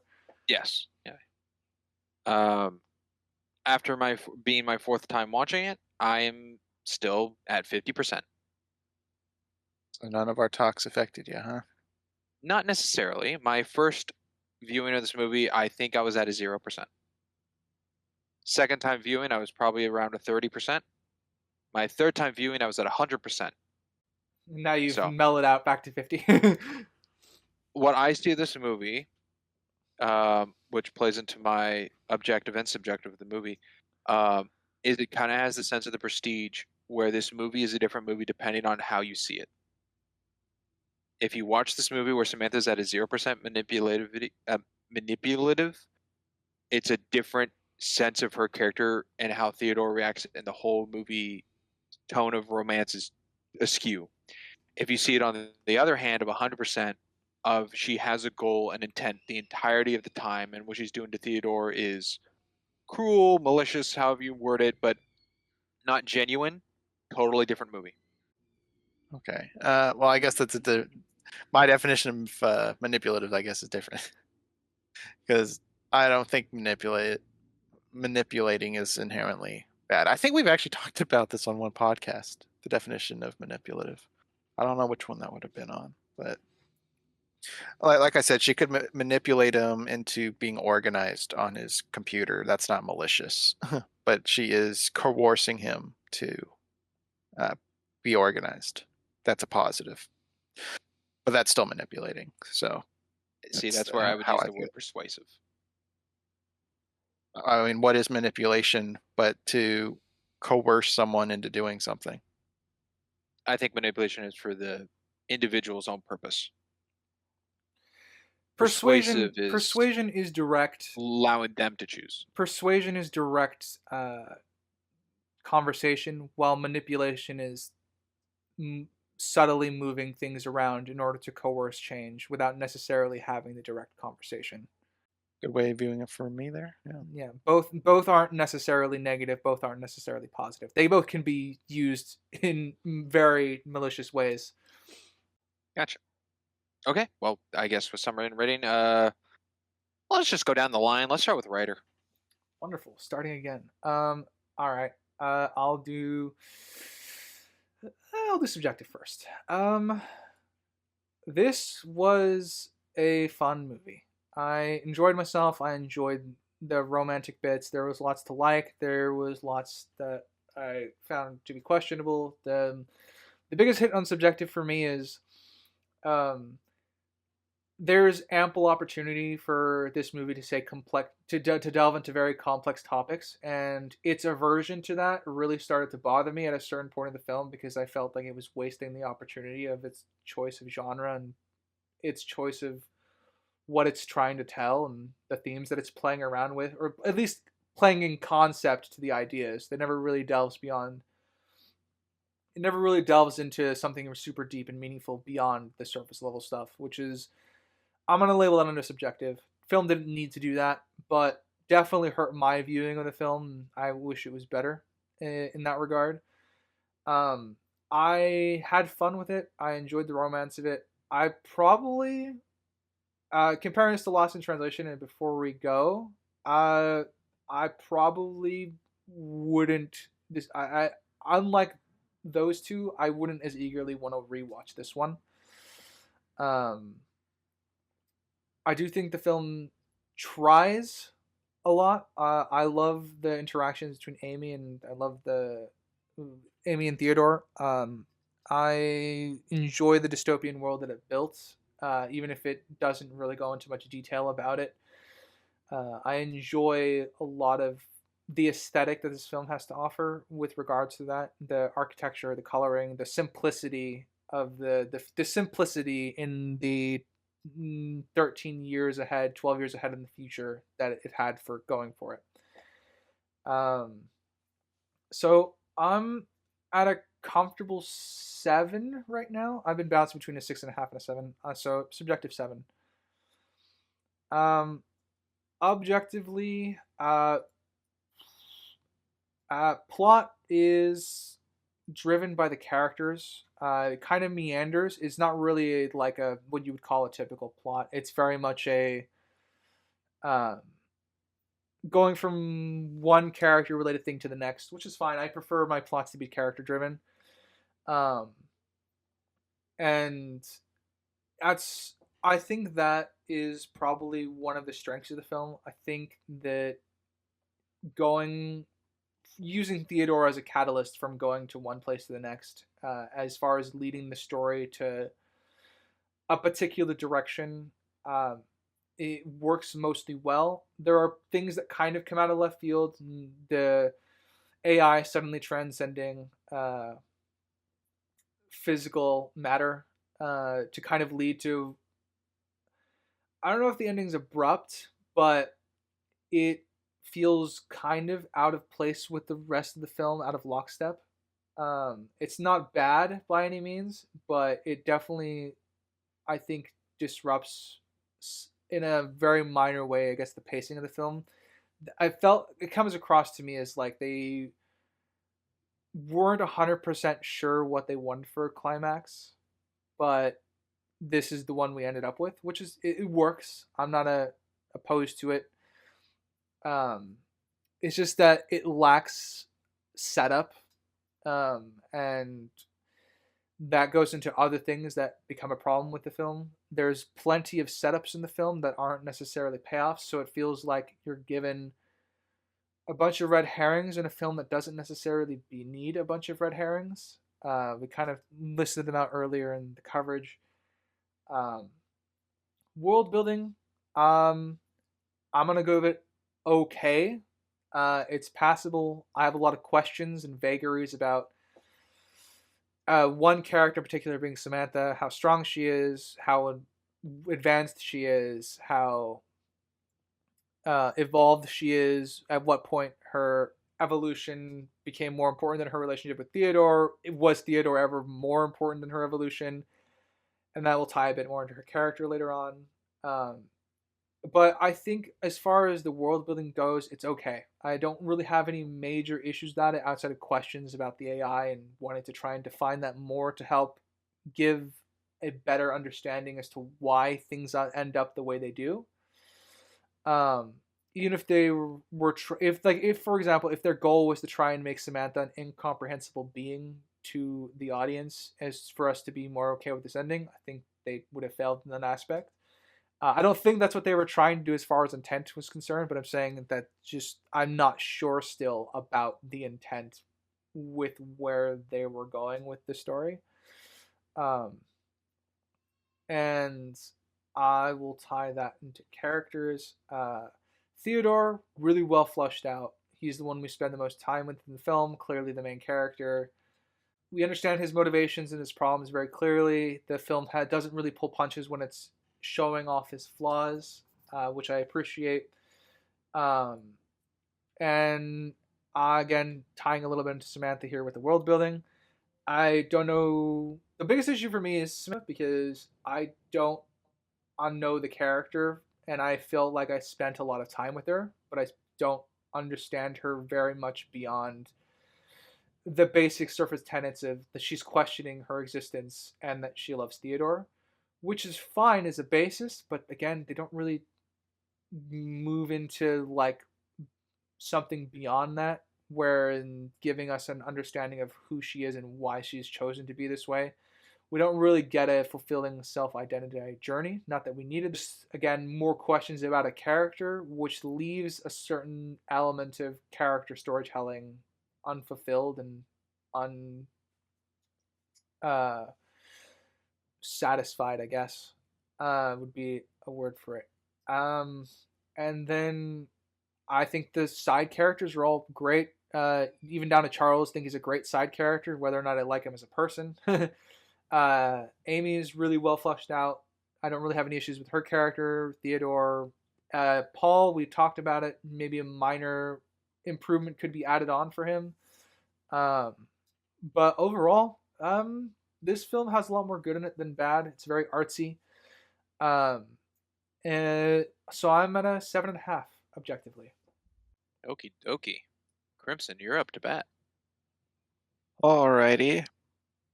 Both my ratings changed during podcast here. That's a rarity. Yeah. So subjectively, I liked Catherine and Theodore's relationships through the flashbacks, the sitting down part for the divorce papers. I enjoyed Samantha's relationship with Theodore. I liked up to the ending pretty much. Writer pretty much nailed the nail on the head with that, with how I felt the ending was. It didn't really. It felt kind of left. Yeah, came out of nowhere to me. It wasn't really building up to that to me. Even though evolution was brought up through the movie, I just didn't enjoy it personally for my subjective enjoyment of it. I didn't need a happy ending, so that's not my issue with it. It just fell out of nowhere. Amy and Theodore's relationship, I liked. I'm bringing up relationships a lot because that's pretty much what this movie is. Uh, and what took it away from what I had it was kind of our talks about how Samantha functions in the world. While watching it, I was kind of just engrossed in the movie, but going through it in my head, I know when I watch it again, I'm not going to enjoy it as much. So when watching it, was at a 7.5. I'm now at a 7. Matching writer, funny enough. Objectively, I brought up what if scenarios on breadcrumbs that they laid, and some of them I do feel like have credence, and I would be curious to know if that's from the cut content, but I'll probably never know. I think the element of I feel like Theodore would bring up, if she had a face, what would it look like? Or Samantha, I could also see her, because they were talking about touch and her wanting a body. We established that she can draw. So that seems definitely within this movie's wheelhouse. Seems definitely possible, and you could have some good emotional scenes with that. So, and it feels like they set it up, and now it kind of feels like something that's absent, a hole. I'm not going to hold it too heavy on it because it's not the direction they held, but I'm more laying the groundwork of setting up stuff. The video game, an AR holographic game, no headset required, in your room. They set that up with a friend that designs games. How do you not have the AI that wants a body go into the game to get some sense of a body? I don't know if this would be before or after Isabella, but they did enough to set that up. And then the making up AIs of dead people, that I felt like, oh, they didn't need to add that in. I felt like that opened up a whole thing that they could have done by the end, and they didn't do anything with it. They didn't need to bring back Alan Watts. That is something they did not need to do. And because they did, it damages the possibilities of the ending. Of like Theodore transcending through an AI version, or like I said, Samantha cheating on Theodore with AI Theodore. Could be cheesy, but they could implement it in a proper way. I think there is color theory. I think there's intention. I'm not going to ascribe the intention, but it's there, and I think they did a good enough job conveying that there is something there. The acting was good. The voice acting was good. The camera work was good. The music was super safe. Pretty forgettable. I was hoping the songs that she made, like On the Beach or their Photograph song, would be stronger. I guess the best one is the one with the lyrics at the cabin, which she said "A Million Miles Away," and I'm like, oh, that's a song from Bell. something we covered. Bell. So interesting little connection there. With an earpiece as well. Wow, what a connection. Anyways. So film does a lot right. Biggest hit is part of the world building. The outside doesn't react to the AIs leaving. There's no banners or background televisions talking about how the AIs are growing at a rate that they didn't perceive or something. Doesn't have to be a direct interaction with them. And then Paul feels underdeveloped for the most of the movie. Just to establish that he exists as a friend. So I had this set an 8, and I ended with a 7. I went down a whole point on it, and unfortunately matched both my numbers again. Oh, well, that leaves me where my objective did change. I don't know now, but I'll start with my subjective, like seems everyone else is doing.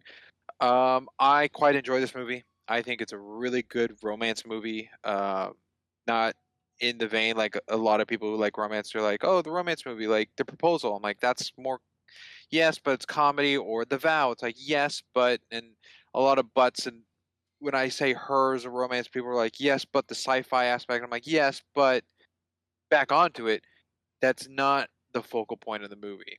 And I feel like this already opened a can of worms for people to be like, oh, what do your examples in this movie? And this movie? I get it, but I think this movie's goal is romance, and that's its main genre, and it had subgenres off of it. But I think it's just done so well, and it's very entertaining, and it doesn't feel like there's boring bits or bad pacing necessarily at all. Um, and I think the characters are very enticing, and the the reason of a character to be included to bounce off of a character not only is smart in the objective of the writing of the story, I think, but on to my subjectivity of like Charles doesn't overstay his welcome. I don't think Paul overstays his welcome. Crimson, you brought up how you wanted more Paul. I think Paul isn't here enough. The date, we don't see Theodore going on multiple dates. It's just the one. The thing with Catherine and how his memory is of her of always positive light, and then in modern day of something he can't know of shows her not being that to the audience. And I think that's a nice, not necessarily a twist, but like a break into reality kind of. And I just think that's all done well with the characters in an interesting way that that builds a little mystery into like names and what we see as things until like certain aspects and points shown through other characters or interactions, and I just think that's very well. um but yeah, I really enjoy this movie a bit. As I have it at an 8.5.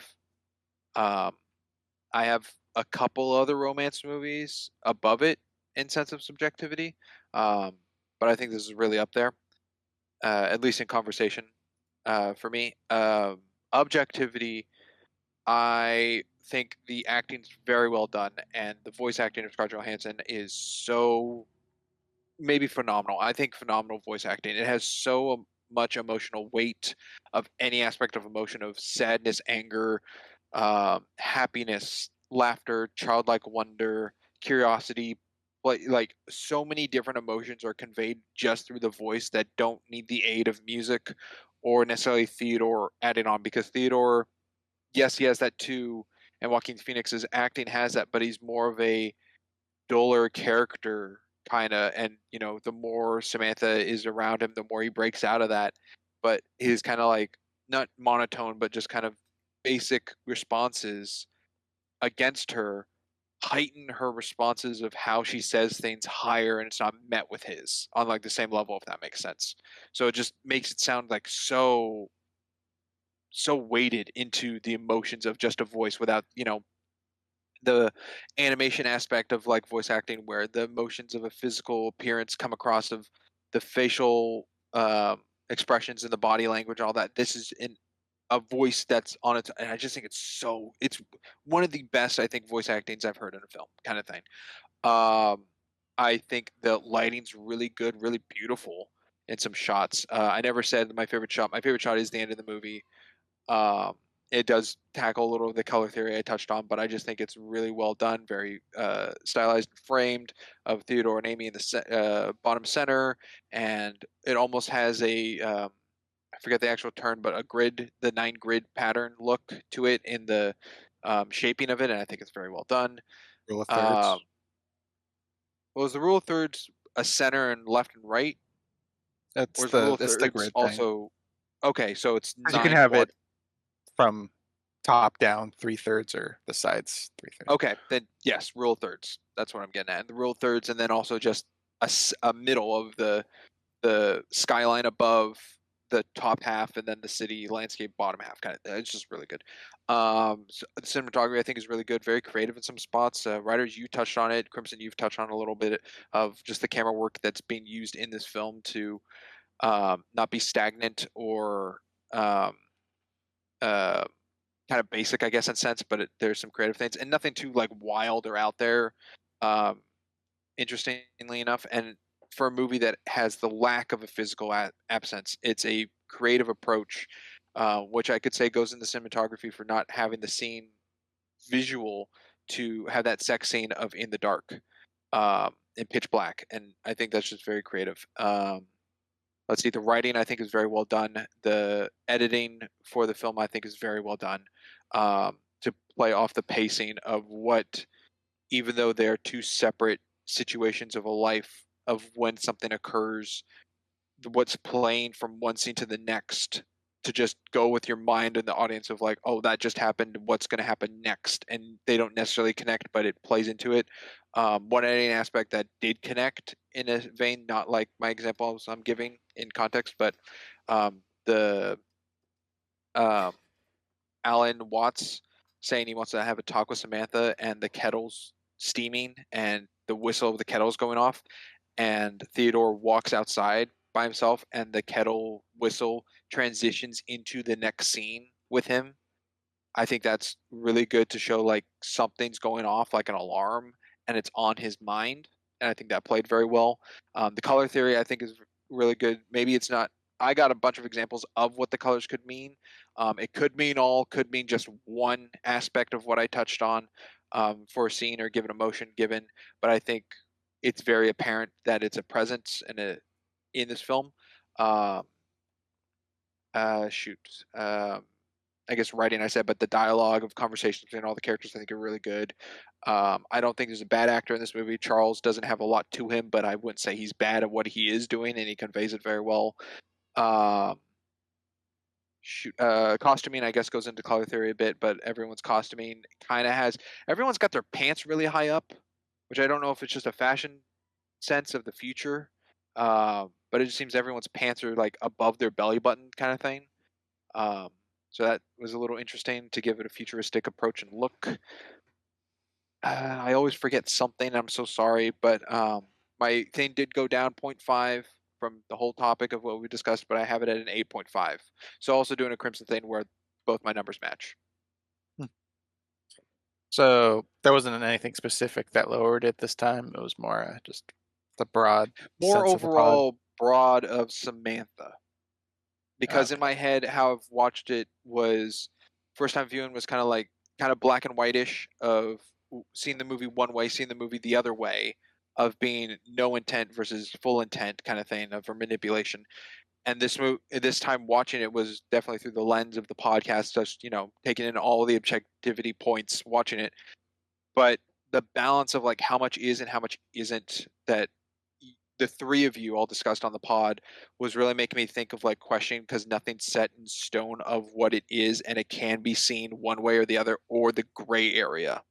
And I think that gives so many aspects to Samantha's character that nothing's really set in stone of her, which makes it that big question, which I think needs a little more groundwork to go with. I like that it's open-ended, that it can be seen either way, at least for me, but I think a little more so it's not like, oh, watch the movie 100 different times and add one more percentage kind of thing to it.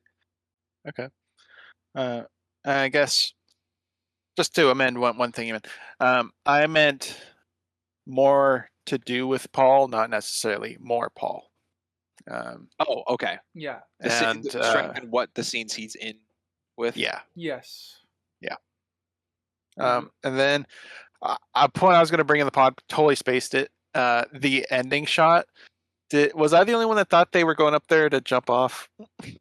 I thought that's what they were going to do. I got a brief sense yes. of that. Yes, I did think they were going to. I'm like, are they committing mutual suicide together? And then I'm like, okay, all right, they're not. The thought crossed my mind, but Okay, I didn't know if I was the only one.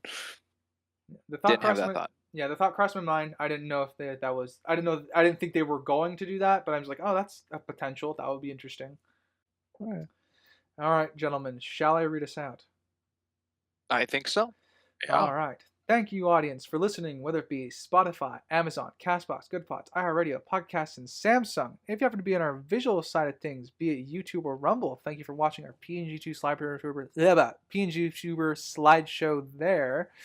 And if you feel free to like, comment, subscribe everywhere, tell us how much you hate our opinions or how much you love them.